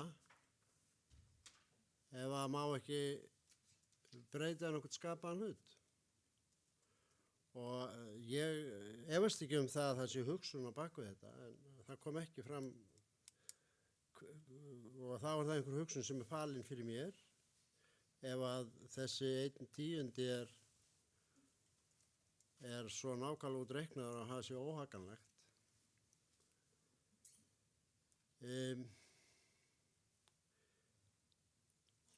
Mér finnst þetta, eins og ég sagði á hann, gott skref að skilja eftir fjármuni heima í héraði, og sú stefna hefur nú verið mótuð hérna á kirkjuþinginu undanfarin ár að hlunnindi verði hægt og sígandi bara hreinlega tekin af, hvort sem að það er réttlátt eða ranglátt. Ég er ekki að leggja dóm á það. Er það að vísa í orð Gísla hér áðan sem að fullan rétt á sér, og hann vék að þessu svokallum aukaverkum prestar hafa. Við getum haft skoðun á því fram og tilbaka hvort að ég leggja þau af eða ekki, en það er ekki til umræðu hér, en samt skylt mál að hluta til. En ég get alls ekki fallist á það að það sé ekki að ræða það með hvernig þessi hlunnindi skiptast ef þau eiga að skiptast á annað borð. Ég get ekki séð það að það skipti, ég bara kem ekki auga á rökin fyrir því, önnur en þau, að það kemur þá minna inn í kirkjumálasjóð, eðlilega, hvort þessi tala 2-3 milljónir rétt eða raung af ekki hugmyndum, ég hef ekkert fyrir mér í því, og hún lítur bara, það lítur að vera hugsun á bak við hana, ég trúi ekki öðru, fyrst það er hugsun á bak við tillögunni almennt, en ég sem sagt hveti þess að þetta mál verði skoðað frá öllum hliðum og mér finnst samt gott að það kom fram. Takk fyrir. Þá er næst Agnes Sigurðardóttir og Kristján Björnsson og eftir henni. Forseti, hvort sem þessi tillaga er flutt að kirkjuráði eða 2 kirkjuráðsmönnum, að þá er nú þannig að maður getur, alveg eins og maður getur lesið eitthvað út úr tölum, maður getur lesið út úr text að tillagan fjallar að tekjurnar rennur til kirkjumálasjóðs af jörðum sem pressetur standa á. Það stendur ekki til þessari tillögu að sóknum sé hengt fyrir þetta, stendur hins vegar athugasemdunum, en ekki tillögunni sjálfri. Og svo má kannski segja að það ætti ekki að vera að taka fram svona sjóði vegna þess að þeir verða ekki til núna eftir einhverja vikur kannski. Þeir búið að leggja niður lögin kirkjumálasjóð, jöfnunarsjóð, kristnisjóð og allt þetta sem fyrir liggur. Og þá verða þessi sjóði náttúrulega ekki til. Og tillagan er komin fram vegna þess að þetta er ekki bara búið til í 101 eða 105 Reykjavík. Þetta er vegna þess að það eru endalaust verið að spyrja það endalaust. Nú er ég að ýkja, það er ekki endalaust, heldur höfum fengið nokkra fyrirspurnir þetta frá sóknulandsins. Það hvort að sóknirna geti ekki fengið að nýta þessar tekjur á einhverju leyti sem að verða til í heimahéraði. Og pressetur sem eru undanskilin hlunnindum eru tekin fram þarna listanum. Og undanfarið hafa pressetur í sveit ekki verið auglýst þannig að jarðirnar fylgi með, þannig og kirkjuþing hefur líka samþykkt breytta skipan mála fyrir löngu síðan varðandi hlunnindin. Svo ég held að smám saman erum við að fara inn í nýjum tíma, bæði með niðurlagningu sjóðana og með því að prestar verða ekki bændur eins og verið hefur. Það er bara, sýnist mér að við sem stefni í það. Til máls tekur Kristján Björnsson.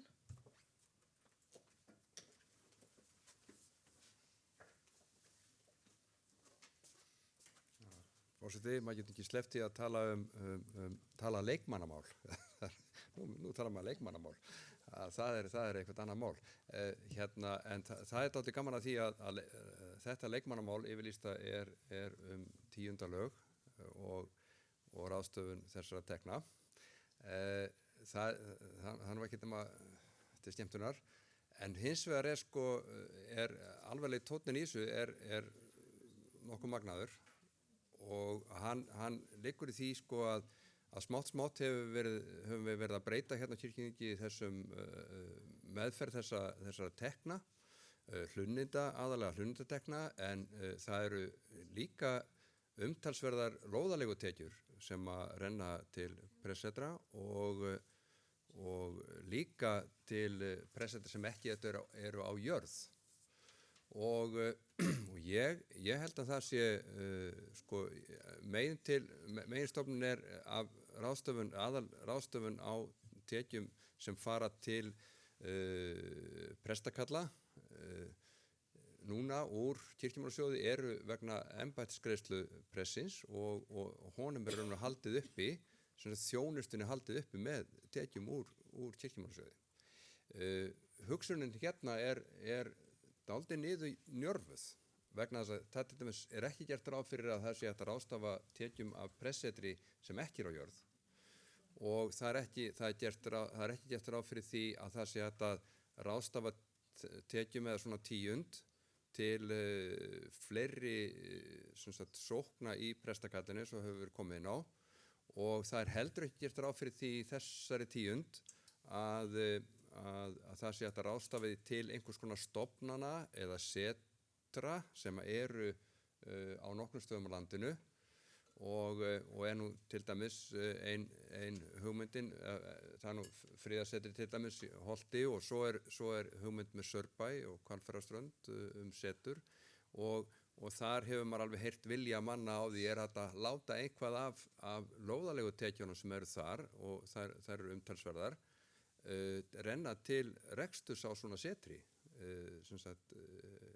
þannig og það væri mjög snjallt held ég að í fyrsta lagi að ef við ætlum að taka upp einhvers svona tíund að það yrði heimildir ákvæði þannig að það væri þá hægt að ráðstafa því á aðeins sveigjanlegri hátt til uppbyggingar til kirkjustarfs nú eða þá að festa það á einhvern hátt eins og er gert hérna hluta til þetta er ýmist fátækra eða næstu því fátækra tíundin eða líka hérna til kærleiksþjónustunnar í söfnuðunum og það er ekki talað barnastarf til dæmis en það er talað viðhald á fasteignunum og það er mér finnst þessi hugmynd bara virkilega góð í sjálfum sér að koma fram með svona tíund en þetta hún ætti ekki að vera of bundin við annars vegar pressetur sem eru setin hvað með tekjur af aflögðum pressetrum sem að kirkjan reyndar hefur nú ekki hugsað nógu vel og hefur vanrækt að hirða hvað með þannig tekjur af öðrum fasteignum sem eru jafnvel í prestaköllum út allt land hvað með aðra svoleiðis tekjur getum við ekki einhvern veginn orðað þetta öðruvísi og haft þetta þannig að þetta sé meira heimildir ákvæði sem hægt að beita þannig að það sé heimild hjá stjórn Kirkjumálasjóðs að veita fé til starfsemi af ýmsu tagi og til safnaðarstarfs sennilega eða þá að þetta fari í gegnum það er auðvitað hægt að taka þetta í gegnum jöfnunarsjóð sem er jöfnunarsjóð sókna notabenni og varðandi það að orðalagið er auðvitað það talað kirkjumálasjóð en það er þannig að eftir breytinguna við niðurlagningu á þeim eða niðurfellingu á þeim lögum þá hljóta að koma lög eða starfsreglur í það minnsta hér hvað sjóðirnir eiga að heita og hvert hlutverk þeir af því að þetta er mjög ólík hlutverk þessara þriggja aðal sjóða sem við höfum jöfnunarsjóð, kirkjumálasjóðs og kristnisjóðs þannig að gæti þetta runnið til útgáfumála, gæti þetta runnið til einhverja annara afmarkaðra verkefna en ég held að þetta sé góðra gjalda vert og ég styð það að maður fái af og til að tala svona leikmannamál hérna á staðnum. Takk fyrir þetta. Til máls tekur Skúli Ólafsson.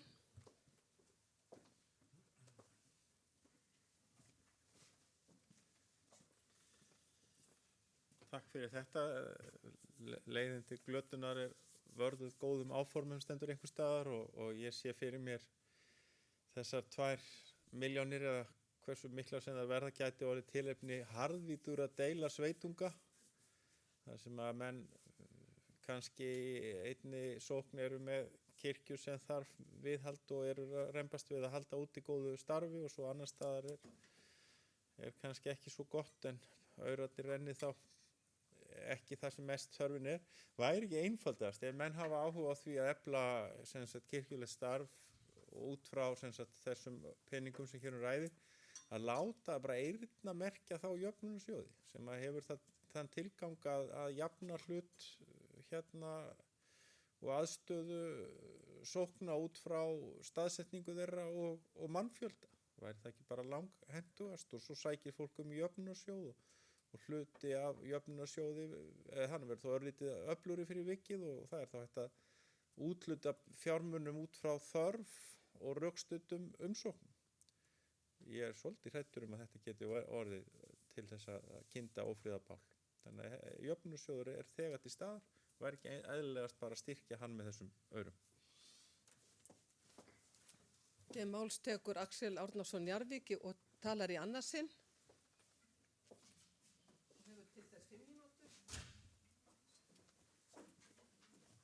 Forseti, ég kem hérna eiginlega út af brýningu Stefáns. Ég held að kirkjuþing eigi aldrei að samþykkja arfavitlausar tillögur eða mál á kirkjuþingi. Það á bara ekki að vera aðalsmerki kirkjuþings að gera það. Hins vegar á kirkjuþing líka að vera tilbúið að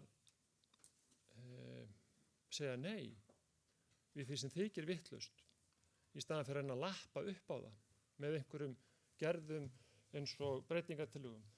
Þegar ég er að tala um það að annarkvort þegar menn að hafna eða samþykkja, þá er ég ekki að tala um það að menn eigi ekki að ræða tillögur eða koma með ábendingar. Heldur það að við höfum kjark til þess að samþykkja eða hafna tillögum.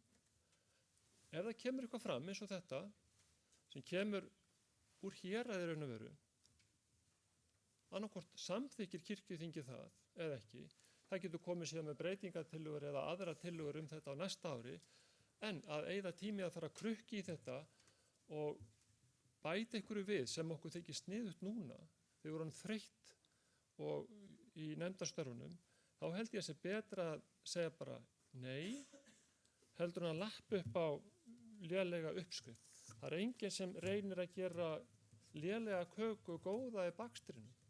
Það eru uppskriftin sem skiptir það máli. Já. Þetta ekki bara 2,5. Fleiri hafi ekki hvatt sér hljós og tekur þá framsögumaður til máls, Arna Gretarsdóttir.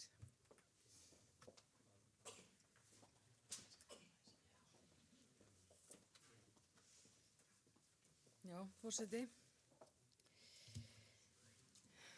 Við mætumst hérna að mínu viti, 9 tíminn og gamli, þar sem að við tölum að reglu ekki saman regimentum og eitthvað í þess að við erum bara að vinna að sama marki og ef þið lesið það sem stendur ekki í þessari tillögu, hvað stendur ekki þarna? En tillagan segir, prestar og sóknarnefndir ætla að vinna saman að sama marki að boðum fagnaðarreitis og við þurfum fé til þess.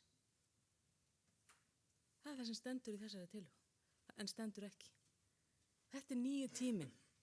Við ætlum að hætta að vera alltaf í þessari tvískiptingu og mun eftir því að við erum að vinna að sama marki þó ólík hlutverk það séu sem við höfum.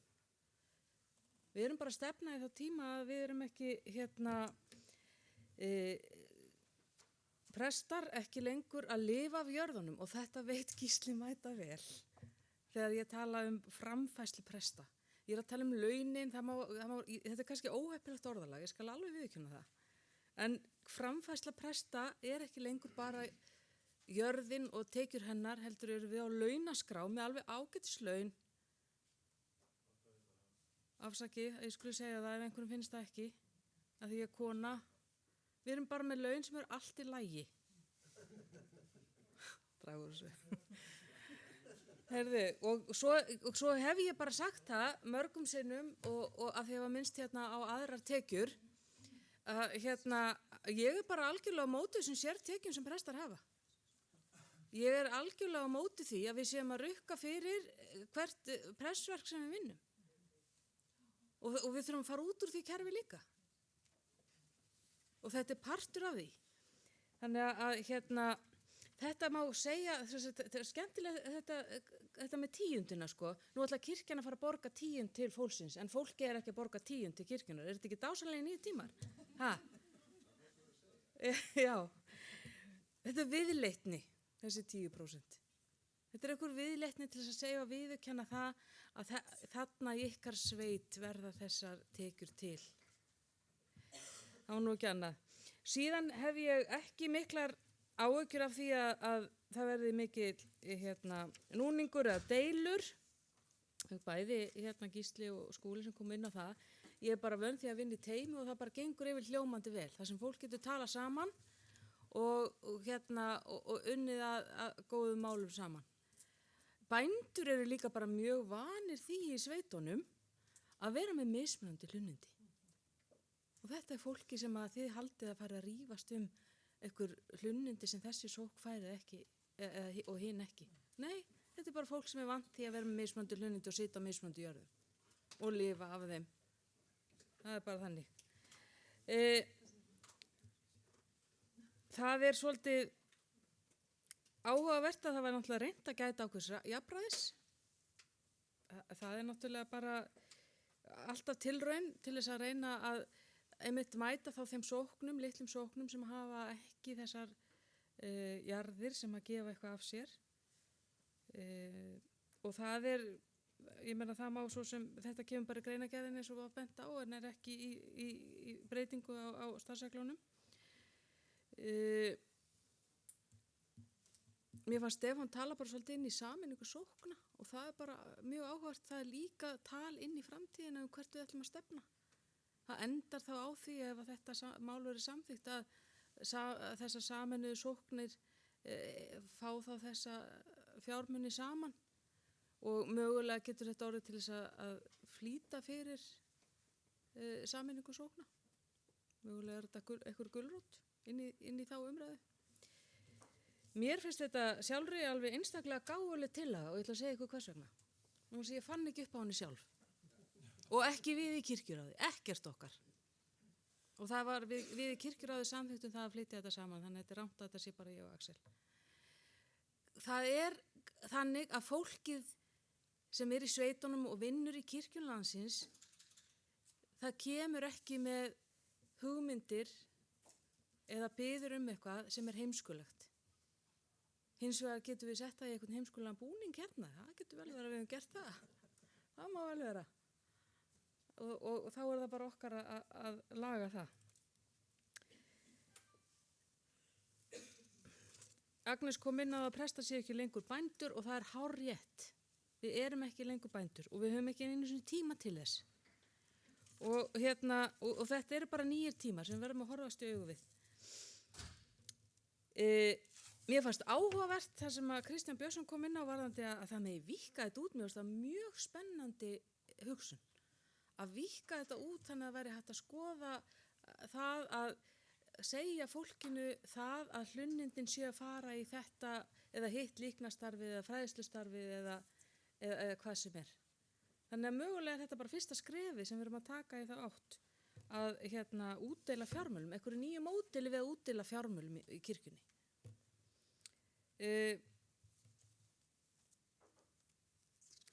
Ég ætla svo sem ekki að hafa fleiri orð þetta sem að koma fram annað en það að ég stend bara keik með þessari tillögu og vil endilega hún fari í gegn. Það væri alveg meinalaust að minni hálfum myndi bíða fram í mars. Ég er ekki til þess að skoða þetta betur ef það er einhverjir tæknilegir ágallar sem maður þarf að laga og þessar 2-3 milljónir, þið vitið það, hlunnindi aldrei eins frá ári til árs. Það er ákveðin það er breytilegt hvað kemur inn.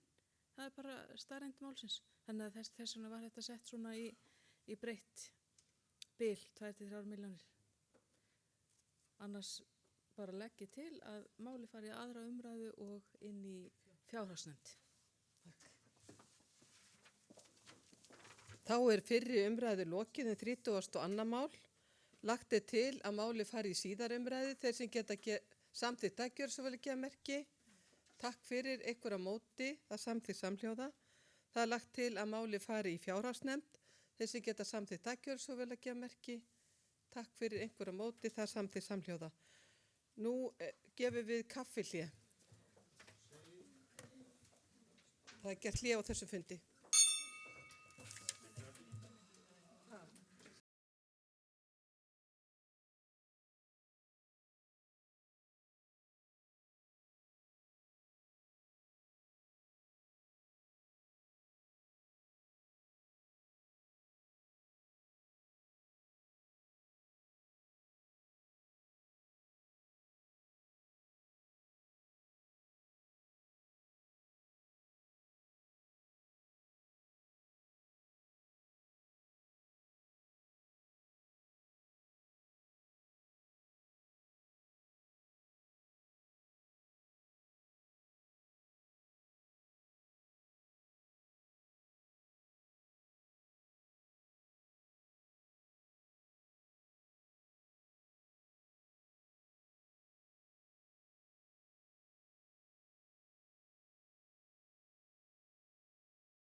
Fundi er framhaldið fyrir tekið 33. mál, fyrir umræða tillaga af starfsreglum breytingu á starfsreglum kosningu biskups Íslands og vígslubiskupa nr. 333 frá 2017, flutt af Hjalta Hugasyni og framsögumaður tekur nú til máls Hjalti Hugason.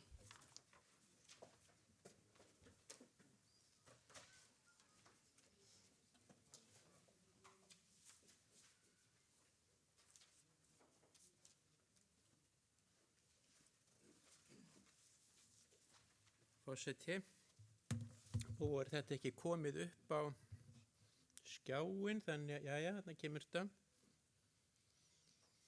En þetta er nú tiltölulega einföld tillaga, þannig að ég hafði nú kannski ekki hugsað mér að lesa hana.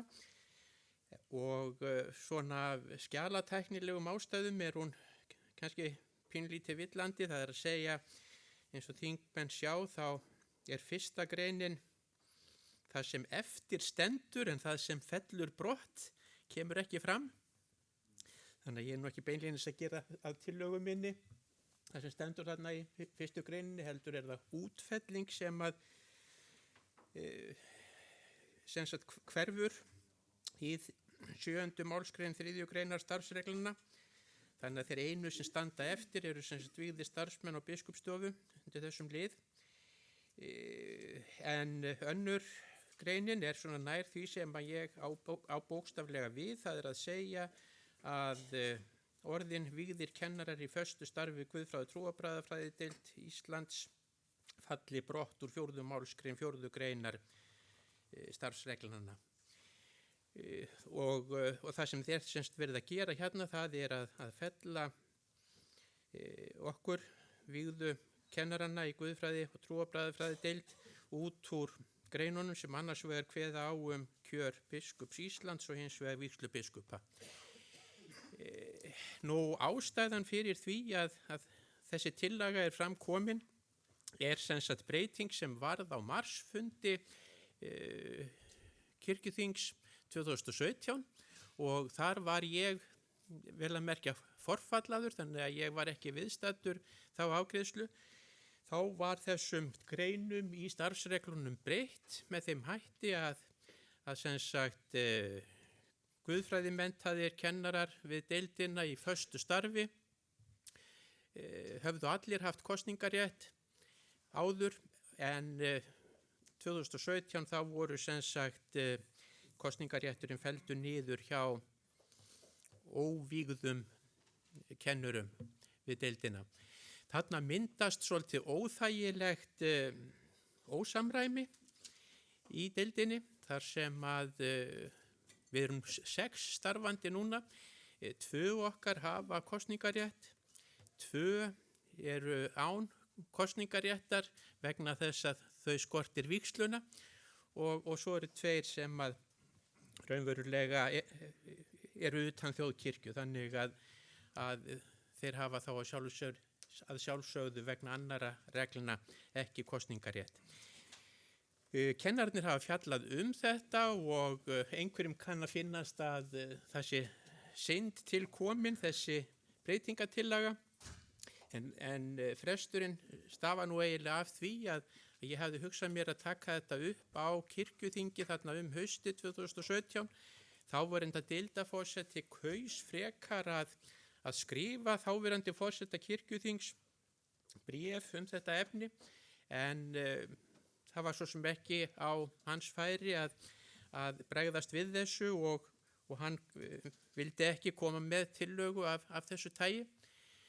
Síðan lenti þetta í einhverju útideifu hjá mér í fyrra og síðan tók ég þetta þá aftur upp í haust og kynnti samkennurum mínum og það er sem sagt einhugur það að við myndum sjálf kjósa að vera öll á sama báti og þess vegna er þessi tillaga framkomin.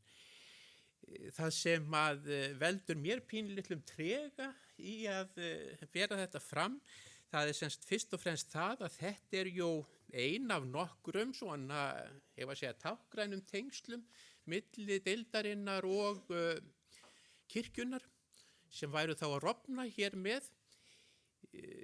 Þetta hefur þó komið til tals á kirkjuþingi áður og þá hef ég lagt áherslu á það sem ég má nú koma á framfæri í nafni deildarinnar sem sagt, að okkur mjög í mun að eiga gott samstarf og vera í góðum tengslum við þjóðkirkjuna og ég held mig fullyrða að það eigum að segja, opnari, jákvæðari afstaða í deildinni heldur en löngum áður og það stafar af ýmsum ástæðum. Hér áður fyrir þá var svona oft verið að reyna að setja upp einhverja veggi milli akademíunar og kirkjunar í raun og veru en núna gætir þeirra tilhneigingar ekkert mikið, myndi ég vilja segja og eitt sem hjálpar okkur það eru tengsl háskólans við atvinnulífið og við getum alltaf bent á að kirkjan, hún út frá ákveðnu sjónarhorni, sá geiri atvinnulífsins sem þessi deild tengist og eins og kemur raunar fram þarna í enda greinargerðarinnar þá okkur það bara mjög mikið í mun að rækja öll þau þjónustu og ráðgjafa hlutverk sem að okkur kunna að vera falin á sem bestan hátt og í sem mestri samvinnu við þjóðkirkjuna. Og eitt af því sem ég held að hafi tvímælalaust orðið til þess að tengja kirkjuna og deildina, það raunverulega uppbygging starfstjálfunar guðfræði nema og verðandi presta og verðandi djákna. Það að segja að allflestir nemenda okkar á lokastigi að flétta saman nám hjá okkur og starfstjálfun hjá kirkjunni sem mjög jákvætt á báða bóa vona ég. Ég legg þetta bara fram og mæli með að þetta fari í aðra umræðu og löggjafarnefnd.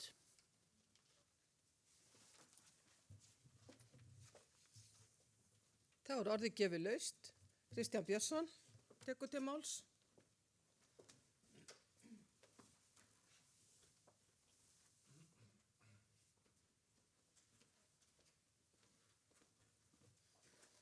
Forseti, ég tek undir tregan. Þetta nú ekki vera alveg nógu niðurstaða hjá mentorunum okkar og kennurum. Auðvitað höfðu kennarar við guðfræði meira vægi við biskupskjör áður þegar það voru færri kjósendur, færri sem kusu biskupa. En ég tel að það væri mjög farsælt að kanna hvort að við getum fært þetta aftur til þessa horfs að kennarar í förstu starfi við guðfræði trú og bræðradeild væru allir með kosningarétt í biskupskjöri. Þó var ekki annað en til að fyrirbyggja einhvers konar vafa eða einhvers konar vandræði sem að hlýst þá að því að einn fulltrúi guðfræðideildar situr á kirkjuþingi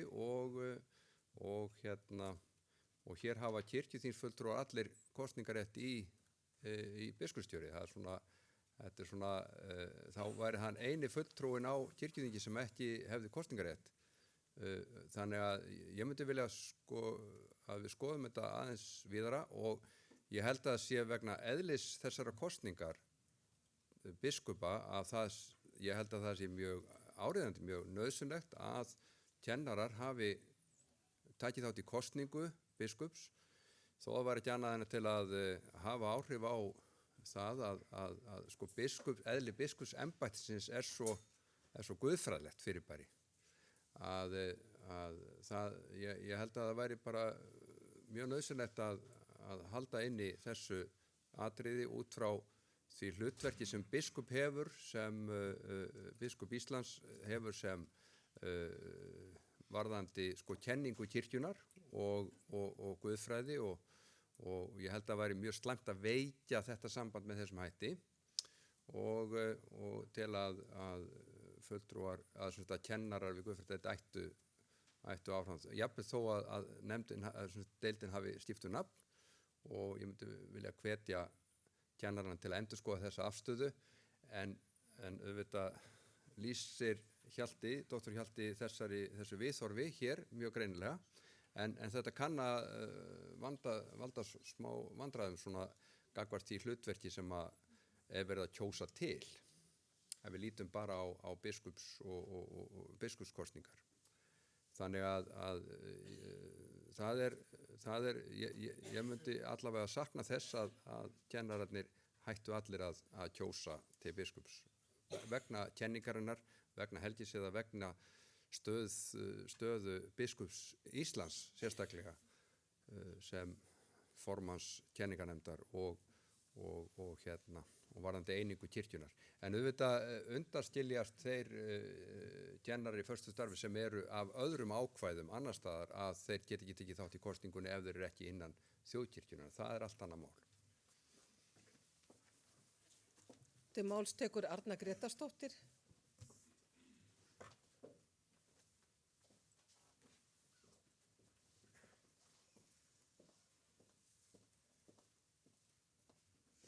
Forseti, ég velti fyrir mér hvort að þetta sé fyrsta skrefið í aðskilnaði kirkju og akademíu. En ég kom nú samt svona aðalega upp til þess að spurja að þessu, er það einlægur ásetningur kennarana í guðfræðideild að vilja ekki hana kosningarétt? Eða er þetta hóvarðin að vilja ekki biðja kosningaréttin fyrir hina sem ekki eru vígðir? Þetta þarf ég að vita áður en ég get ekki afstöðu það hvað mér finnst þetta mál eða haft skoðun á því hvort að ég er hlynnt í eða ekki. Það er svolítið sérstakt að koma fram mál þar sem er verið að biðja það að afsala sér kosningarétti. Og þess vegna spyr ég, væri það laust til þess að geta jafnræðis eins og stendur í greinargerð milli kennarana að allir fengju kosningarétt? Eða er þetta lausn og leið sem var rædd og þetta sé bara algjörlega svona sem að kennara trúar og guðfræðideildar vilja hafa, sem sagt. Þetta er nú svona bara spurning sem ég verði eiginlega að fá svar við áður en ég get mynda mér skoðun á þessu. Takk. Til máls tekur Steindór Haraldsson og síðan framsögumaður.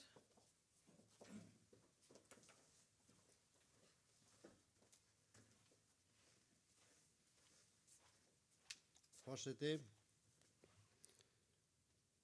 þetta er afar sérstakt að afsala sér kosningarétti. Getur bara fólk ekki sittið heima? En get ég til dæmis sent til Hagstofunar að ég afsala mér kosningarétt til alþingiskosninga. Og þeir myndu það bara, ég veit ekki hvernig myndi svara því. Sko ég hefði haldið það að það væri miklu nær að bara allir hefðu kosningarétt í þessari deild. Ég vil að sem flesti kjósi biskup. Að minnstakosti hafi kosningarétt til þess. Og ég svona ætla að biðja framsögumann að eins og Arna kom hér inn á, að skýra út fyrir okkur hvað er þarna á bakvið. Takk fyrir. Til máls tekur framsögumaður Hjalti Hugarsson.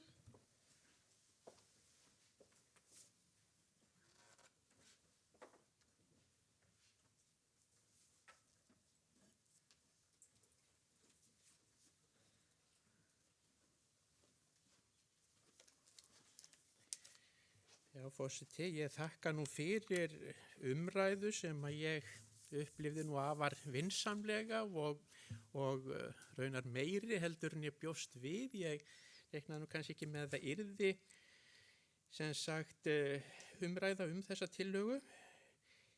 Síðast í ræðum að þau spurði hvað býr hér að baki og ég held að ég geti svarað því eiginlega í hjartans einlægni. Það býr ekkert hér að baki nema sem sagt að það var gerð samþykkt á kirkjuþingi sem skapaði, eigum við að segja, ójafnræði í kennarahópnum sem að okkur fannst sárt í þessu litla samhengi sem við störfum í, eða sárt nú kannski að yfirdrífa, óþægilegt eða óeðlilegt, getum við kannski sagt. Það að segja, okkur fannst að þarna væri komin ómálefnaleg mismunun inn í þetta kerfi og það sem býr á bakvið þetta þá kannski fyrst og fremst það bara að eyða þessu ósamræmi og koma þá á jöfnuði og þetta var svo leið sem að við sáum, af því að leiðin hafði verið valin sem sagt að fækka þeim sem hefðu kosningarétt, hafði verið valin nýlega og við vorum að bregðast við því og sem sagt niðurstaðan var þessi. Það var líka spurt það hvort að þetta væri sem sagt upphafið að aðskilnaði kirkjunnar og akademíunar, og það held ég verði líka að segja að svo alls ekki, minnst að kosti það alls ekki þannig í mínum huga. Ég hef áður tekið þátt í umræðu af þessu tagi. Ég hef verið á kirkjuþingum fyrir 2017 þar sem að þessi mál voru rædd og átti þá að fara alla leið, og við getum sagt að hafi verið farin hálf leiðin 2017. Þannig að í þeim umræðum hef ég alltaf lagt áherslu á það að við í deildinni, við viljum þjóna kirkjunni, við viljum vera í samstarfi við kirkjuna og við erum opin fyrir öllu mögulegu í því sambandi, en okkur finnst ekkert endilega lífsnauðsynlegt að taka þátt í ákvarðanatöku kirkjunnar, ef ég má orða það þannig. Ég hef sagt að það angri mig ekki að sitja hér án atkvæðisréttar nema í einu tilviki, og ég hef lýst því mjög nákvæmlega áður á þinginu, en það hefur líklega verið fyrir síðustu kosningar. Þetta eina tilvik það þegar eru mjög viðkvæm mál í afgreiðslu sem að gjarna mundi vilja styðja, og það væru jafnvel fréttamenn á staðnum. Þá vill maður síður sitja með hendur í skauti heldur en að fá að taka þátt í atkvæðisgreiðslunni. Það eiginlega einu skiptin sem ég hef saknað atkvæðisréttar og sem sagt en megin línan sem sagt þessi: við viljum þjóna, við viljum eiga í samstarfi, en okkur finnst ekki endilega að við þurfum að vera formlegur aðili að ákvarðanatöku með atkvæðisrétti. Það svo alveg rétt sem að vígslubiskup sagði að þetta kosningahlutverk akademíunar í biskupskosningum, það er svo sem engin tilviljun og á þessar rætur sem hann talaði og því fyrir komið með ýmsum hætti erlendis og ég er ekkert viss endilega að nokkur atkvæði úr deildinni til eða frá myndu þjóna því hlutverki sem hann var að lýsa eftir, sem sagt þetta væri svona nokkurs konar, ég var að segja, guðfræðilegur instans sem kæmi þarna til. En ég bendi líka á það að ef það verður farið að vinna með þessa tillögu, því nú horfist ég í augu við það að kirkjuþing algerlega frjálst, það þarf ekki að fara að tillögu minni eða tillögu deildarinnar, það tekur sína sjálfstæðu ákvörðin í þessu máli eins og öllum öðrum. Ef að yrði farið út í að vinna með hana þá verður alltaf að koma takmörkun þarna til, að því nú verðum við að horfast í augu við það að við erum guðfræði og trúarbragðafræði deild. Við gætum í framtíðinni verið að fá inn kennara sem eru ekki guðfræðingar, heldur trúarbragðafræðingar, sérfræðingar í hindúisma eða búddisma eða einhverju þöstar, og það var ekkert sjálfgefið að þeir ættu að vera inn í þessum potti, þannig að þetta þarf umhugsunar við og kannski þetta bara eitt af þessum málum sem við ættum að segja þetta ekki aðkallandi og við getum beðið með þetta fram á vorfundin og þá væri kannski hægt að senda mig með einhver skilaboð heim í hérað, hvernig myndi deildinni hugnast að fara hina leiðina, við ræddum hana ekki og sem sagt sáum engan flöt á því að við færum að koma með tillögu sem á einhvern hátt miðaði gegn nýrri ákvörðun kirkjuþings, þannig að þetta var útfærslan. Ég get alveg sagt það að því ég er að reyna að tala hér af fyllstu einlægni. Það eru sjálfsagt skiptar skoðanir í deildinu það hvort við ættum að fara tilbaka eða fara þessa leið. Þó að við séum öll sammála þetta skref þá kemur upp ný staða ef að hitt opnast. Þannig að það væri kannski bara gott að fá einhver tíma til umþóttunar, en þá vil ég bara segja, ef að kirkjuþing opnaði á það að fara yfir í gamla farið aftur og svar deildarinnar yrði nei, þá má ekki taka það sem einhvers konar höfnun eða yfirlýsingu það að við viljum aðgreiningu eða skilja akademíu frá kirkjunni eða ekki, vegna þess að við lítum bara mismunandi á þetta. Sem sagt, samvinna, þjónusta, ráðgjöf, hvað eina sem við getum lagt af mörkum, við erum opin og alsæla eigi þessum tengslum. Og ég vil bara geta þess líka að háskóla yfirvöld, þau eru að opnast og fá meiri skilning á því að hlutverk okkar sem prestamenntunarstofnun og djáknamenntunarstofnun er mikilvægt. Þetta hefur þýðingu fyrir deildina og háskólan að þjóna þessari stofnun og þessum stéttum. Takk. Fleiri hafa ekki kvatt sér hljóðs og fyrri umræðu lokið 33. mál. Lagt til að máli fari í síðari umræðu þeir sem geta samþykkt takkjör svo vel að gefa merki. Takk fyrir einhverja mótið að samþykkt samhljóða. Lagt til að 33. mál fari til löggjafarnefndar þeir sem geta samþykkt takkjör svo vel að gefa merki. Takk fyrir einhverja mótið að samþykkt samhljóða. Áður en við förum í 35. mál að þá hefur Skúli Ólafsson beðið að fá að koma með eina tilkynning og ég ætla forseti leyfir það.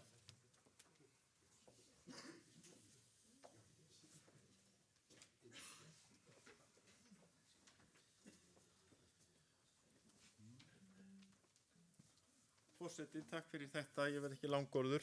Ég ætla bara að vekja athygli ykkar á því að morgni föstudagsins 8. nóvember næstkomandi þá kemur góðu gestur til okkar í Neskirkju klukkan 9 að morgni. Hann heitir sem sagt Don M.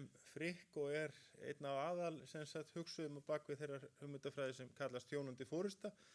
Hefur starfað á þeim vettvangi, skrifað fjölda greina og bóka og sem sagt með ráðstefnu 12. nóvember og það löngu uppselt á hana. Þetta afskaplega stórt nafn í leiðtogafræðum og hann sem sagt eiginlega bauð sér til okkar í Neskirkju og til samtals við leiðtoga innan íslensku þjóðkirkjunar sem að þið sannarlega eruð og ég sem sagt hvet ykkur til að kynna ykkur þetta inn á þjónandiforysta.is þar sem að hann er fjallað og býð ykkur hér með í kaffi á föstudagsmorgni í Neskirkju klukkan 9. En þið megi gjarnan senda mér staðfestingu á komu ykkar svo ég viti hvað ég á að hafa mikið af brauð og kók með þeim. Fyrir tekið 35. mál, tillaga til þingsályktunar kaup og sölu fasteigna, flutt á kirkjuráði, framsögumaður Stefán Magnússon og tekur hann út til máls.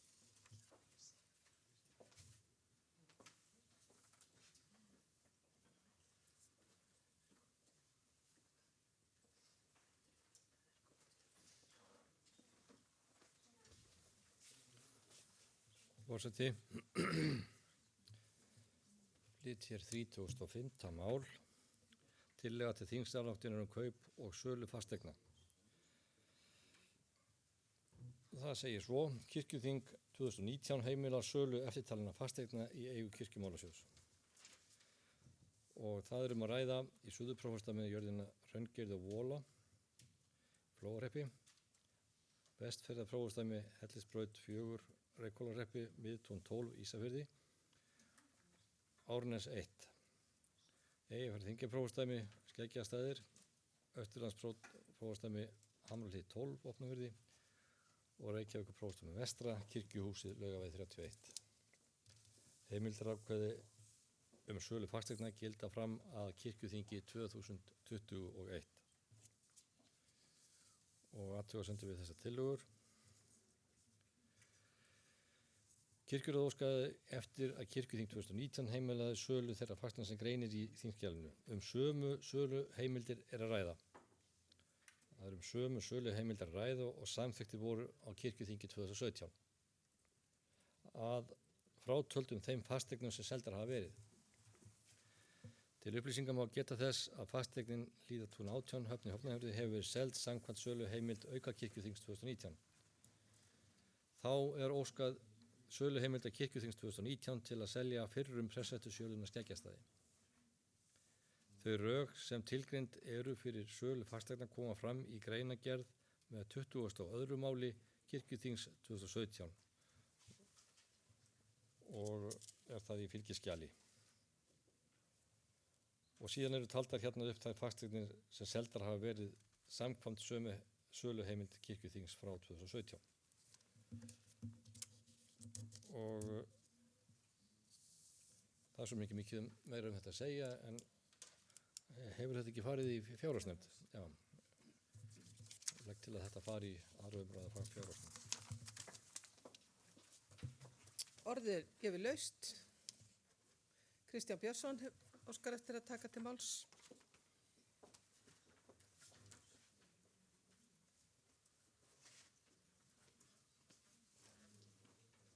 Já, forseti, þetta er svona afgreiðslutillaga en mér langar til að leggja til breytingu við hana, að bæta við fasteign og leggja til að Mosfell í Grímsnesi verði einnig sett á sölulista eða afla sölu heimildar, hvort sem það hægt að selja hann eða ekki. Og vegna þess að kirkjumálasjóður hefur nánast engar tekjur af þessari jörð og þetta er töluvert verðmæti og ég hef heyrt í flekt að það sé geti verið vankantar á að selja hana vegna samnings við Skógrækt ríkisins, en það er auðvitað hægt að selja jarðir bara með þeim kvöðum sem eru þar varðandi skógræktina og þyrfti ekki að skaða skógræktina nokkuð skapaðan hlut og framlag kirkjunar til skógræktar væri engu að síður tryggt á þann hátt. En jörðin er í mikilli órækt og fer að verða til háborna skammar í sveitinni og ég nefni þetta hér af því að ég er nágranni og mér rennur til rifja að sjá túnin ónýtt og enga veiðitekjur nýttar og það er nánast engvar tekjur af þessu. Það er borgulega fyrir skógræktina en það eru smá peningar í sjálfum sér og reynir þá bara til nýs eiganda en ég legg eindreiði til, það er svo langt síðan ég hef lagt fram breytingatillögur og skapaðan hlut á þinginu, ef það þarf að útbúa þá bréfi þá þyrfti ég að gera það en ég vil endilega leggja til að verði bætt við þennan lista. Það er svona þessi eign sem það kemur strax upp í hugan. Takk. Fleiri hafa ekki hvatt sér hljóðs. Framsögumaður bregðast við?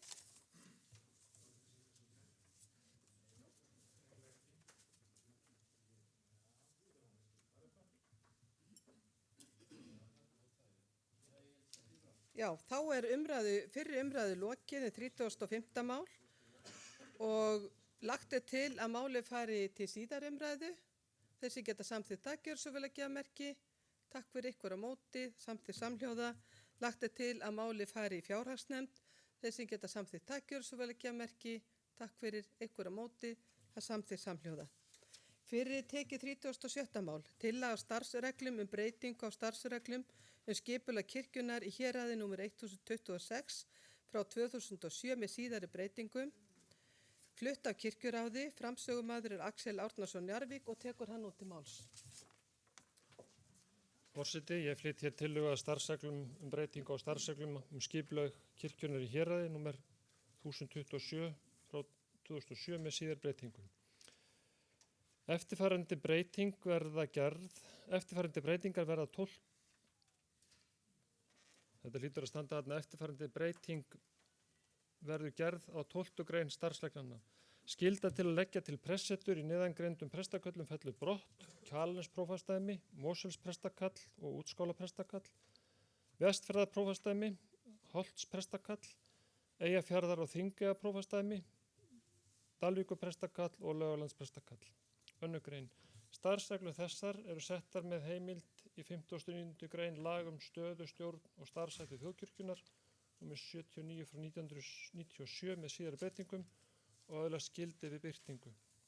Og ákvæði til bráðabirgða. Prestur sem þjónar í prestakalli sem tilgreint er í starfsreglu þessum við gildistöku þeirra getur setið pressetur áfram samkvæmt gildandi lögum og starfsreglum hverju sinni uns skipunartími hans rennur út eða honum veitt laust frá embætti. Og athugasemdir við tillögu þessa. Og hérna hefst smá lestur. Kirkjuráð óskar eftir heimild kirkjuþings 2019 til að felld verði brott skylda til að leggja til prestbústaði á þeim stöðum sem greinir í þingskjalinu. Með brottfelli skyldu til að halda úti pressetri fellur einnig brott búsetuskylda prests á pressetrinu, sérbæra 2. málsgrein 42. greina lag stöðu, stjórn og starfshætti þjóðkirkjunnar frá nr. 79 frá 1997 með síðari breytingum. Tillaga þessi breytingar á því hvar pressetur eru lögð til byggist á 13. grein starfsreglna skipulag kirkjunnar í héraði nr. 1026 frá 2007 með síðari breytingum og fasteignastefnu þjóðkirkjunnar sem samþykkt var á kirkjuþingi 2018. Þar eru sett fram almenn viðmið það hvar leggja skuli pressetur til í framtíðinni. Miðað við að almennt skuli ekki leggja til pressetur þar sem fleiri en 1500 manns búa. Einnig að gætt sé samræmis á sama landsvæði. Ef fleiri en 1500 manns búa í prestakalli má þó leggja til bústað ef starfshættir eða aðstæður á fasteignamarkaði réttlæta slíkt, eða að söguleg eða menningarleg rök þykja mæla með því. Ef færri en 1500 manns búa í prestakalli getur kirkjuþing þó ákveðið að ekki skuli lagður til embættisbústaðar þar ef sérstök rök mæla með því, svo sem að prestakall sé nálað við fjölmennri þéttbýlisstaði eða til að geta samræmis innan sömu landsvæða. Í ofangreindri fasteignastefnu kemur fram að þjóðkirkjan skuli varðveita tilteknar sérstakar sögulegar fasteignir þar sem menningarleg eða önnur veigamikil rök hníga til þess. Kirkjuþing ákveði hvar fasteignir aðrar en kirkjur skuli varðveittar hverju sinni að þeim grundvelli. Fasteignirnar Möðruvellir í Hörgárdal og Mosfell í Mosfellsdal teljast falla undir að hafa þetta sögulega gildi og því stendur ekki til að selja þær. Í 37. máli kirkjuþings er óskað sölu heimildar annarra eigna sem tilgreindar eru í málinu. Fjárhagsstaða Kirkjumálasjóðs er ekki góð og taprekstur viðvarandi. Eitt af hlutverkum sjóðsins er að reka pressetur kirkjunnar. Rekstur pressetra er þungur og oft eru pressetur rekið með tapi fyrir Kirkjumálasjóð. Tillögur þessari er ætlað að fækka pressetrum í samræmi við framangreinda stefnumörkun kirkjuþings. Með sölu eignanna fást fjármunir og dregið er úr taprekstri Kirkjumálasjóðs. Jafnframt er gert ráð fyrir að leigutekjur af eignum sem ekki verða seldar heldur leigðar út á almennu markaði aukist.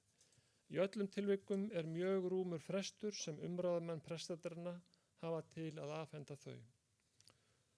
Einstakar tillögur. Kjalarnesprófastsdæmi. Mosfellsprestakall. Pressetur Mosfellsprestakalls er Mosfell í Mosfellsdal, það er íbúarhúsið á jörðinni Mosfelli ásamt lóð. Jörðin er að öllu leyti í vörslu Kirkjumálasjóðs. Í prestakallinu búa 11.500 manns sem er langt umfram viðmiðunarmörk kirkjuþings um íbúafjölda. Mosfellsprestakall telst vera á höfuðborgarsvæðinu og er því ekki talin þörf á að halda pressetur þar, enda ekki lögð til pressetur í prestaköllum á höfuðborgarsvæðinu og þarf því að gæta samræmis. Núverandi umræðamaður var skipaður árið 2008 og rennur því skipunartími út árið 2023. Útskálaprestakall. Pressetur útskálaprestakalls er að Skagabraut 30 Suðurnesjabæ. Í prestakallinu búa 3500 manns og eru því umfram viðmiðunarmörk íbúafjölda. Í nágranna prestaköllum, það er Keflavíkur, Njarðvíkur og Grindavíkur prestaköllum, eru ekki lögð til pressetur. Því vart sjáanleg ástæða til að halda pressetur í prestakallinu. Núverandi umræðamaður var skipaður árið 2009 og rennur því skipunartími út árið 2024. Vestfjarðarprófasdæmi. Holtsprestakall. Pressetur í Holtsprestakalli er pressetursjörðin Holt í Önundarfirði. Vegna nálægðar við Ísafjörð þykir eðlilegt til að gæta samræmingar að leggja til að skylda til að leggja til pressetur verði aflögð. Þess má geta að jörðin og mannvirki er nú leigð út á almennu markaði. Eyjafjarðar og Þingeyjaprófasdæmi. Dalvíkurprestakall. Pressetur Dalvíkurprestakalls eru 2. Annars vegar prestbústaðurinn Dalbraut 2 Dalvík og hins vegar pressetursjörðin Möðruvellir í Hörgárdal. Íbúafjöldi í Dalvíkurprestakalli er 2800 manns og því umfram hinn almennu viðmið sem gengir út frá í stefnu kirkjuþings. Einnig má líta til þess að Möðruvellir eru í 29 km fjarlægð frá Akureyri, þar sem 19.000 manns búa. Þykir því ekki þörf á að leggja til pressetur hvorki á Dalvík né Möðruvöllum. Möðruvellir eru merkur kirkju- og sögustaður og er lagt til að kirkjan haldi staðnum áfram í eigu sinni. Megnið af jörðinni hefur verið leigt Landbúnaðarháskóla Íslands og er engin ástæða til að breyta því. Leiga má íbúðarhús jarðarinnar út á almennu markaði. Núverandi umráðamaður prestbústaðarins á Dalvík var skipaður 1997 og rennur því skipunartími út árið 2022.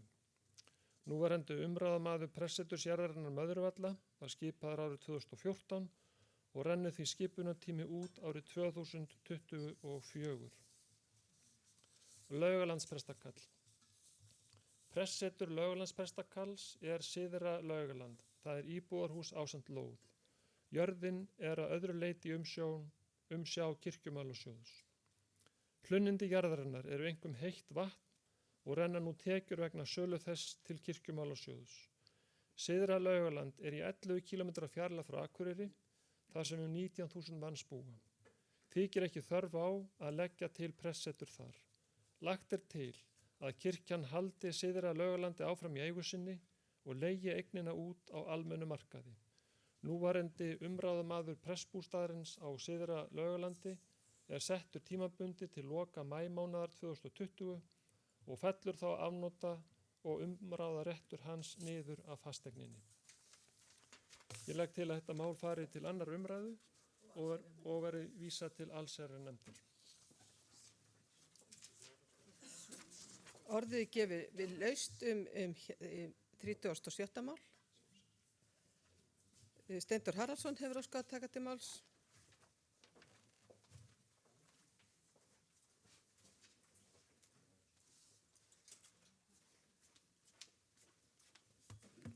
Forseti,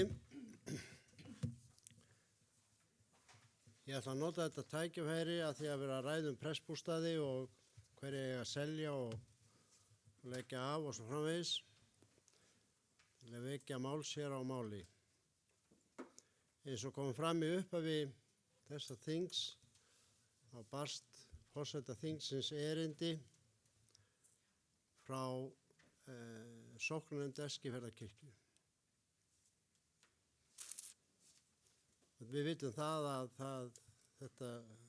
það er búið að sameina í mjög stórt prestakall sem heitir Austfjarðarprestakall og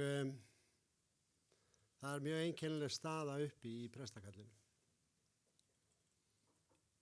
Ég ætla ekki að lesa þetta upp en ég ætla að grípa hérna aðeins ofan í erindið. Ég með leyfi forseta. Ég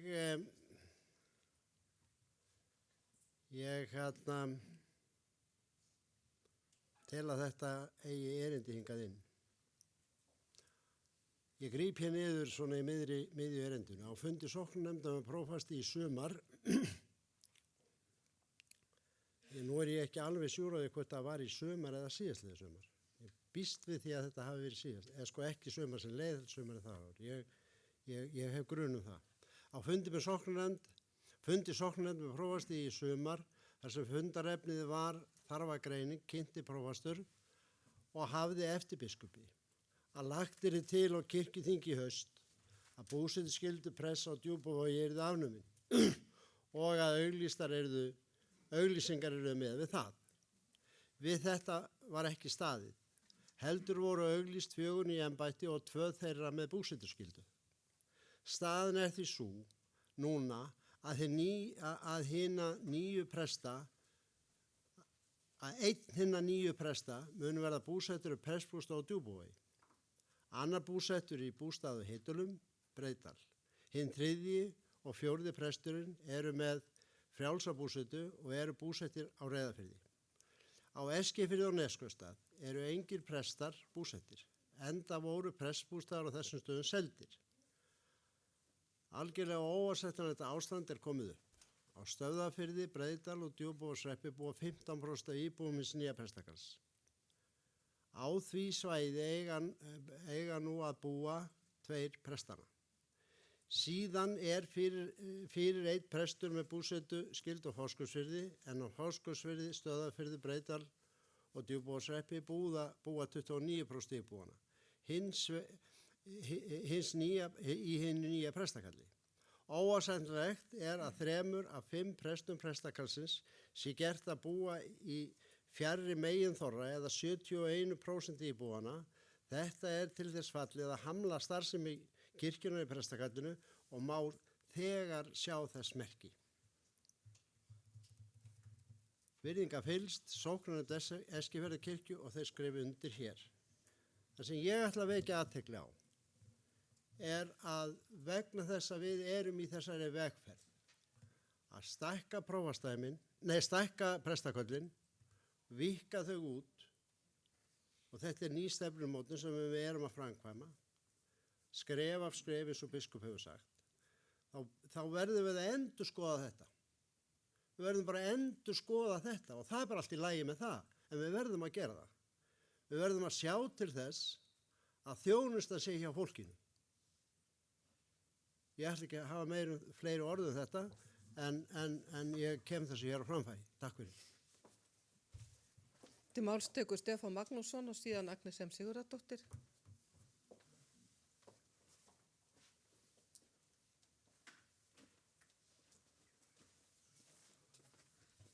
Forseti, ég ætla bara að vekja athygli á endanlega prentfyllu í greinagerðinni sem við hefum kannski ekki þungt, en það er talað að fjarlægð frá Möðruvöllum til Akureyrar sé 29 kilometrar. Það sé nær lagi að séu 9, passar það ekki? 12, svo rétt skal vera rétt.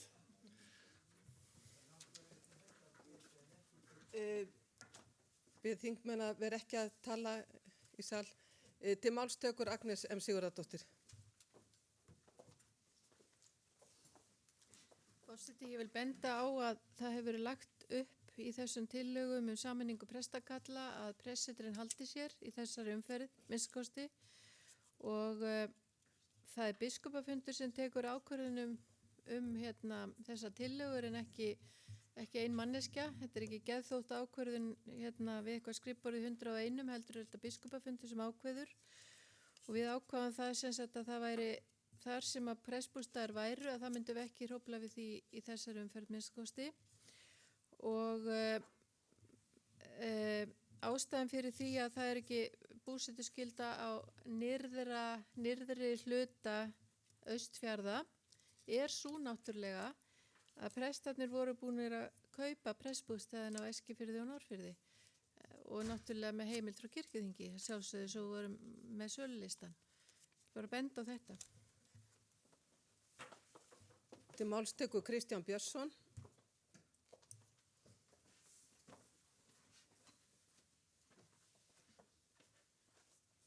Forseti, ég tel afar óheppilegt að kirkjuráð fari fram með tillögu breytingar á prestakallaskipan með þessum hætti og þetta pressetrin varða prestakallaskipan og ég tel að það sé nauðsynlegt fyrir kirkjuráð að íhuga aðeins þessa stöðu að verklagið sem hefur verið samþykkt og svona megin reglan að biskupafundur leggi til, taki við öllum tillögum breytingar frá hverjum sem varðandi breytingar á prestakallaskipan og myndi þá eiga við kirkjuráð líka en að það verði svona meginreglan og fyrst og fremst þannig að biskupafundur leggi til fram yfirleitt tillögur breytingar á prestakallaskipan.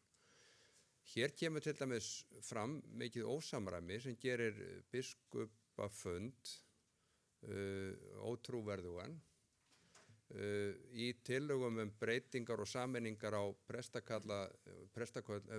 prestaköllum á Vestfjörðum núna til dæmis, að þá var mjög rík áhersla lögð á það í kynningunni að það yrði ekki gerð breyting eða tillögum breytinga á pressetrónum, en það var það eina sem að leikmenn og prestar spurðu aðalega leikmenn á Vestfjörðum, þegar ég var á héraðsfundi þar í fyrra, verða þá ekki pressetrin bara lögð af ef að þetta verður sameiningin með Ísafirði til dæmis og í krafti þess texta sem við vorum þá með að vinna með að þá gat ég alveg fullyrt að það yrði ekki en nú það bara orðin endin þannig að sem sagt, ég ekki að segja að það sé eitthvað að þessari tillögu sem slíkri, hún ágætlega rökstudd en það vegna þess að það lagt upp með það á kirkjuþingi að það verði fyrst og fremst biskupafundur sem leggi til breytingar á prestakallaskipan þá held ég að halda þeim farvegi og þá verður ekki þessi ósannsögli og ósamræmi og ótrúverðuleiki sem kemur fram í tillögum biskupafundar sem að glittir í hér eins og varðandi til dæmis bara Holt í Önundarfirði ef ég tek bara það dæmi og ég bara og svo Laugaland náttúrulega í Eyjafirði ég tel að þetta sé mjög mikilvægt vegna þess að sko tillögur biskupafundar voru á sínum tíma voru vel rökstuddar og meðalans með þessu og nú einn aðal rökstuðningurinn fyrir því eða hvatinn eða forsendan allu heldur hjá fólkinu sem að taka ákvörðun þetta eða sem sagt, taka afstöðu til þessara tillagna biskupafundar núna varðandi Ísafjarðar prestakall nú hann veiktur og það kemur til að því að það er sem sagt, ég ekki að segja að það sé hérna hver höndun upp móti annari, það alls ekki en það kirkjuþingi bara mjög starfhæft hér og mjög gott en hins vegar það þannig að þetta fellur undir tillögu breytingu á prestakallaskipan enda þetta breyting á starfsreglum kirkjustjórn í héraði og ég hveti þess að það verði ekki farið út í þessa vegferð sem var búið að taka á árum áður oft átökum þetta og yfirleitt það þannig að það hefur reynst til lengri tíma litið farsalla að það sé einn aðili sem hefur þessa yfirsýn yfir prestakallaskipan og tekur allar tillögur til umfjöllunar og aðal aðilinn í því að leggja til tillögur. Umræðan búin hérna á kirkjuþingi fyrir mörgum árum að það ekki bannað fyrir aðra að gera þetta. Öðrum ekki bannað að leggja til breytingatillögur hér á kirkjuþingi breytingar á prestakallaskipan en þetta farvegunum vegna þeirra yfirsýna sem og þess megin hlutverk sem biskup Íslands hefur það að skaffa fólkinu presta og útvega þeim prestþjónustu. Það snýst þetta mál. Þess vegna það hjá biskupafundi.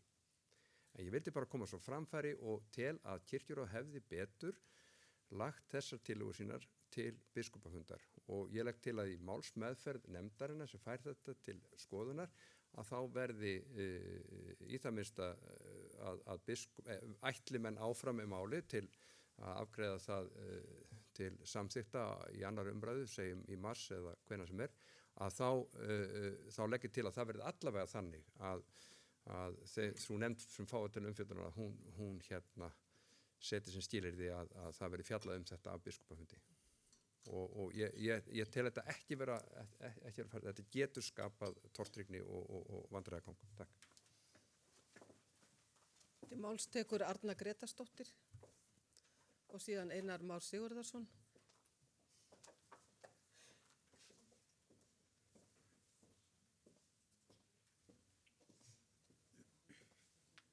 Forseti,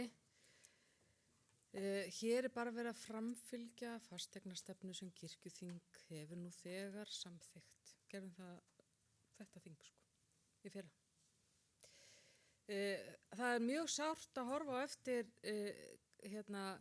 búsetuskyldunni á þessum stöðum, sérstaklega Holti, en hver var það sem tók ákvörðun að afnema búsetuskyldu á Holti? Presturinn sjálfur sem sat þar og hér ætla ég að tala tæpitungulaust. Svona hafa oft á tíðum ákvarðanir verið teknar af þeim presturum sem sita á hverjum stað fyrir sig. Þannig að það virði ekki búsetuskylduna. Því miður. Og ýmsar ástæður fyrir því og enda er það lögum samkvæmt að það er að gefa undan þá frá búsetuskyldunni. En það breytir því ekki að við verðum að fara þessa leið vegna þess að við erum að reyna að reka þessa kirkju með ábyrgum hætti og þá er ég að tala fjármálin. Við erum að fara inn í tíma þar sem við erum algjörlega orðin sjálfstæð og við erum ekki með nokkra sjóði á næsta ári sem geta fengið lánað sín á milli eins og höfðu verið. Eða borga leigu fyrir þetta eða hitt. Við erum bara með þetta fé og fasteigni kirkjunar hafa verið ofboðslega dýrar í rekstri. Og svo hefur ekki verið til fé til þess að gera við einu sinni. Þannig að það sumir þessi prestbústaðir eru orðnir bara illa farnir. Þannig að við erum að reyna, kannski að veikum mætti og kannski erum við að taka einhverja ákvarðanir sem að eftir 10-20 ár kemur ljósa þar voru rangar, þá verður bara sá tími að taka á því. Ég vara við því og hef gert það áður og það hefur ekki breyst að búsetuskyldan verði afnumin í dreifðum byggðum landsins.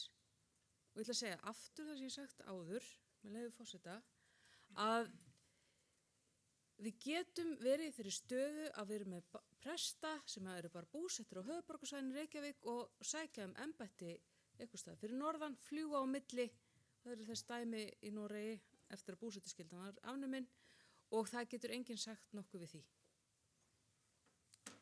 Vonandi ef svoleiðis dæmi kemur upp er það bara í sátt og samlendi við sóknarbönnin og oftast er það þó þannig að sóknarbönnin vilja hafa presti nálægt sér, ef við vonum allavega að við séum með presta sem að sóknarbönnin vilja hafa nálægt sér.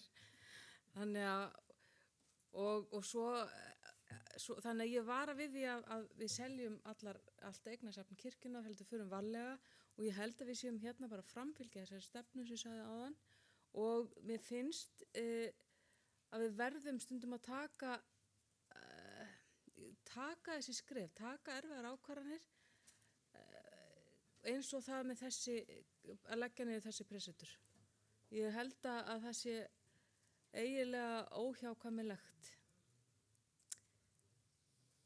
Takk.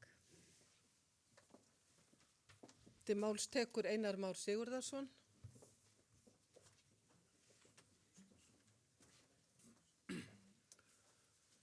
Forseti, vegna þess að Steindór nefndi það svæði sem ég kem frá og úr því prestakalli sem ég kem, Austfjarða prestakalli hinu nýja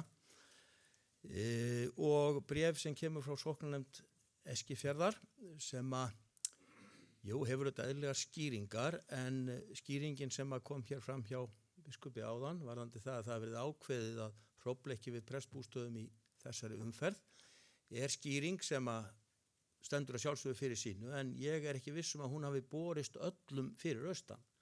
Þannig að það er margt til í því sem þarna kemur fram að þetta veldur meiri vanda en ástæða hefur verið til.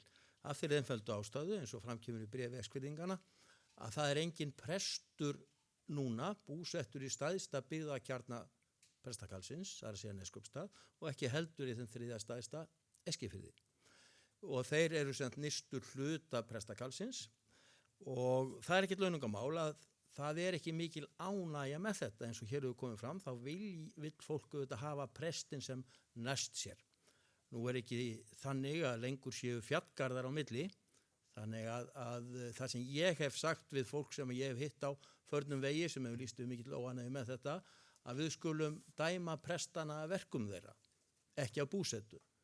En þarna held ég í raun og veru að menn hafi sem sagt ekki viljandi en skapað vanda sem að hugsanlega verið hægt að komast hjá og auðvitað þykir fólki það ankanalegt að það séu þrír prestbústaðir í prestakallinu og þeir eru allir syðst þar sem að fólkið er færra heldur en í nýrri hlutan. Þetta er auðvitað ankanalegt en reglan það hvað margir eiga að vera í prestakalli og unnið er eftir segir í raun og veru að þarna eigi ekki prestbústaðir að vera. Ef við færum algjörlega bókstaflega í það, en reglan hinn sem er setta í þessar umferð sé ekki verið að blanda þessum málum saman, stendur sem skýring, en þá er spurningin hvenar, hvað stendur hún lengi, svo ákvörðun að blanda þess ekki saman, nú er hitt búið, prestakallið er til, búið að ráða presta og þá er spurning sem væri kannski ekki óeðlilegt að menn skoðuðu bréfeskviðingan í því samhengi, er það tímabært núna, er það tímabært í mars eða er það tímabært á næsta ári að taka ákvörðun prestbústaði þarna, því að sannarlega eru þeir prestar sem nú eru ráðnir og eru í prestbústofunum sem að þarna umræðir, þeir eru sjálfsögðu með sín ráðningartíma og þar með eru þeir með trygga búsetu á meðan þeir eru í starfi. Þannig að það er spurning bara hvenar við viljum skoða þetta í samhengi við hina regluna. Eðlilegt er að við séum sem fullt samræmi í hlutunum. Þannig er að sjálfsögðu ekki jafnræðis gætt, það er augljóst mál, ekki innan prestakalsins og það hlýtur að koma að því og það er spurning hvort það sé ekki alveg eins gott að gera það fyrr en seinna. Fleiri hafa ekki hvatt sér hljóðs og er þá framsögumaður vil bregðast við og tekur Axel Árnason Njarðvík þá til máls. Forseti, þakka umræður og hugmyndir sem hafa birst en þetta tiltekna mál snýst þessi pressetur og þessa staði að leggja að fella frá því að það sé lögð til pressetur á þessum stöðum. Ég held reyndar, þó ég hafi ekki alveg náði sem Kristján er að farin. Sagði, hvort það eigi við í þessu máli því að biskupafundur er búin að fjalla sameiningarnar og óneitanlega þá fylgir þessum sameiningum að mínum skilningi ákveðin skilaboð þá þróun sem er að verða, þó hún sé ekki fullkomin í ljós.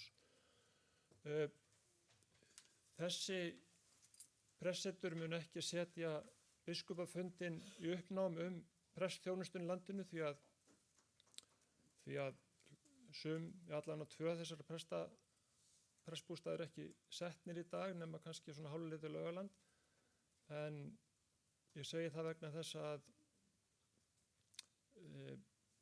það var reyndar hugmyndum að hafa fleiri pressetur inn í þessu en það var horfið frá því. Þetta er mjög auðvelt að koma þessu í gegn vegna þess að aðstæður á stöðunum er þannig eins og Mosfellsprestakall ég veit ekki hvort maður þurfa að hafa einhver orð þetta, mér finnst þetta bara alveg augljóst. En ég vil leggja það til að málið fari til annar umræðu og til fjárhagsnefndar. Var það ekki, voru ekki að kalla á það á leiðinni? Fjárhagsnefndar. Nei, þá fara til að segja það. Já.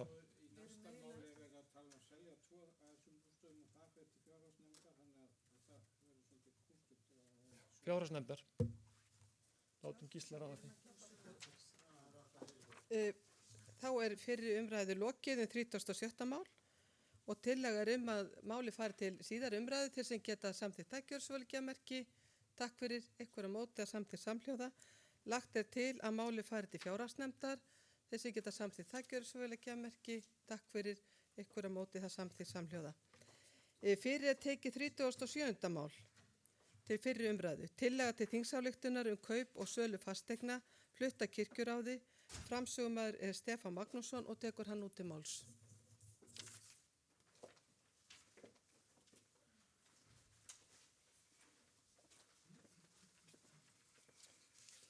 Forseti. Hér er aftur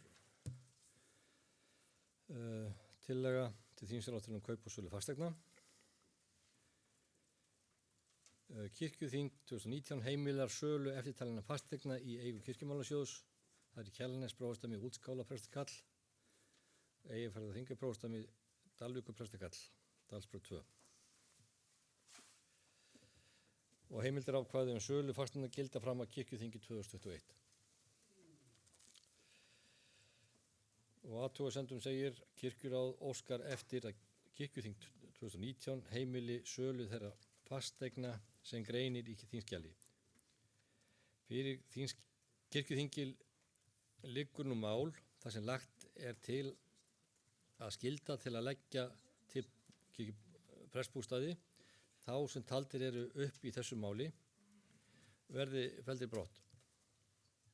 Ef kirkjuþing samþykkir að skyldan verði aflögð, liggur beinast við eðli málsins samkvæmt að leita eftir heimild til að selja prestbústaðina samanber 37. mál kirkjuþings 2019 sem við vorum að ræða hér áðan. Og þetta er sem sé þá eiginlega en margfrægur sölulisti, hann er í tvennu lagi núna til þess að því þetta hangir saman með síðasta máli. Og vísa til síðar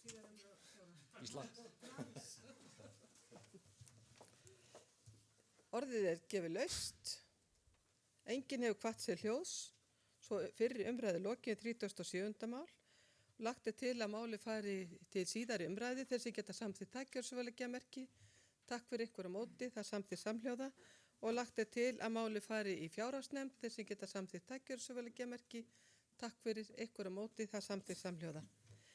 Fyrir er tekið 39. mál til fyrri umræðu. Tillaga til þingsályktunar breytingu á fasteignastefnu þjóðkirkjunnar. Flutt af kirkjuráði. Framsögumaður er Stefán Magnússon og tekur hann út til máls.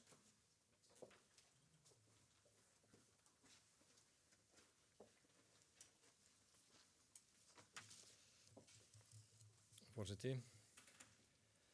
Tillaga til þingsályktunar breytingu á fasteignastefnu þjóðkirkjunnar. 19. grein fasteignastefnunar orðist svo. Fasteignir kirkjumálasjóðs sem seldar eru eða leigðar ótímabundið eða til lengri tíma en 5 ára skulu auglýsta til sölu eða leigu og öllum gefin kostur á að bjóða í þar. Kirkjuþing getur samþykkt undantekningar frá þessu í einstöku tilfellum. Skal ávallt gætt að tryggja viðhlítandi landsréttindi kirkna og kirkjugarða ef við á, áður en sala eða leiga fer fram. Og í greinargerðinni segir mismunandi reglur gilda sölu eigna kirkjumálasjóðs annars vegar og leigu eigna sjóðsins hins vegar. Í 19. grein fasteignastefnunnar kemur fram að ef selja eigi fasteignir kirkjumálasjóðs skulu þær auglýstar til sölu og öllum gefur kostur á að bjóða í þær. Varðandi leigu og fasteignum sjóðsins gilda ekki sömu reglur. Því þykir nauðsyn að leggja til ofangreinda breytingar á 19. grein stefnunnar á þann veg að samræmi sé á milli þannig að einnig sé almennt skylt að auglýsa eignir sem leigðar eru til að gæta jafnræðis og gegnsæis. Samanber 50. grein stefnunnar. Þar sem segir að við umsýslu fasteigna skulu unnið á grundvelli stjórnsýslulaga og góðra stjórnsýsluhátta.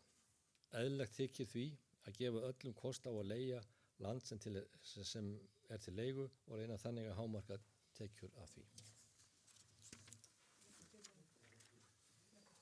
Þetta fer væntanlega í löggjafarnefnd.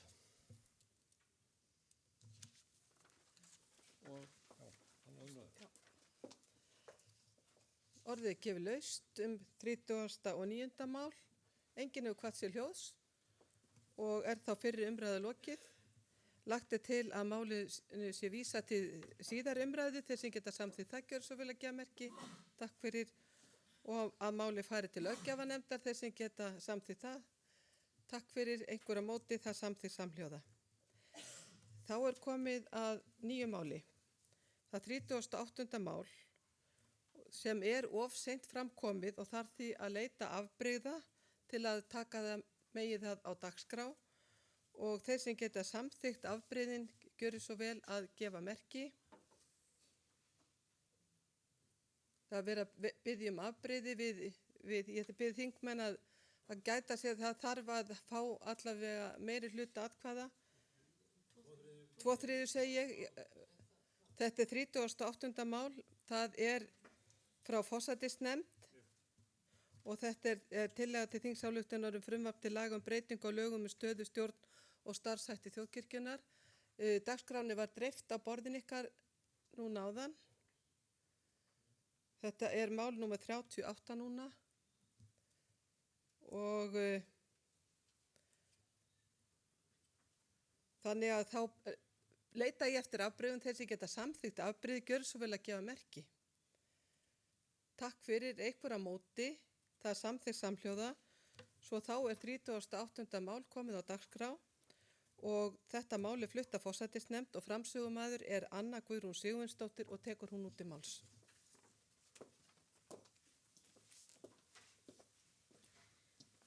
Forseti, má ég biðja að hurðin sé opnuð? Það er orðið 24 gráðu heitt hérna inni. Ég ætla að byrja á því að biðjast afsökunar á því hvað máli kemur seint fram en það eru, við réðum ekki alveg við allt í því máli, en ég ætla að lesa málið. Kirkjuþing 2019 ályktar að beina því til dómsmálaráðherra að hann flytji eftirfarandi. Frumvarp til laga á breyting á lögum stöðu, stjórn og starfshætti þjóðkirkjunnar númer 78 frá 1997 með síðari breytingum einföldun þjóðkirkjulaga. 1. grein. Önnur málsgrein 3. greinar lagana fellur brott. 2. grein. Eftirfarandi breytingar verða á 7. grein lagana. A. Í stað orðsins biskupsembættis kemur biskupsþjónustu. B. Í stað orðsins prestembætti kemur starf prests. 3. grein. 3. málsgrein 10. grein lagana fellur brott. 4. grein. Í stað orðsins embættisfærslu í 3. málsgrein 12. greina lagana kemur starf. 5. grein. Eftirfarandi breytingar verða á 15. grein lagana. A. Í stað orðana gegna embætti sínu í fyrsta málslið fyrstu málsgreinar kemur sinna biskupsþjónustu sinni.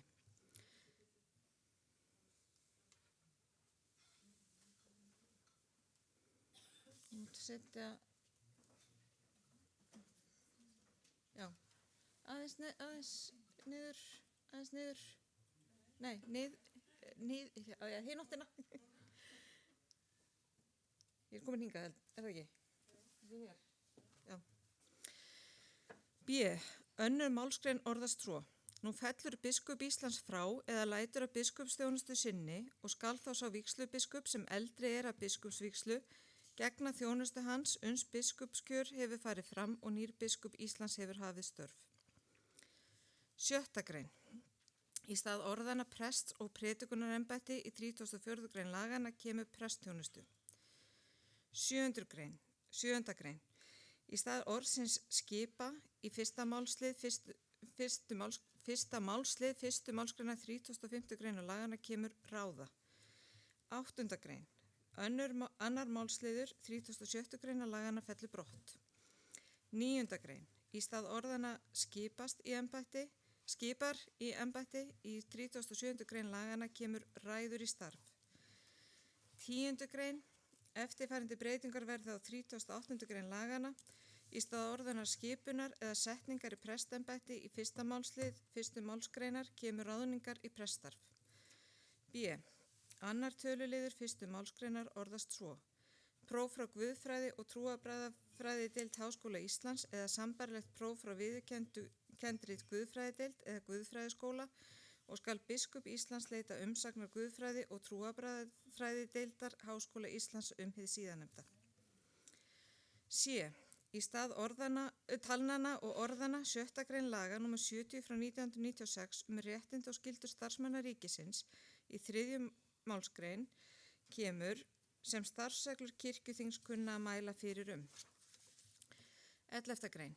Í stað orðana embættið með 4 vikna umsóknarfresti hið skemmsta í fyrstu málsgrein 39 grein lagana kemur starfið. 12. grein. 40., 41. og 42. grein lagana falla brott. 13. grein. Eftirfarandi breytingar verða á 59. grein lagana. A. Fyrsta málsgrein orðast svo. Starfsmenn þjóðkirkjunar fer eftir starfsreglum starfshætti hennar kirkjuþing setur og hafi að geyma nánari fyrirmæli stjórnun og starfshætti kirkjunar á grundvelli laga þessara. Í reglum þessum skal meðal annars kveðið á réttarstöðu og hlutverk starfsmanna þjóðkirkjunar eftir því sem við getur átt. B. Við aðra málsgrein bætist nýr málslið sem orðast svo. Kirkjuþing setur gjaldskrá þjónustu kirkjunar þar með talið vegna prestþjónustu. 14. grein. 5. kafli lagana fellur brott. 16. grein. Lög þessi öðlast gildi 1. janúar 2020. 16. grein. Við gildistöku laga þessa falla eftirfarandi lög úr gildi. Lög 1. Lög laun sóknarpresta nr. 46 frá 1907 með síðari breytingum. 2. Lög embættiskostnað sóknarpresta og aukaverk þeirra nr. 36 frá 1931 með síðari breytingum. Ákvæði til bráðabirgða. Ákvæði laga réttindi og skyldur starfsmanna ríkisins nr. 70 frá 1996 með síðari breytingum skuli eins og við getur átt gilda þá starfsmenn þjóðkirkjunnar sem tilgreindir voru í 1. málsgrein 61. grein lagana og sem voru í starfi hinn 1. janúar 2020 til 1. apríl 2020. Gjaldskrá sem sett var með heimild í 3. grein laga embættiskostnað sóknarpresta og aukaverk þeirra nr. 36 frá 1931 og birt var í B-deild stjórnartíðinda sem greiðslu fyrir aukaverk presta þjóðkirkjunar nr. 729 frá 2014 með síðari breytingum skal halda gildi sínu til 1. apríl 2020. Þeir starfsmenn þjóðkirkjunar sem voru skipaðir í embætti í skilningi laga réttindi og skyldur starfsmanna ríkisins nr. 70 frá 1996 með síðari breytingum við gildistöku laga þessa halda skipun sinni út skipunartíma sinn. Greinagerð.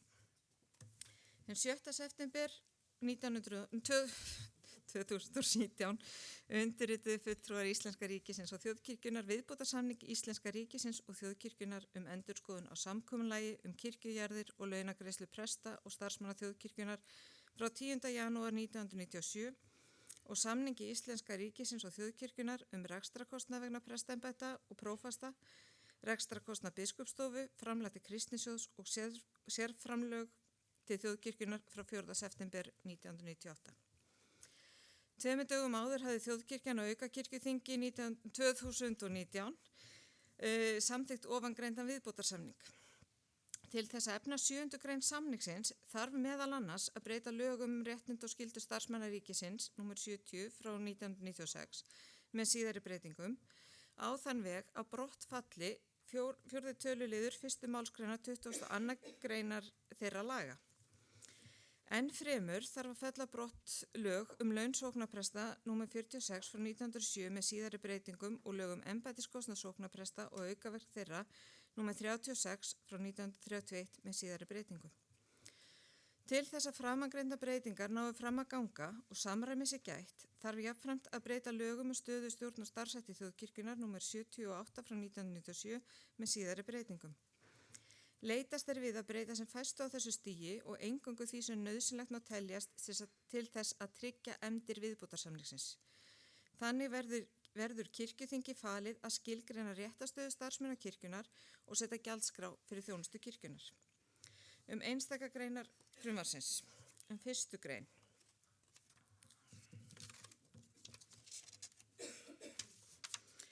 Lagt til að þessi málsgrein falli brott því henni vísað til ákvæðis í 5. grein lagana sem lagt til að falli brott í heild. 2. grein. Breyting á þessari grein leiðir af nýjum viðbótarsamningi ríkisins og þjóðkirkju. 3. grein. Með hliðsjóna af því að frumvarpinu ætlað að færa þjóðkirkjunni stjórn starfsmannamála sinna og að skilgreina réttarstöðu þeirra eðlilegt að kirkjuþing kveði eftirleiðis á í starfsreglum vígsluheimild gagnvart evangelískri lúterskum fríkirkjum. 4., 5., 7. og 7. grein lagt til í samræði við megin tilgang þessa frumvars að hverfa frá því að ræðum embætti og tala starf og þjónustu þess í stað. 8. grein. Með það í huga að frumvarpi þessu ætlað að færa ábyrgð og stjórn starfsmannamála til kirkjunar eðlilegt að ákvörðunarvald þjónustu héraðspresta færist til kirkjunar sjálfrar. 9. grein. Lagt til í samræmi með megin tilgang þessa frumvars að hverfa frá því að ræðum skipan til embætta og verði þess í stað orðalagið að ráða til starfa tekið upp. 10. grein. Í fyrsta lagi lagt til í samræmi við megin tilgang þessa frumvars að hverfa frá því að ræðum skipan og setningu til embætta og verði þess í stað tekið upp orðalagið að ráða til starfa. Í öðru lagi lagt til að orðalag ákvæðisins verði leiðrétt og rætt guðfræði og trúarfræði deild í stað guðfræðideildar eins og áður var. Skilst að hún heiti núna guðfræði og trúarfræði deild, þannig að þetta eðlileg lagfæring. Með hliðsjón af því að ákvæði laga réttindi og skyldur starfsmanna ríkisins mun ekki taka til vígra þjóna og starfsmanna biskupsstofu eftirleiðis ljóst að vísun til þeirra laga verður að falla brott úr þjóðkirkjulögum. Þess í stað gert ráð fyrir því að kirkjuþing setji starfsreglur málefnið. Með því að frumvarpi þessu ætlað að færa ábyrgð og stjórn starfsmannamála til kirkjunar eðlilegt ákvörðunarvald lengd uppsagnarfrest færist til kirkjunar sjálfar. Þar sem frumvarpi þessu ætlað að færa ábyrgð og stjórn starfsmannamála til kirkjunar eðlilegt ákvörðunarvald þau starfsmannamál kirkjunar sem ákvæðan fjalla færist til kirkjunar sjálfar. 13. grein. Lagt til að orðalag ákvæðisins verði látið ná til allra starfsmanna kirkjunar í stað þess sem nú að það nái eingöngu til annara starfsmanna en vígðra þjóna og starfsmanna biskupsstofu. Enn fremur að núgildandi ákvæði 1. málsgreinar 61. greinar frumvarsins sem lagt til að falli brott í ákvæði til bráðabirgða í frumvarpi þessu að kirkjuþing skilgreinir réttarstöðu starfsmanna færist í 59. grein. Jafnframt að kirkjuþing setji gjaldskrá þjónustu kirkjunar þar með talið prestþjónustu í stað þess að ráðherra kirkjumála setji gjaldskrána eins og nú er. 14. grein. Eins og framangreinir í 7. grein ofangreinds viðbótarsamnings kveðið á að breyta skuli lögum réttindi og skyldur starfsmanna ríkisins nr. 70 frá 1996 með síðari breytingum á þann veg að brott falli ákvæði 4. töluliðar 1. málsgreinar 22. greinar lagana sem skilgreinir vígða þjóna kirkjunar sem embættismenn kirkjunar.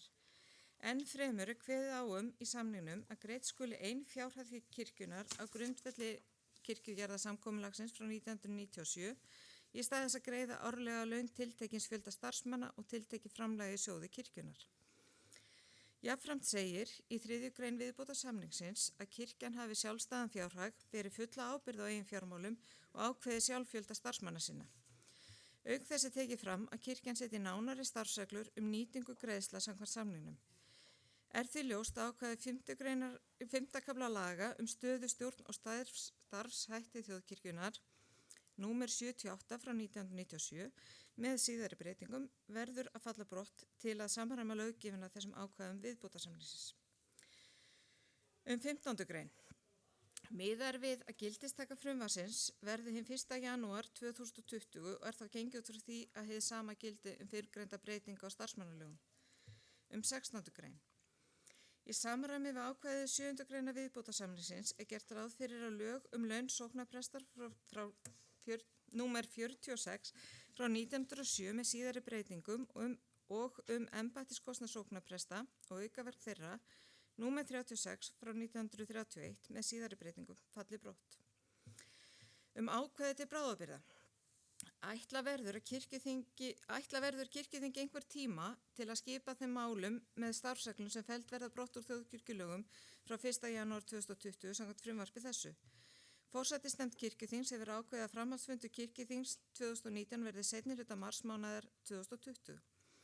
Því lagt til að ákvæði starfsmannalagana gildi eins og við getur átt fyrstu 3 mánuði ársins 2020 og að kirkjuþing setji þá starfsreglur framangreind málefni sem gilda frá og með 1. apríl 2020. Hið sama á við gjaldskrá dómsmálaráðherra ætla verður að kirkjuþingi tíma til að setja nýja gjaldskrá og miða við sömu tímamörk og að framangreinir. Lagt til að þeir starfsmenn þjóðkirkjunnar sem voru skipaðir í embætti í skilningi laga réttindi og skyldur starfsmanna ríkisins Númer 70 frá 1996 með síðari breytingum við gildistöku laga þessara haldi skipun sinni út skipunartíma sinn. Þeim sem skipaðir eru tímabundir verður búið ráðningarsamningur að skipunartíma loknum. Þeir sem eru skipaðir ótímabundið halda þeirri skipun uns þeir láta af starfi sínu. Það er ágætt að árétta að orðið embætti hefur ákveðina lagalega merkingu í lagateksta og er ekki endilega svo merking sem við leggjum í sem sagt, orðið embætti þegar við tölum prestembætti. Það er hins vegar ekkert því til fyrirstöðu að við höldum áfram að tala prestembætti og í starfsreglum okkar. Þannig að það er hins vegar hreinsast út úr lagatekstanum. Og annað sem ég vil vekja athygli á er að forsetaskipun biskups verður áfram óbreytt. Ég legg til að málið fari til annarar umræðu og fari til umræðu í öllum nefndum.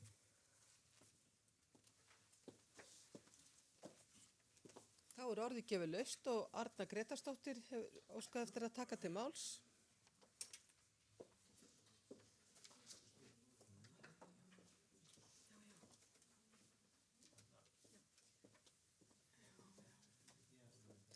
Forseti, þetta er yfirgripsmikið mál sem kemur inn á, við höfum mjög stuttan tíma til þess að einhvern veginn að kafa onni í þetta. Ég er bara vön því að lesa bara yfir málinn svolítið vel, þannig að ég greiddi atkvæði með við færum í þetta, þetta er nauðsynlegt, þetta er bara næsta skref vegna þess að við erum búin að samþykkja hana viðbótarsamning. En ég allavega þarf meiri tíma til þess að lesa þetta yfir, þannig að ég vil ekki samþykkja eitthvað sem að fór síðan fram hjá mér af því að mér gafst ekki tími til þess að lesa það nógu vel. En þannig að ég er svona velti fyrir mér við erum að fara ekki á fyrstu umræðu núna, þú veist, ég meina, ég get eiginlega ekkert sagt. Eina sem ég get sagt að fyrir ógeðslegu taugarnar á mér að lögfræðin sé búin að stela orðinu embætti frá kirkjunni og guðfræðinni. Nei, nú er ég bara svona, þú veist, að því að það hefur einhverja lögfræðilega þýðingu að nota orðið embætti í texta, að þá getur kirkjan ekki nota, en að mínu viti að þá er þetta náttúrulega bara hákirkjulegt, guðfræðilegt hugtak. Og þá er ég ekki að tala um það, ég sé eitthvað á móti því að prestar verði starfsmenn eða hætti að vera embættismenn ríkisins. Við gætum samt alveg talað um embættismenn kirkjunar, embættismenn þjóðkirkjunar og það kom vel fram hjá framsögumanni að það veri hægt að gera það í starfsreglum, en við erum að gera þetta í lagatekstanum sem fjallar okkur. Og ég er já, þarna er ég bara, en ég er kannski ekki búin að hugsa þetta nógu gegn, en þetta bara sló mig að mér fannst einhvern veginn eins og lögfræðin væri búin að sigra guðfræðina. Nei. Það er svona, ef ég seti þetta upp á svona kannski humorískan hátt. Það gladdi mig að heyra að það ætti ekki hrófla við því að það ætti að forsetaskipa biskupinn okkar, biskupinn í Íslandi. Því ég held að það sé bara ljómandi gott mál að það sé þannig, eins og staðan er núna allavega. Ég veit ekki hvernig það verður eftir 50 ár. En ég þarf meiri tíma, það er eiginlega það sem ég er til þess að geta farið onni í þetta og lesið þetta vel en ég vil ekki gera neitt til þess að hindra framgang málsins, svo ég sé alveg þar líka. Takk. Til máls tekur Guðrún Karls Helgadóttir og eftir henni Skúli Ólafsson.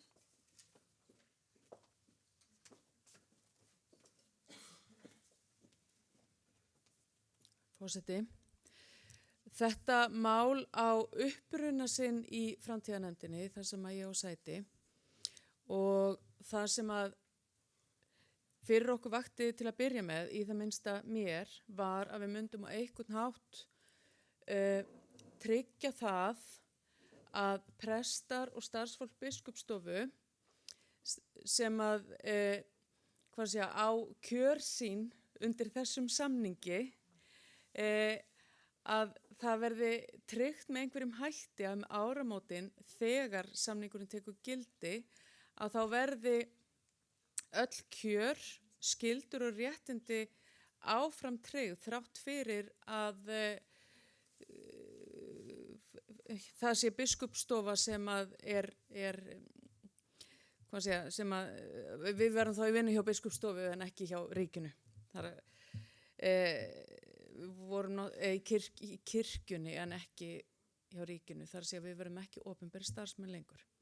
Þetta vatt upp á sig og kom í ljós að það þurfti náttúrulega að breyta, ef við vissum svo sem það þurfti að breyta heilmikið af lögum, þjóðkirkjulögunum, til þess að liðka fyrir því að samningurinn geti tekið gildi áramótin og til þess að ríkið geti haldið áfram. Og í raun og veru erum við að vinna vinnuna fyrir ríkið, en á sama tíma þá það samt mjög mikilvægt held ég að við vinnum þessa vinnu en ekki ríkið. Það er að segja að það eru við sem breytum þjóðkirkjulögunum og ég held líka við erum að nota tækifærið og fara kannski svolítið vel yfir þjóðkirkjulögin. Nú það svo að þetta mun breytast áramótin alveg sama hvað. En ég verð alveg að viðurkenna, ég tek undir með síðustu ræðumannsku að þetta of bratt. Við erum ekki að fara að samþykkja þetta í kvöld eða á, næsta klukkutíma eða svo. Ég veit ekki hvort við erum tilbúin að framlengja þingið mikið út af þessu eða hvort ég bara kalla til jafnvel bara auka þingi í nóvember eða eitthvað svoleiðis bara til að fara yfir þetta. Því þetta mál sem við þurfum held ég þarf að lesa það betur og ég nokkuð vissum að við þurfum að gera það öll því að það liggur mjög mikið við.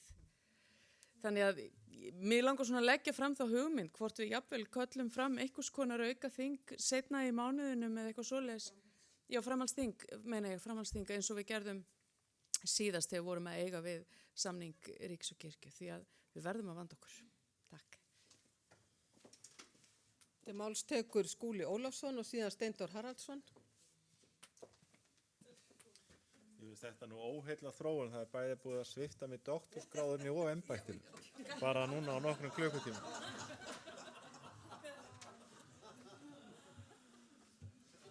Það margt að segja, það þetta ekki þetta sem ég var að tala áðan heldur frumvarpið. Þetta náttúrulega risastór tíðindum, ég kemur það svolítið óvart að þetta skuli vera svona einhvern veginn sett inn bara svona í bláloginn. Það náttúrulega segir sér sjálft að við förum ekkert að klára þessa umræðu hér á svo stuttu tíma sem eftir.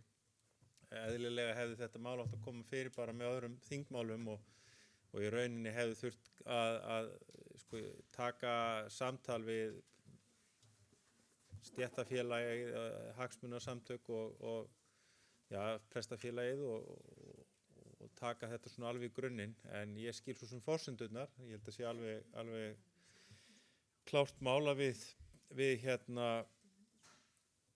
þurfum að gefa okkur meiri tími í þetta, það segir sér sjálft og mér léttir að heyra Guðrúnu nefna þann bara rétt á undan mér, þetta sé alveg en áður en það verður gert verður fengur að geta rætt þetta í nefnd og auðvitað eru spurningar sem eru aðkallandi, ég meina það svona, auðvitað við sem erum á 5 ára ráðningu, hvað tekur við hann í lokinni, hvers konar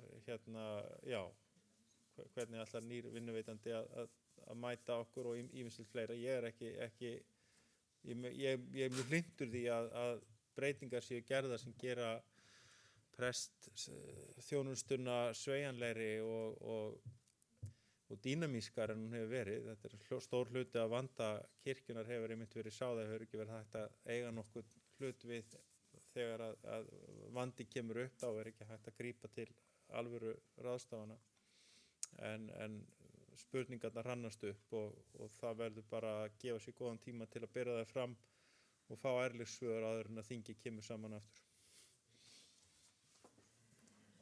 Til máls tekur Steindór Haraldsson og síðar Stefán Magnússon.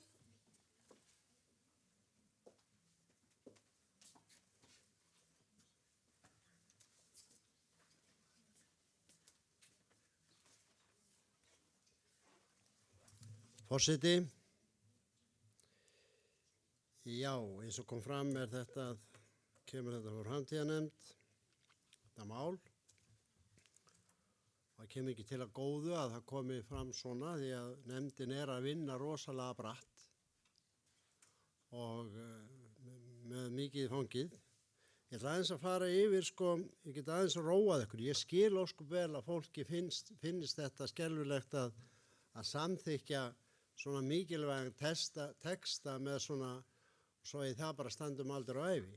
En framvinda málsins verður svo að þessi texti, hann verður settur inn sko ekki sem bráðabirgðalög, heldur sem breyting á núverandi þjóðkirkjulögum, en á sama tíma innan örfára vikna er mér sagt, og vonandi stenst það, hefst endurskoðun á frumvarpi til þjóðkirkjulaga sem liggur niður í dómsmálaráðuneyti. Og endurskoðun á því frumvarpi öllu, eins og þið þekkið það frumvarp, vantarlega flest, að það þarf að endurskoða það með tilliti til þessa samning sem við gert og tilliti til þess sem við höfum verið að gera undanfarið hérna. Og þá kemur allur þessi texti til endurskoðunar líka. Það er alveg augljóst mál. Vegna þess að þessi texti sem við erum að samþykkja hérna, hann fyrir inn í lögin frá 97. Og þá er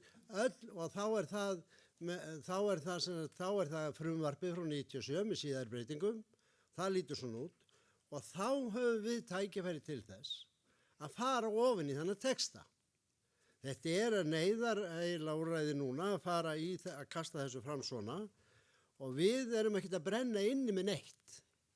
Við þurfum ekkert aukaþing vegna þess að það er bara vegna þess að þá þurfum við að ræða gamla frumvarpið eins og það var. Það er ekki fyrir það bara að endurskoða gömlu lögin eins og þau eru frá 97. En nú stendur til að endurskoða allt frumvarpið eins og ég sagði og fara ofan í það og hefla það niður og laga það að nýjum veruleika og auðvitað þá er þetta þar inni og þá er hægt að vinna verkið miklu nákvæmar sko. Ég bara aðeins að benda á það svona til þess að draga úr skjálftanum aðeins. Takk fyrir. Til máls tekur Stefán Magnússon og síðan Guðbjörg Arnardóttir.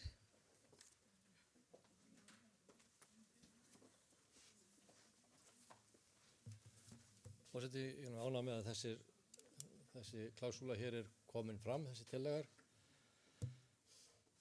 Og tek algjörlega undir orð Steindórs, við erum aðeins með þessu að fylla upp í 3 mánaða gat. Og jafnvel þó að yrðu hugsanlega einhverju hortittir eftir, þá er þetta bara 3 mánaða gat. Og það mun ekki farast heiminn og jörð þó að í ljós kæmi hugsanlega eftir á. Að þarna hefði mátt orða hluti einhverja öðruvísi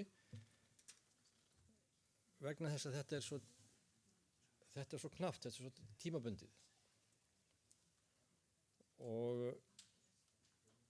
tek algjörlega undir það að varðandi þetta er ekki ástæða til þess að taka upp auka kirkjuþing. Málið snýst það að leggja vinnu í yfirferð á þjóðkirkjulaga frumvarpinu í heild sem liggur fyrir í ráðuneytinu. Og það er þar sem að menn verða að vanda sér þó nokkuð mikið og reyna að gera það vel úr garði. Og síðan í lokin þá græt ég það ekkert og embættistitillinn fari.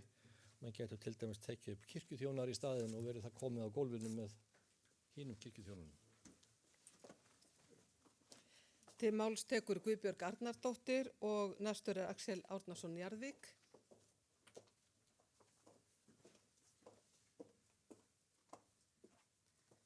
Forseti, ég vil taka undir með þeim Guðrúnu og Örnu að mér finnst mér vanta tíma til þess að fá að lesa og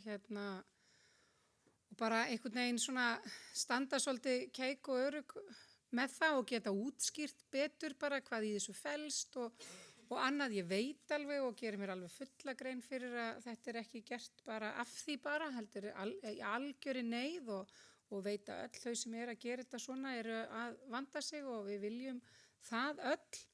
Og það finnst mér alveg ótrúlegt að geta kallað þetta einhverja hortitti sem sé hægt að svona laga bara svona, þú veist, eins og þetta sé bara ekkert mál, þetta er bara ekki þannig. Þó þetta séu bara hlutir sem þarf að laga og við komumst ekkert upp með annað en að laga þá í samræmi við það sem að mun gilda 1. janúar, þá finnst mér þetta bara samt það stórt að ég vil bara fá að gera þetta vel og bara fá að vanda mig og fá að tala við það bakland sem að ég tel mig meðal annars vera fulltrúa fyrir hér á þinginu og geta gefið mér betri tíma.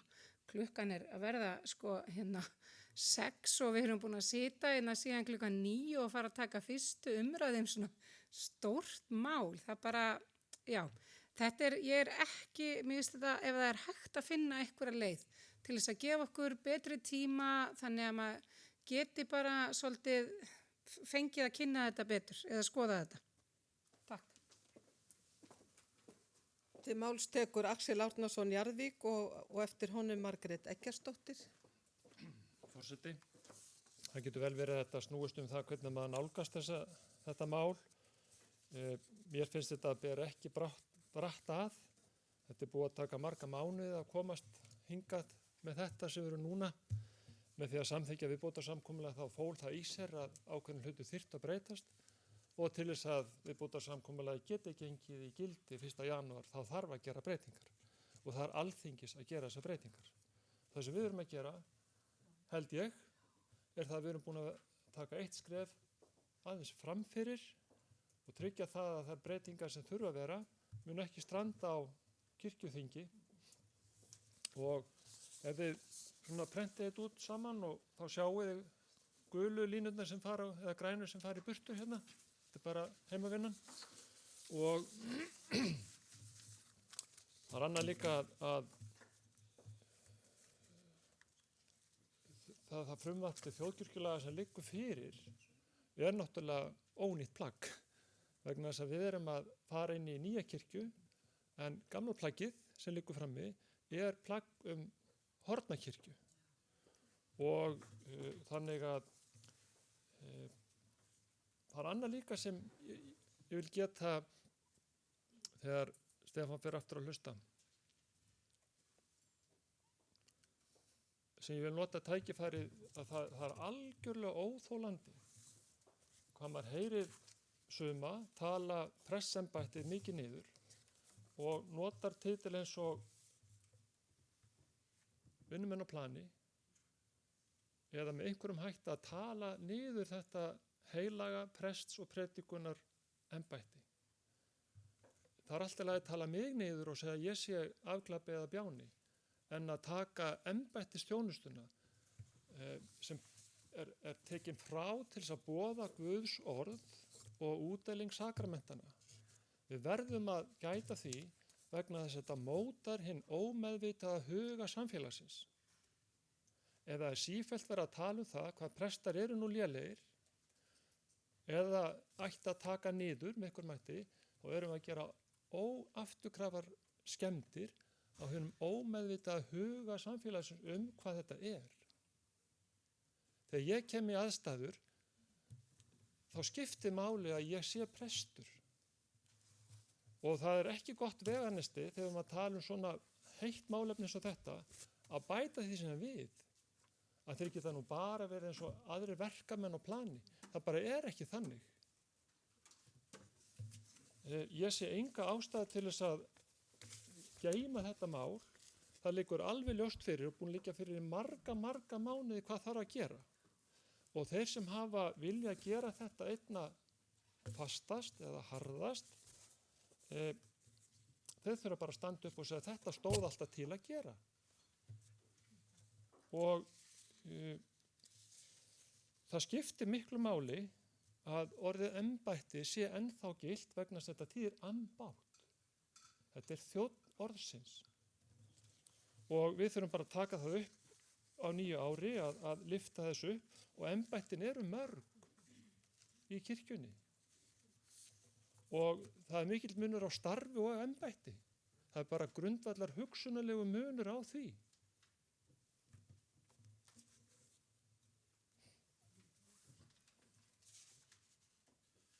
Ég mun styðja þetta og þarf ekki að eyða mörgum mínútur sem í því að velta þessu fyrir mér. Hvort þetta er eitthvað breytast þarna, þetta er ágætt eins og þetta hefur lagt fram, það er búið að leggja mikla vinnu í þetta og fara í gegnum lögin sem Alþingi þarf að breyta og vera fyrir til. Takk. Til máls tekur Margrét Eggertsdóttir og eftir henni Guðmundur Þór Guðmundsson.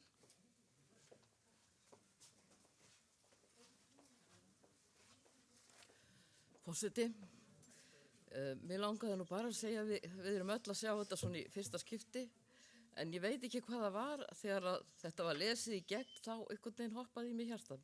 Það er eitthvað nýtt, það er eitthvað stórkostlegt að gerast og ég held að við ættum bara að leggja okkur fram að taka við því og áfram með það.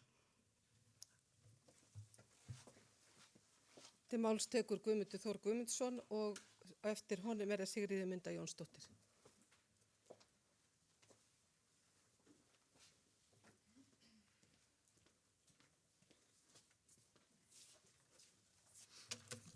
Virðulegi forseti, það er rétt að halda því til haga að verkstjórnin í þessu ferli núna er að vissuleita á hendi ríkisvaldsins en ekki kirkjunar. Það var ríkisvaldið sem tjáði okkur varaforseta númer 1 hér, Önnu Guðrúnu, að það yrði lagt fram frumvarp til breytinga á starfsmannalögum sem tæki gildi 1. janúar næstkomandi og þar að leiðandi er ekkert val. Við eigum ekki val í mínum huga það að bregðast ekki við og gera ekki neitt.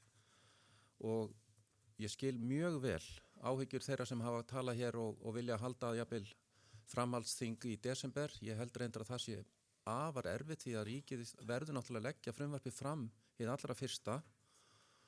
Þannig að ég veit ekki bara tæknilega hvort það er hægt. Ég hef svolítið kannski leitt þessa vinnu við að semja þetta plagg og vonandi er nú ekki neitt smyglvarningur í þessu. Það er bara verið að reyna að aðlaga þetta þeim veruleika sem verður áramótin þegar skilgreining á vígðum þjónum kirkjunar fellur brott úr lögum réttindi og skyldur starfsmanna ríkisins. Ef að ég mætti biðja Hermann að setja 12. greinina aðeins upp bara til að varpa aðeins ljósi á þetta með hugtakanotkun. Vissulega er það svo að embættismaðurinn er viðtekið hugtak í kirkjuréttinum en mér finnst þó rétt að halda til haga orðið starfsmaður er líka notað presta og til dæmis í 12. grein þjóðkirkjulaganna þar er talað bara starfsmenn þjóðkirkjunnar og það er það orðfæri sem að við sem höfum komið að því að undirbúa þetta mál höfum valið ef það er lagt til réttara sagt að verði þá notað yfir það allt saman í einfaldari þjóðkirkjulögum. Þannig að það er í sjálfu sér ekki verið að smíða eitthvað nýtt í því sambandi. Árétta það einnig sem kom fram í máli framsögumanns að sjálfsögðu getur kirkjuþing ef að það svo kýs haldið nafngiftinni á þessu mikilvæga starfi prests þjónustunni að tala embætti. Það er ekkert sem mæli gegn því.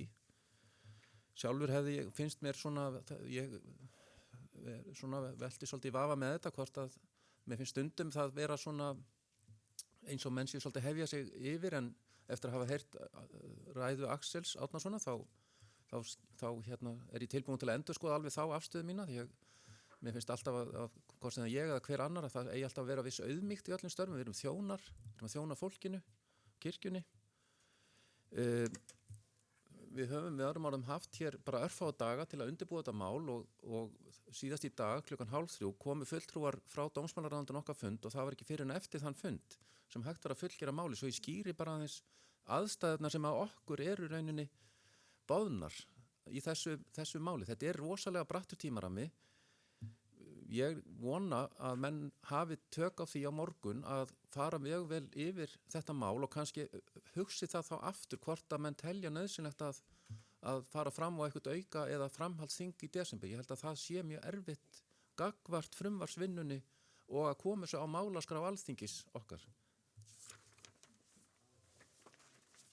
Til máls tekur Sigríður Munda Jónsdóttir og síðan Sólveig Lára Guðmundsdóttir.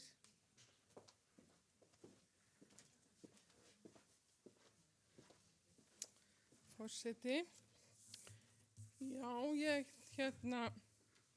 er svo margt skýrast í þessum orðum Guðmundar hvernig þetta er tilkomið og auðvitað stöndum við svolítið upp við vegg að það er svona mín upplifun af því að við hefðum, ég vilja kynna mér þetta betur og fá til þess lengri tíma af því að einhvern veginn virka þetta bara á mig eins og að þið verið bara að fara og látið tölvuna að vinna hvaða orð þyrfti að setja í staðinn fyrir eitthvað annað. En mér langar til þess að spyrja af hverju sé ekki til dæmis samræmi á milli þess að þeir tala biskupsþjónustu en starf presta. Hvað býr þar að baki? Er ekki líka þá bara að tala um prestþjónustu og ef við erum öll að svolítið að reyna að stefna í sömu átt og draga fram það sem við erum að gera vel og það sem er að ganga vel, þá eigum við ekki að tala niður vinnu umhverfi hvers annars. Heldur að reyna að hlúa vel að því sem við erum öll að gera. Þannig að ég bara vona að við getum treyst orðum Guðmundar að þetta hafi verið samviskusamlega gert. Takk. Til máls tekur Sólveig Lára Guðmundsdóttir.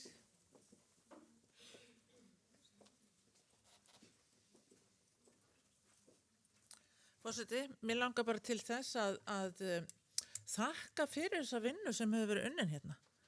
Ég held að við unnið alveg þrekvirki og ég er alveg samfærið það að við eigum að ganga á undan, við erum ekki að láta taka frá okkur hérna verkið og þess vegna er ég svo ánægð með þá. Ég vil alls ekki að við séum að hafa eitthvað 3 mánaða bil. Við bara megum það ekki. Og við getum alveg í kvöld, þó við séum þreytt núna, þá getum við alveg sest niður og skoða, borið saman þessar greinar sem er búið að breyta og lögin. Þannig að og morgun jafnvel bara þegar við vöknum, þess vegna mætti senka nefndafundunum hálftíma eða eitthvað svoleiðis. Ég held að þetta sé bara fyrst og fremst samanburð að vinna sem að þarf að vinna. En hins vegar kom ég hingað upp til þess að spyrja sömu spurningar og Sigríður Munda spurði. Af hverju ekki þá talað prestþjónustu eins og biskupsþjónustu og svo langar mig líka til að minna á það að það eru allir biskuparnir sem eru forsetaskipaðir og auðvitað er bara biskupsþjónustin í landinu ein, þannig ég gerir ráð fyrir því að það gildir saman vígslu biskupa eins og biskup Íslands. Og síðan vil ég leggja til að lokum að við tölum hvorki niður bændastéttina á kirkjuþingi, né prestastéttina. Það eru nóg af fólki þarna út í samfélaginu sem er tilbúin til að tala okkur niður. Þannig að við skulum bara tala hvert annað svolítið upp. Já, takk. Eru fleiri sem óska eftir að taka til máls? Steindór Haraldsson tekur til máls í annað sinn.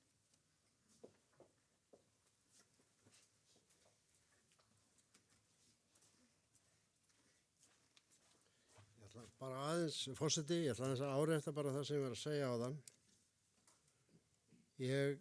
Ég skil mjög vel tilfinninga presta í þessu málum. Það er mikið undir. Það er óskup eðlilegt. Það er starfsöryggið og það er þegar við erum að finna út svona eitthvað sem betur má fara, örugglega má eitthvað betur fara í þessum texta.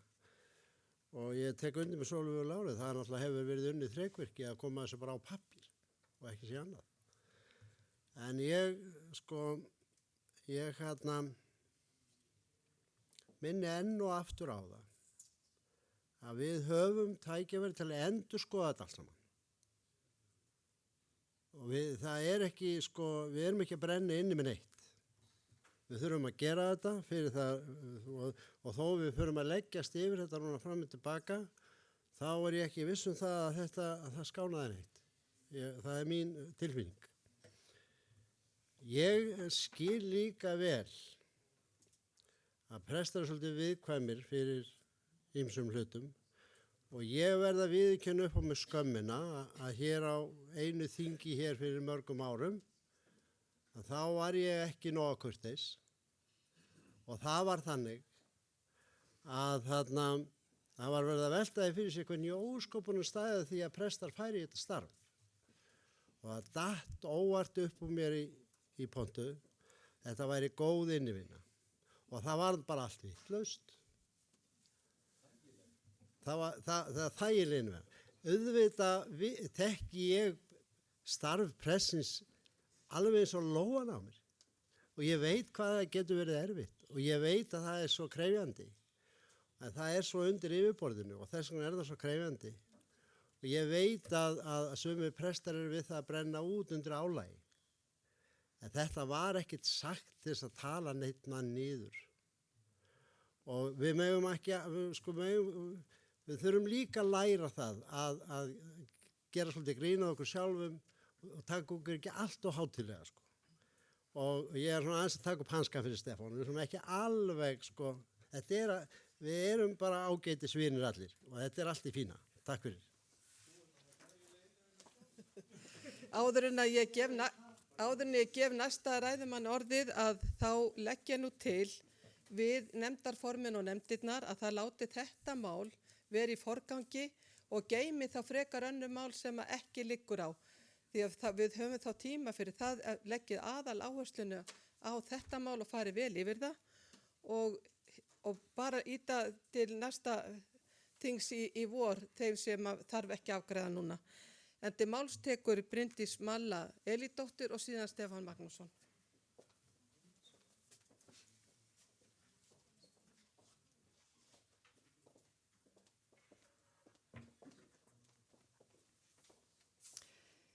Já, forseti, ég vil bara þakka einmitt þessa góðu ábendingu og þessa leið fyrir okkur. Ég treysti okkar góðu lögfræðingum bara fullkomlega og þakka þá miklu vinnu sem þeir hafa lagt í þetta mál. Við höfum samt öll lagt okkur fram það þegar við vorum að undirbúa okkur undir þetta kirkjuþing, að lesa öll málin vel yfir og þess vegna viljum við gera það líka með þetta mál. Fá tækifæri til þess að lesa það vel yfir í róliheitunum og bera saman til þess að við getum fjalla betur það og það er mikilvægt að við gefum okkur góðan tíma til þess eins og hér hefur verið komið fram hvenær sem við finnum þann tíma en þetta fannst mér líka bara svo gott eins og að fá þessa ábendingu inn í nefndirnar okkar. Varandi viðkvæmni presta, minn kæri vinur, þá það umræður sem væri gaman að taka í öðru samhengi. Til máls tekur Stefán Magnússon. Eru fleiri sem óska eftir að taka til máls? En gefið þá merkja annars fyrir ég loka mælendaskrá. Forseti.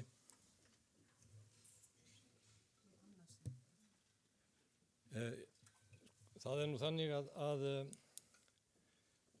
ég nú ekki tiltakanlega hörundsára en það var ég þá löngu hættur á þessu starfsvettvangi ég væri það. Hins vegar ég þannig innréttaður að ég hef alltaf haft óþol fyrir upphafningu í starfstillum. Það hefur alltaf farið í taugarnar á mér og það gildir almennt og ekki bara embætti press. Og ég ætla bara að hafa þá skoðunum í friði fyrir öðrum áfram, bara svo það sé sagt. Það segir ekkert það hvaða augum ég lít presta og prestembætti, preststarfið. Það bara allt annar handleikur sko.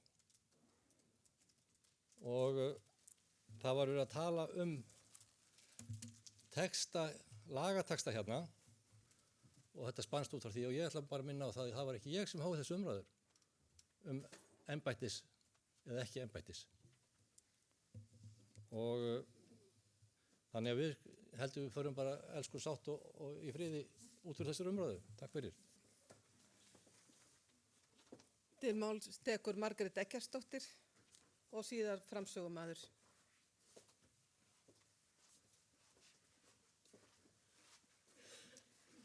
Forseti, það bara örstutt. Ég búin að uppgöta okkur ég var svona glöð. Ég sá þarna aftur og aftur vísað í starfsmannalög ríkisins. Ég búin að vinna í mörg ár fyrir ríkisstarfsmenn sem að glíma við ríkið kjör og kaup og allt þetta. Og ég held að það gladdi mig að prestar skilja vera lausir undan starfsmannalögunum.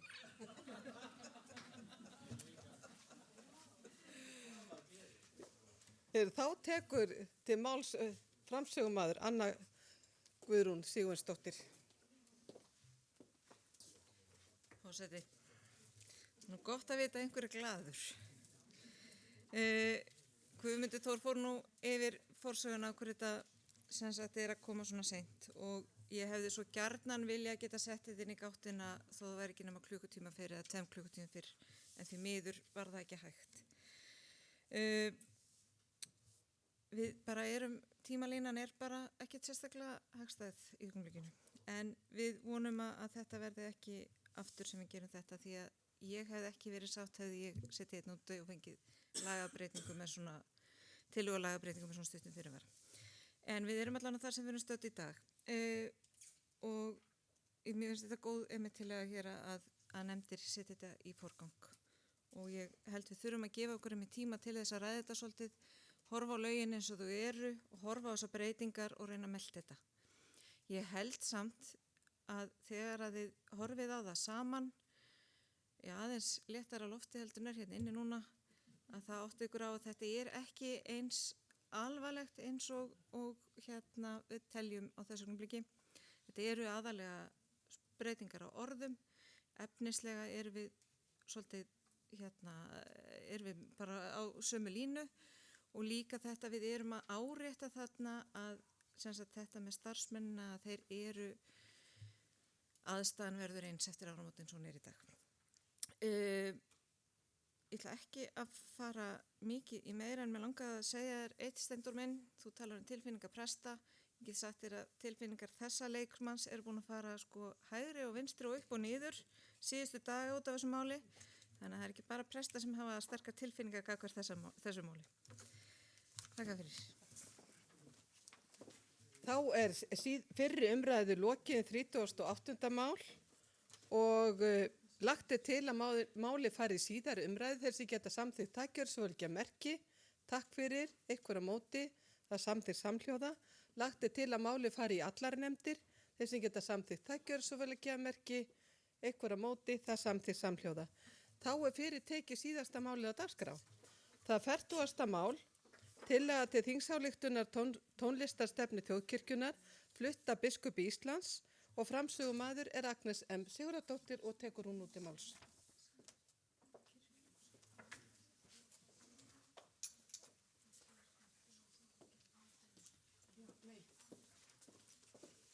Forseta láðist að geta þess að þetta mál of seint framkomið svo það verður að leita afbrigða. Fyrir 40. mál þeir sem geta samþykkt afbrigði gjörsamlega merki. Takk fyrir ykkur á móti, það samþykkt samhljóða, svo nú tekur Agnes M. Sigurðardóttir til máls. Takk fyrir forseti. Ég flytt hérna, það ný tónlistarstefna þjóðkirkjunnar, það segja endurskoðu frá því sem var, svo tónlistarstefna sem í gildi ennþá, hún töluvert lengri en þessi. Og ég biðst afsökunar á því að þetta mál skildi ekki hafi verið komið. Nú það ekki þannig, alls ekki þannig að þetta mál hafi komið svona seint fram. Þvert á móti, það kom alltaf fljótt fram og þess vegna gleymdist það. Ég ætla að lesa þessa endurskoðu tónlistarstefnu sem aðeins tæp blaðsíða lengt en hinn var þó nokkuð lengri sem þið getið fundið á kirkjan.is. Grundvöll kirkjutónlistarinnar. Tónlistin gjöf Guðs. Grundvöllur kirkjutónlistar trúin á þríeinan Guð, Föður, Son og heilagan anda. Hún samofin sköpuninni og inntaki fagnaðarerindisins og farvegur heilags anda. Kristin kirkja allan heim býr að ríkulegum tónlistararfi. Grunnur þess arfs söngur Davíðsálma og annarra ljóða Biblíunar. Þjóðkirkjan byggir á þessari arfleið aldana og mótar hann og þróar. Kirkjusöngin. Þjóðkirkjan syngjandi kirkja. Guðsþjónustan Guði til dýrðar og söfnuðin til blessunar og uppbyggingar í trú, von og kærleika. Söngur og tónlist tengir fólk á einstakan hátt. Helgihaldi byggir á almennri liturgískri þáttöku og almennu söngur hefur grundvallar vægi þar með tali við skýrt, fermingu, hjónavíslu og útför. Meginreglan að í kirkjunni fari fram lifandi tónlistaflutningur, hljóðritanir komi ekki í staðinn og textar séu almennt á íslensku. Hljóðfærin í kirkjunni. Hið hefðbundna hljóðfæri í kirkjunni orgelið, hlutverk þess að styðja við safnaðarsöng og prýða helgihald og tónleika, önnur hljóðfæri sem notuð í kirkjunni þjóna einnig þeim tilgangi. Sálmabókina og tónlist utan sálmabókar. Sálmabókin söngbók kirkjunnar, hún geymir kjarna kirkjusöngsins og í stöðugri þróun. Söfnuðir þjóðkirkjunnar syngja einnig trúarlega texta og lög utan sálmabókar þegar það hentar. Tónlist utan sálmabókar með veraldlegum texta getur verið viðbót sem þjóna tilgangi athafnirinnar en leysir aldrei sálmin af hólmi við kirkjulegar athafnir. Framkvæmd kirkjutónlistarstefnunar skilgreind í starfsreglum kirkjutónlist nr. 1074 frá árinu 2017. Ég held að þetta skýri sig að mestu leyti sjálft en bendi aftur á að hún er miklu styttri þessi og það kemur meðal annars til vegna endurskoðunar á starfsreglunum sem var borið upp á kirkjuþingi 2017 og samþykkt.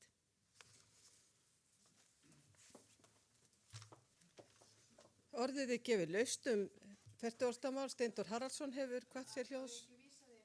Jú, við séum til allsherjarnefndar.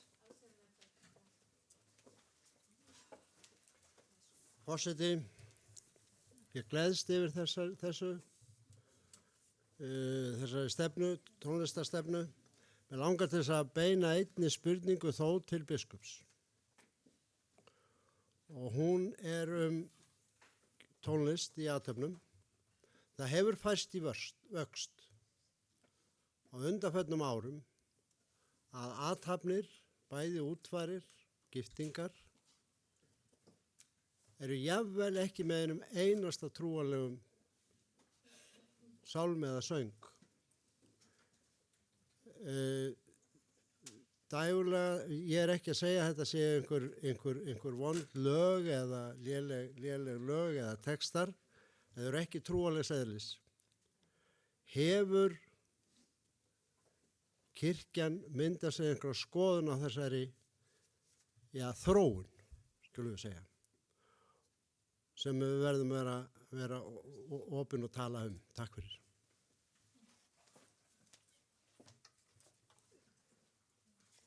Til máls tekur Árný Herbertsdóttir.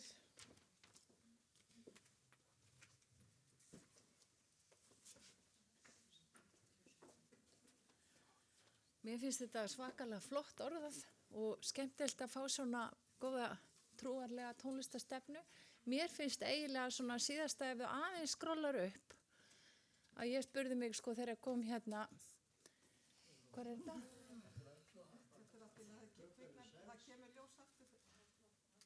Nei, það var aðeins neðar. Þannig að tónlist utan sálmabókar með veraldlegum texta getur verið viðbót sem þjónar tilgangi athafnarinnar en leysir aldrei sálmin á hólmi við kirkjulegar athafnir og það var akkurat það sem mér datt í hug, það sama og Steindór sagði, en mér finnst þetta kannski pínu svaraði að ef það er jarðaför að þá erum við með þessa stefnu og það er eðlilegt að sé þá alltaf einn sálmur, skilja það ekki, ég er að skilja þannig að þessi stefna sé raunin að setja okkur svolítið það að við viljum hafa sálm í athöfnum, hvort sem það er brúðkaup eða jarðaför, að hann sé þarna líka. Er það ekki rétt, Gili? Fleiri hafa ekki hvatt sér hljóðs. En framsögumaður Guðbjörg Arnardóttir tekur til máls.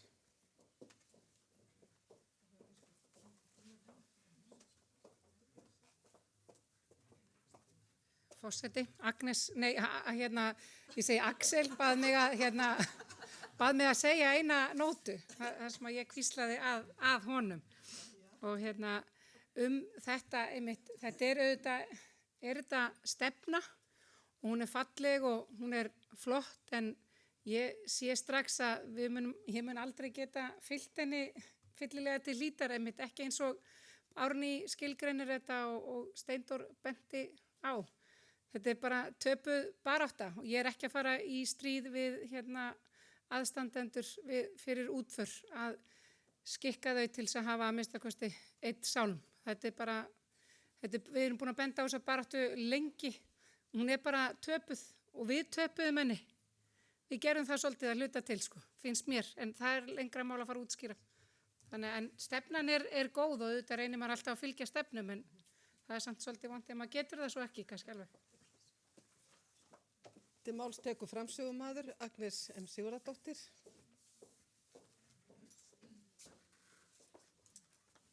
Já, forseti, takk fyrir þessi innlegg.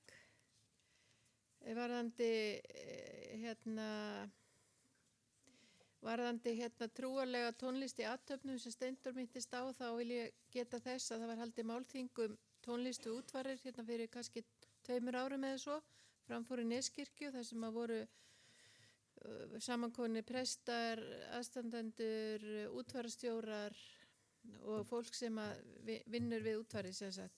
og það var afrakstur af því málfræðingi hefur til dæmis ratað hingað inn og ég held og svo vil ég geta þess að í innri samþykktum málefni þjóðkirkjunar, þar samþyktur innri málefni þjóðkirkjunar heitir það, innri samþyktir í daglegu tali. Að þar talað líka handbókina, sálmabókina og útfarirnar, athafnirnar allar og þar það samræmi á milli þess og þess sem stendur á þessu blaði. Og ég held að sé rétt hjá Guðbjörgu að við erum búin að tapa þessu einhverju leiti, það að segja þið sem eru á suðvesturhorni landsins, já ég vist líka núna. Að vegna þess að það byrjar allt og svo breiðist át úr landi og Selfoss svo nálagt þannig að það hefur breiðst austri fyrir fjall en ástæðan fyrir því er náttúrulega svo að það voru bara ekki til nógu góði sálmar og fólk þekkti þetta ekki nógu vel og hvað það sem að til dæmis drottin minn hirðir, það er þekkt lag, bjúður í bæn, það er þekkt lag og fólk heldur að þetta sé einhverja jarðarfærasalmar og þegar heyrða það í jarðarfærum. Það er bara þannig að ég hef mikla trú á því að þessi nýja sálmabók sem á að syngjast í svona marathon sjónvarpi eins og var hjá Landanum daginn og það tekur svona 1,5 sólarhring að syngja það og þá verða allir kirkjukórar landsins virkjaðir til að sálmabókinu verður skipt niður á landið, á kirkjukórinn í landinu og þeir verða allir sungnir í gegn. Frá nummer 1 til 800 og eitthvað, ég man ekki hvað, 68 eða hvað það er.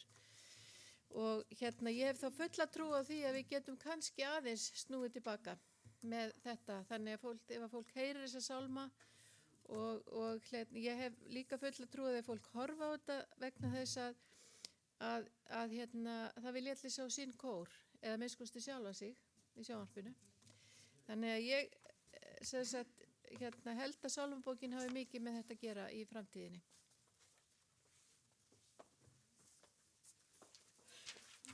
Þá fyrri umræðu lokið 40. mál og lagt til að máli fari í síðari umræðu þeir sem geta samþykkt tækjörðsvölugjafmerki.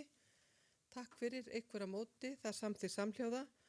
Lagt til að máli fari til allsherjarnefndar þeir sem geta samþykkt tækjörðsvölugjafmerki. Takk fyrir, enginn á móti.